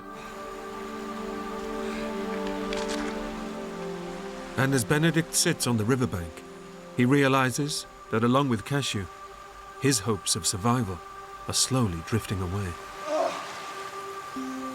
First thing that struck me was I didn't have any food. Then I realized I didn't have a hammock, didn't have my mosquito net. There were so many worries going through my head. Would I end up starving to death? Would I die slowly of malaria? It was difficult to imagine how I was going to end up, but whatever way, it didn't look likely that I'd ever see my family again. Benedict knows that no one will be looking for him, because his expedition is not due to finish for at least 3 months. And with no food or medical supplies, he'll be lucky to survive a week. The situation was beautifully clear in a way. If I stayed where I was, I thought I would just die. I thought I've just got to get out of this place. I thought, what have I got to get me out of the forest? There was an old rucksack. There was a water bottle, a machete, but above all, my survival kit. Fishing hooks, fishing line, distress flares, spare compass. So key, simple things. I got out my little notebook and made a little map. Anything I can remember, I put onto this map. Benedict realizes that the river is no longer a viable route, and the only possible way out is to walk directly into the jungle and attempt to hike out on foot.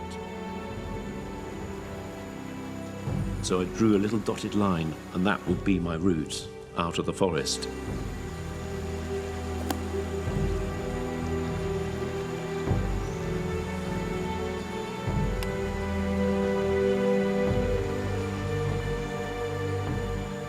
And it was a huge, huge moment as I walked away from the sunlight into the unknown.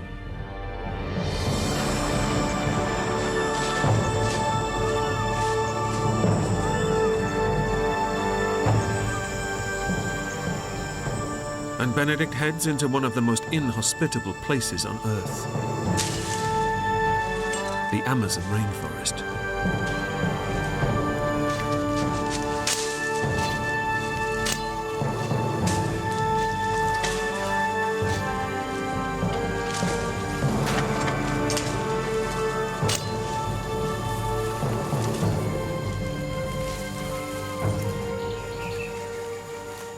The forest that I saw seemed a very different forest from one I'd remembered.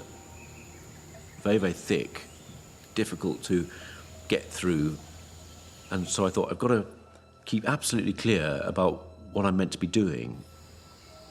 Benedict realizes that traversing this jungle will be a monumental task, so he'll have to use every last scrap of experience he has, if he is to make it through here alive. And I reckon I walked absolutely straight, maybe 100 miles. That would take me to the outside world. So I thought, I'm going to count every single pace. When I got to 100 paces, I made a little notch in a stick. And that way, I'd know that I was nearer help.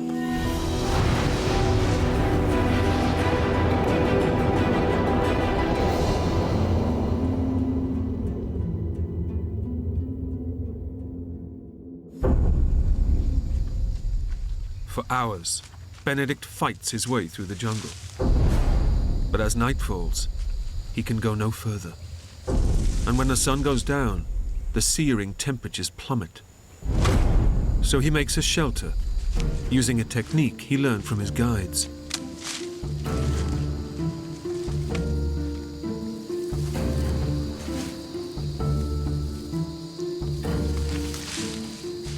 I thought, oh, it doesn't look too bad, really. I felt a little bit of pride.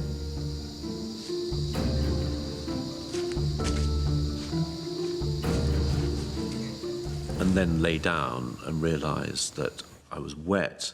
There's more dampness coming up from the ground. I lay there, sweating away, and then felt incredibly cold. The brutal reality is that Benedict isn't prepared for this at all. In the 100% humidity, he has no way of keeping dry or warm, and with his mosquito net gone, no way to protect himself against the deadly disease he fears the most, malaria. Then the insects started moving in, and a long night began.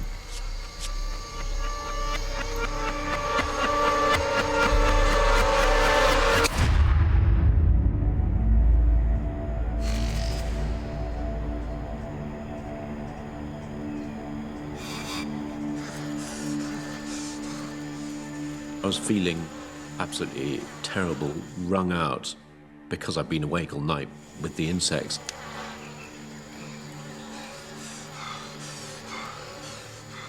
And I had to light a fire and dry out my clothes just to fend off this clawing wetness which wore you down.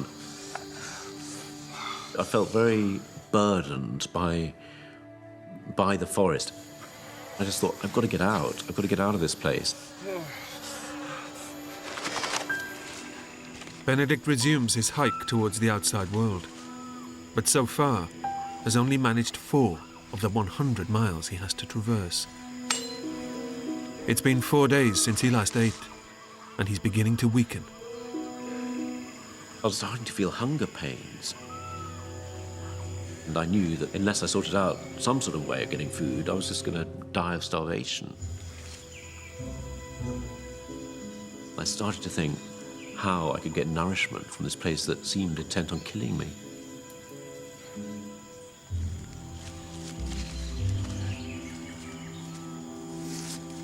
So I thought, okay, I've got to settle myself down and build a few traps. And Benedict knows that if you want to trap an animal, you have to find its trail. You make 2 parallel lines of sticks that you jab into the forest floor, and you funnel the mouse along. And there's a little bit of bait that you put at the end, and it triggers a mechanism, and boom, a log comes down and flattens the mouse, and you get this flat rodent for your supper.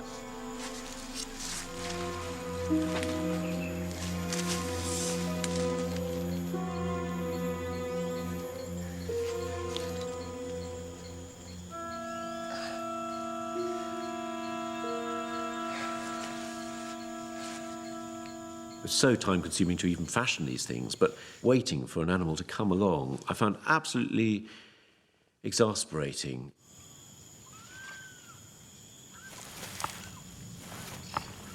I thought, I'm totally incompetent here. I don't belong in the forest, and furthermore, the forest seems to know it. It's almost like I'd been found out.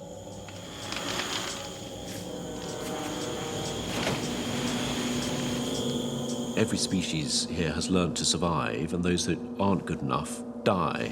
And I'm going to be next, because I don't know how to cope here. I can't even make a simple trap.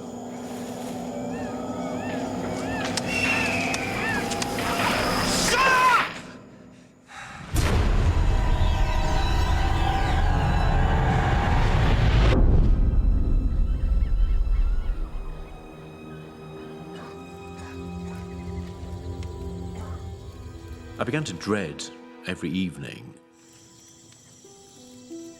It was a question of trying to light fires, then I had to find water to boil so I could drink it.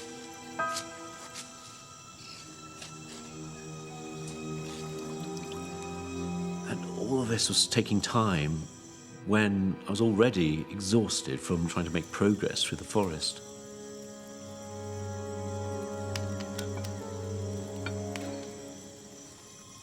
I used to dread the loneliness of night and wish for the morning again, but in the morning, no relief.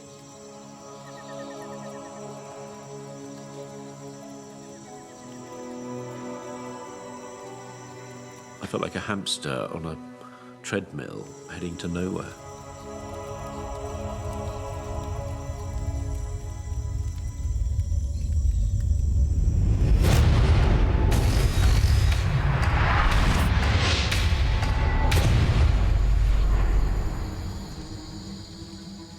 Benedict has managed to fight his way through 25 miles of jungle, a mere quarter of the distance he believes he needs to travel to reach the outside world. The only food he's eaten are the tips of ferns, but it's not enough, and he's beginning to experience the first effects of starvation. My hunger was really bad. I felt weak. I was doing less and less miles every day and feeling more and more confused. And weakened by hunger, his body is becoming too frail to withstand the jungle's constant onslaught. Insects were more of a problem, and so were the bites. Some of them were starting to fester and weep. All of this was sort of visible evidence that I was being attacked.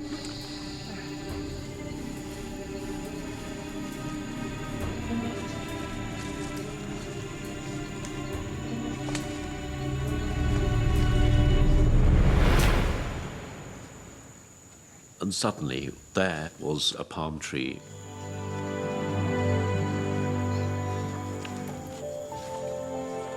It was a Marija palm.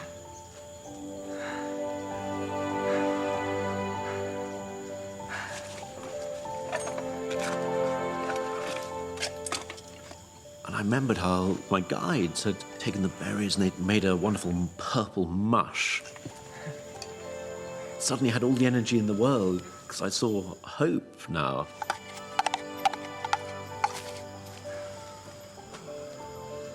I drank down this wonderful, nutritious liquid.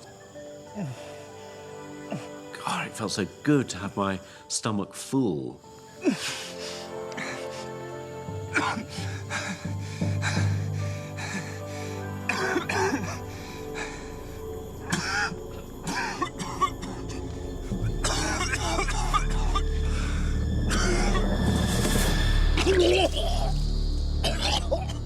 Benedict is so weak that his stomach is unable to digest this rich berry pulp.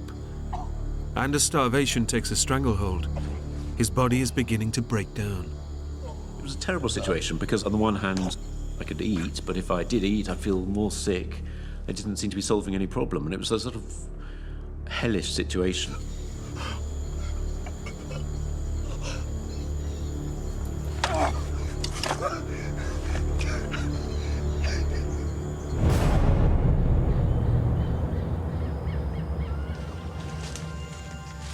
Despite his sickness, Benedict pushes onwards, but he's getting weaker by the hour, and it's not just the result of malnutrition. Gradually, I realized I was succumbing to something. Sweat was becoming more and more obvious to me. Looking at my hand, I'd see it shaking and shaking.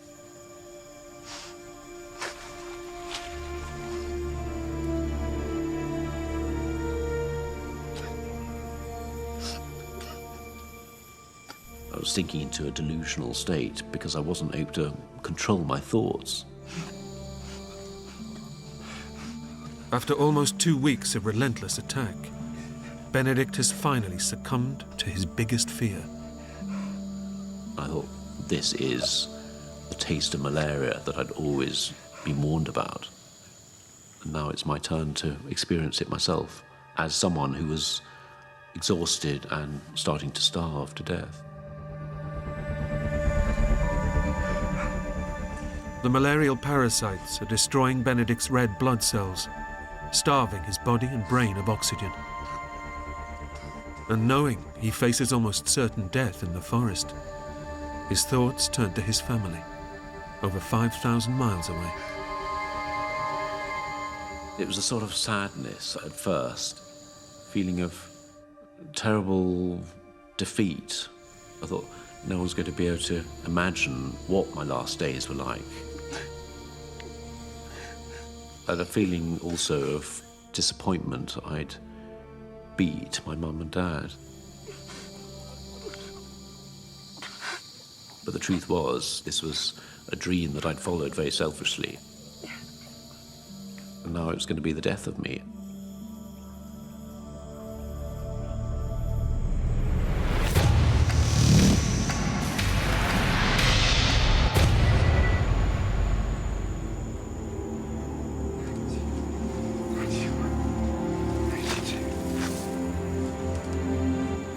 As the fever began to kick in, my progress became even slower, and it was becoming a fight just to put one foot in front of the other.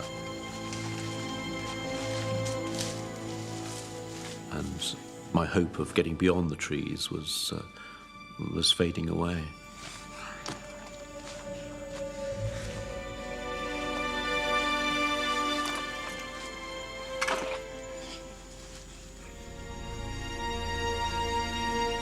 Suddenly, I had this feeling that there was something out there, as if something was stalking me. And I thought, come on, Benedict, keep control, you're losing it, you're losing it. Suddenly, I heard this rustle, and my worst fear was that it was a jaguar. And it was terrifying, waiting for something that was going to spring out at me. Come on!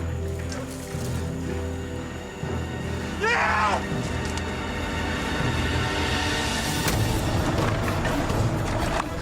I fired off a couple of distress flares.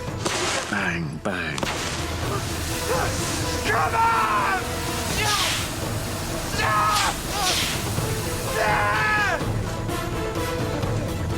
And nothing.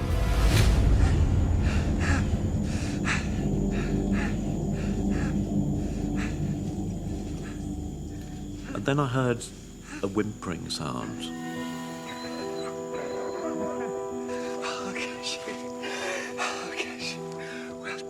Incredibly, after vanishing in the rapids 2 weeks before, Cashew has tracked his old friend through 40 miles of rainforest.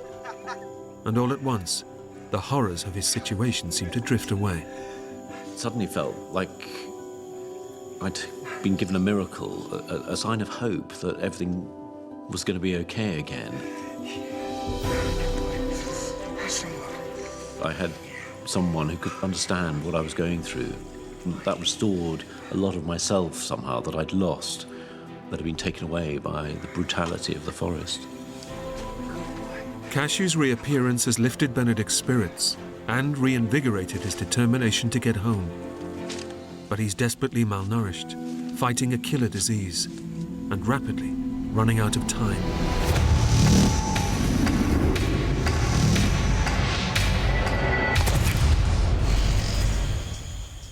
Now, I was 3 weeks into this trek, 3 weeks of really hardly eating anything. After walking for 70 miles, Benedict is now in the advanced stages of starvation, and the malarial parasites are rapidly colonizing and destroying his body. He knows that his condition is reaching critical. And I was so aware that I was running out of time. Cashew seemed to be lagging more and more behind. And I thought, I can't have you as a passenger. Cashew! Cashew! Cashew! Shoot!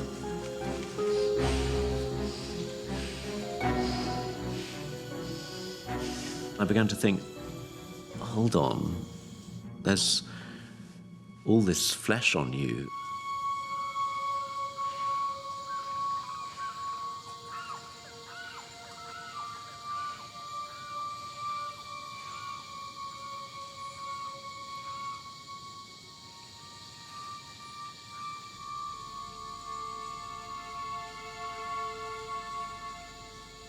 But it was inconceivable that he could ever be my food.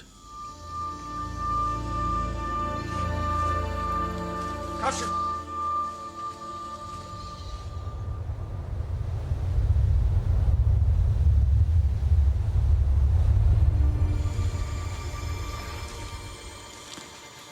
As the day wore on, I began pining for water, and I realized I wasn't just starving, I was dehydrated. Benedict's life is now hanging in the balance. The combined effects of starvation and malaria mean that he must take on more and more fluid, but it's becoming ever harder to find. And whereas a normal person can last 3 days without water, in his condition, he won't last 24 hours. I was desperately licking leaves, I was licking stones just to get a bit of water into my system, just to sustain myself.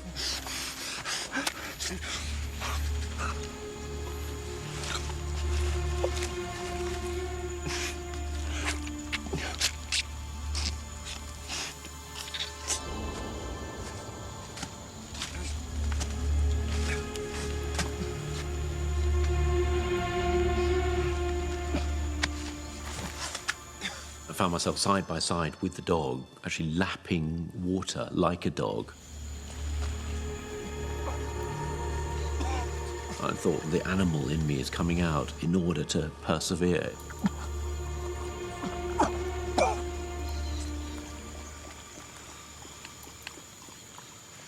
Become like you, Cashew. I was in a desperate state.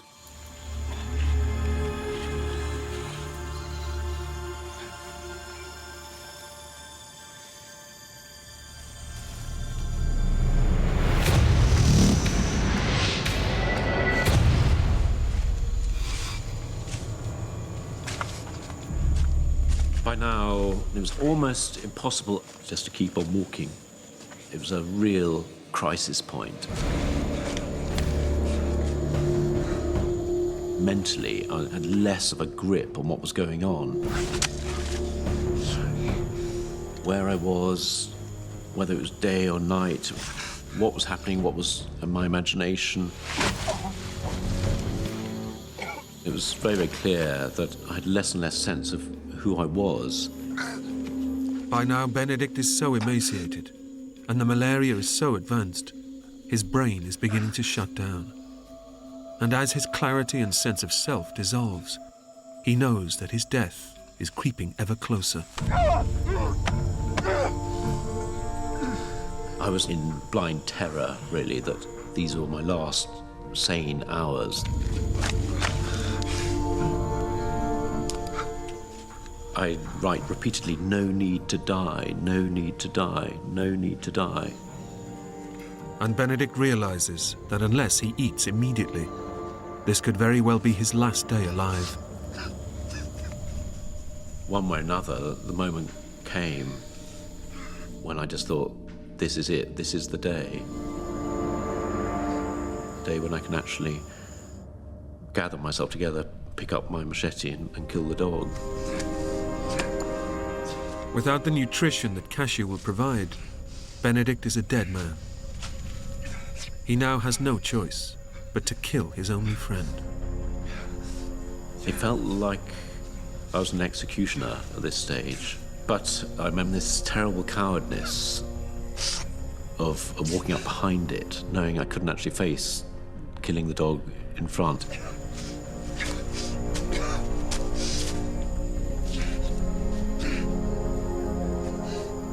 I struck it a blow on the head from behind.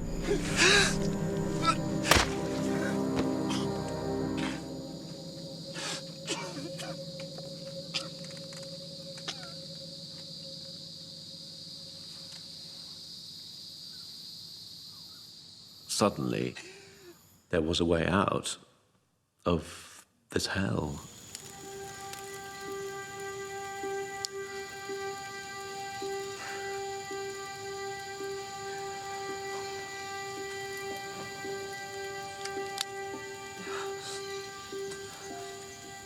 For now, I'd concentrate on the most nutritious parts, the kidneys, the liver, heart, and I put them on the fire.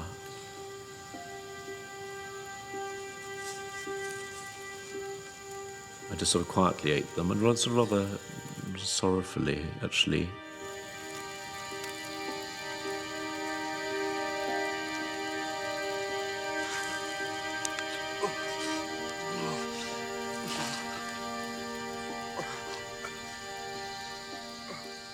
But Benedict cannot ingest the meat. The malaria is making his stomach reject anything he forces into it. And the realization dawns. He's just used his last chance.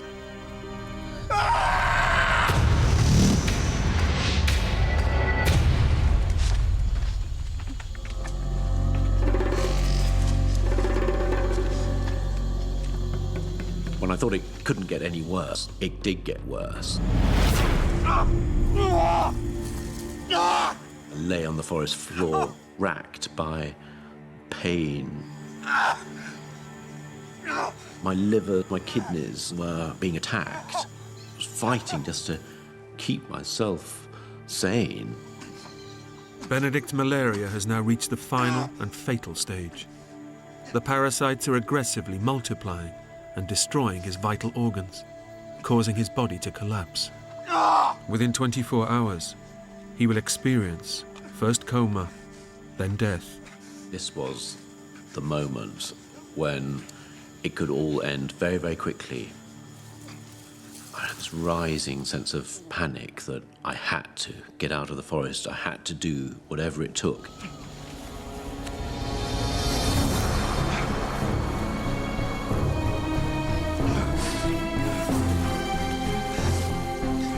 Whatever happened, I had to keep moving. Keep on putting one foot in front of the other. I kept on going, making pitiful progress, and sometimes no progress at all. I couldn't even think straight. I couldn't even see my compass. At that moment, I suddenly thought, well, I'm just never going to get out of here. It was just too big to fight. And I was losing that fight.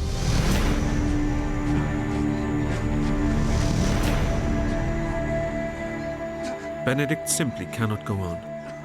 He's just too weak, too ravaged by disease. It was a terribly lonely moment, thinking this is the end.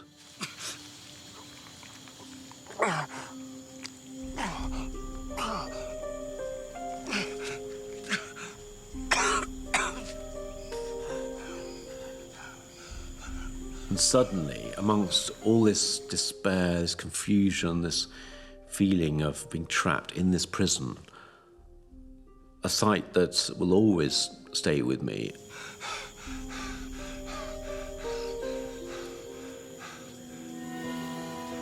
I saw this cut branch.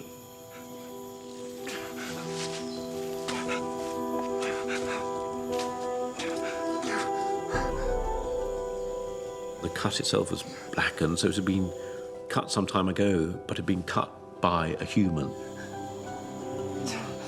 I realised there was actually quite a few of these branches. This was actually the edge of the outside world. I started investigating, and there was a trail.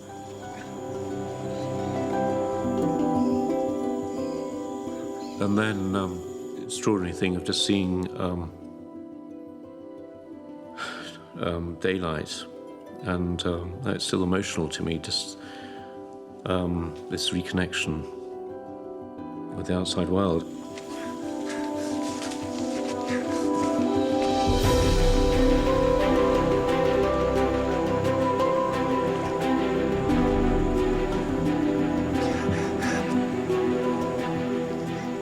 The one thing I've been looking forward to, praying for, imagining, was suddenly there, and it was absolutely overwhelming.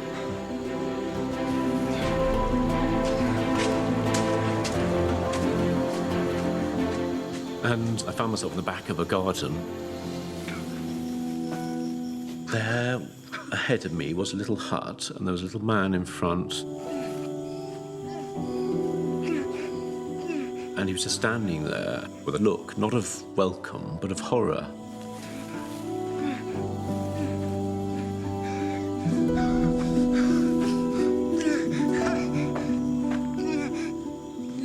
And that was my last memory.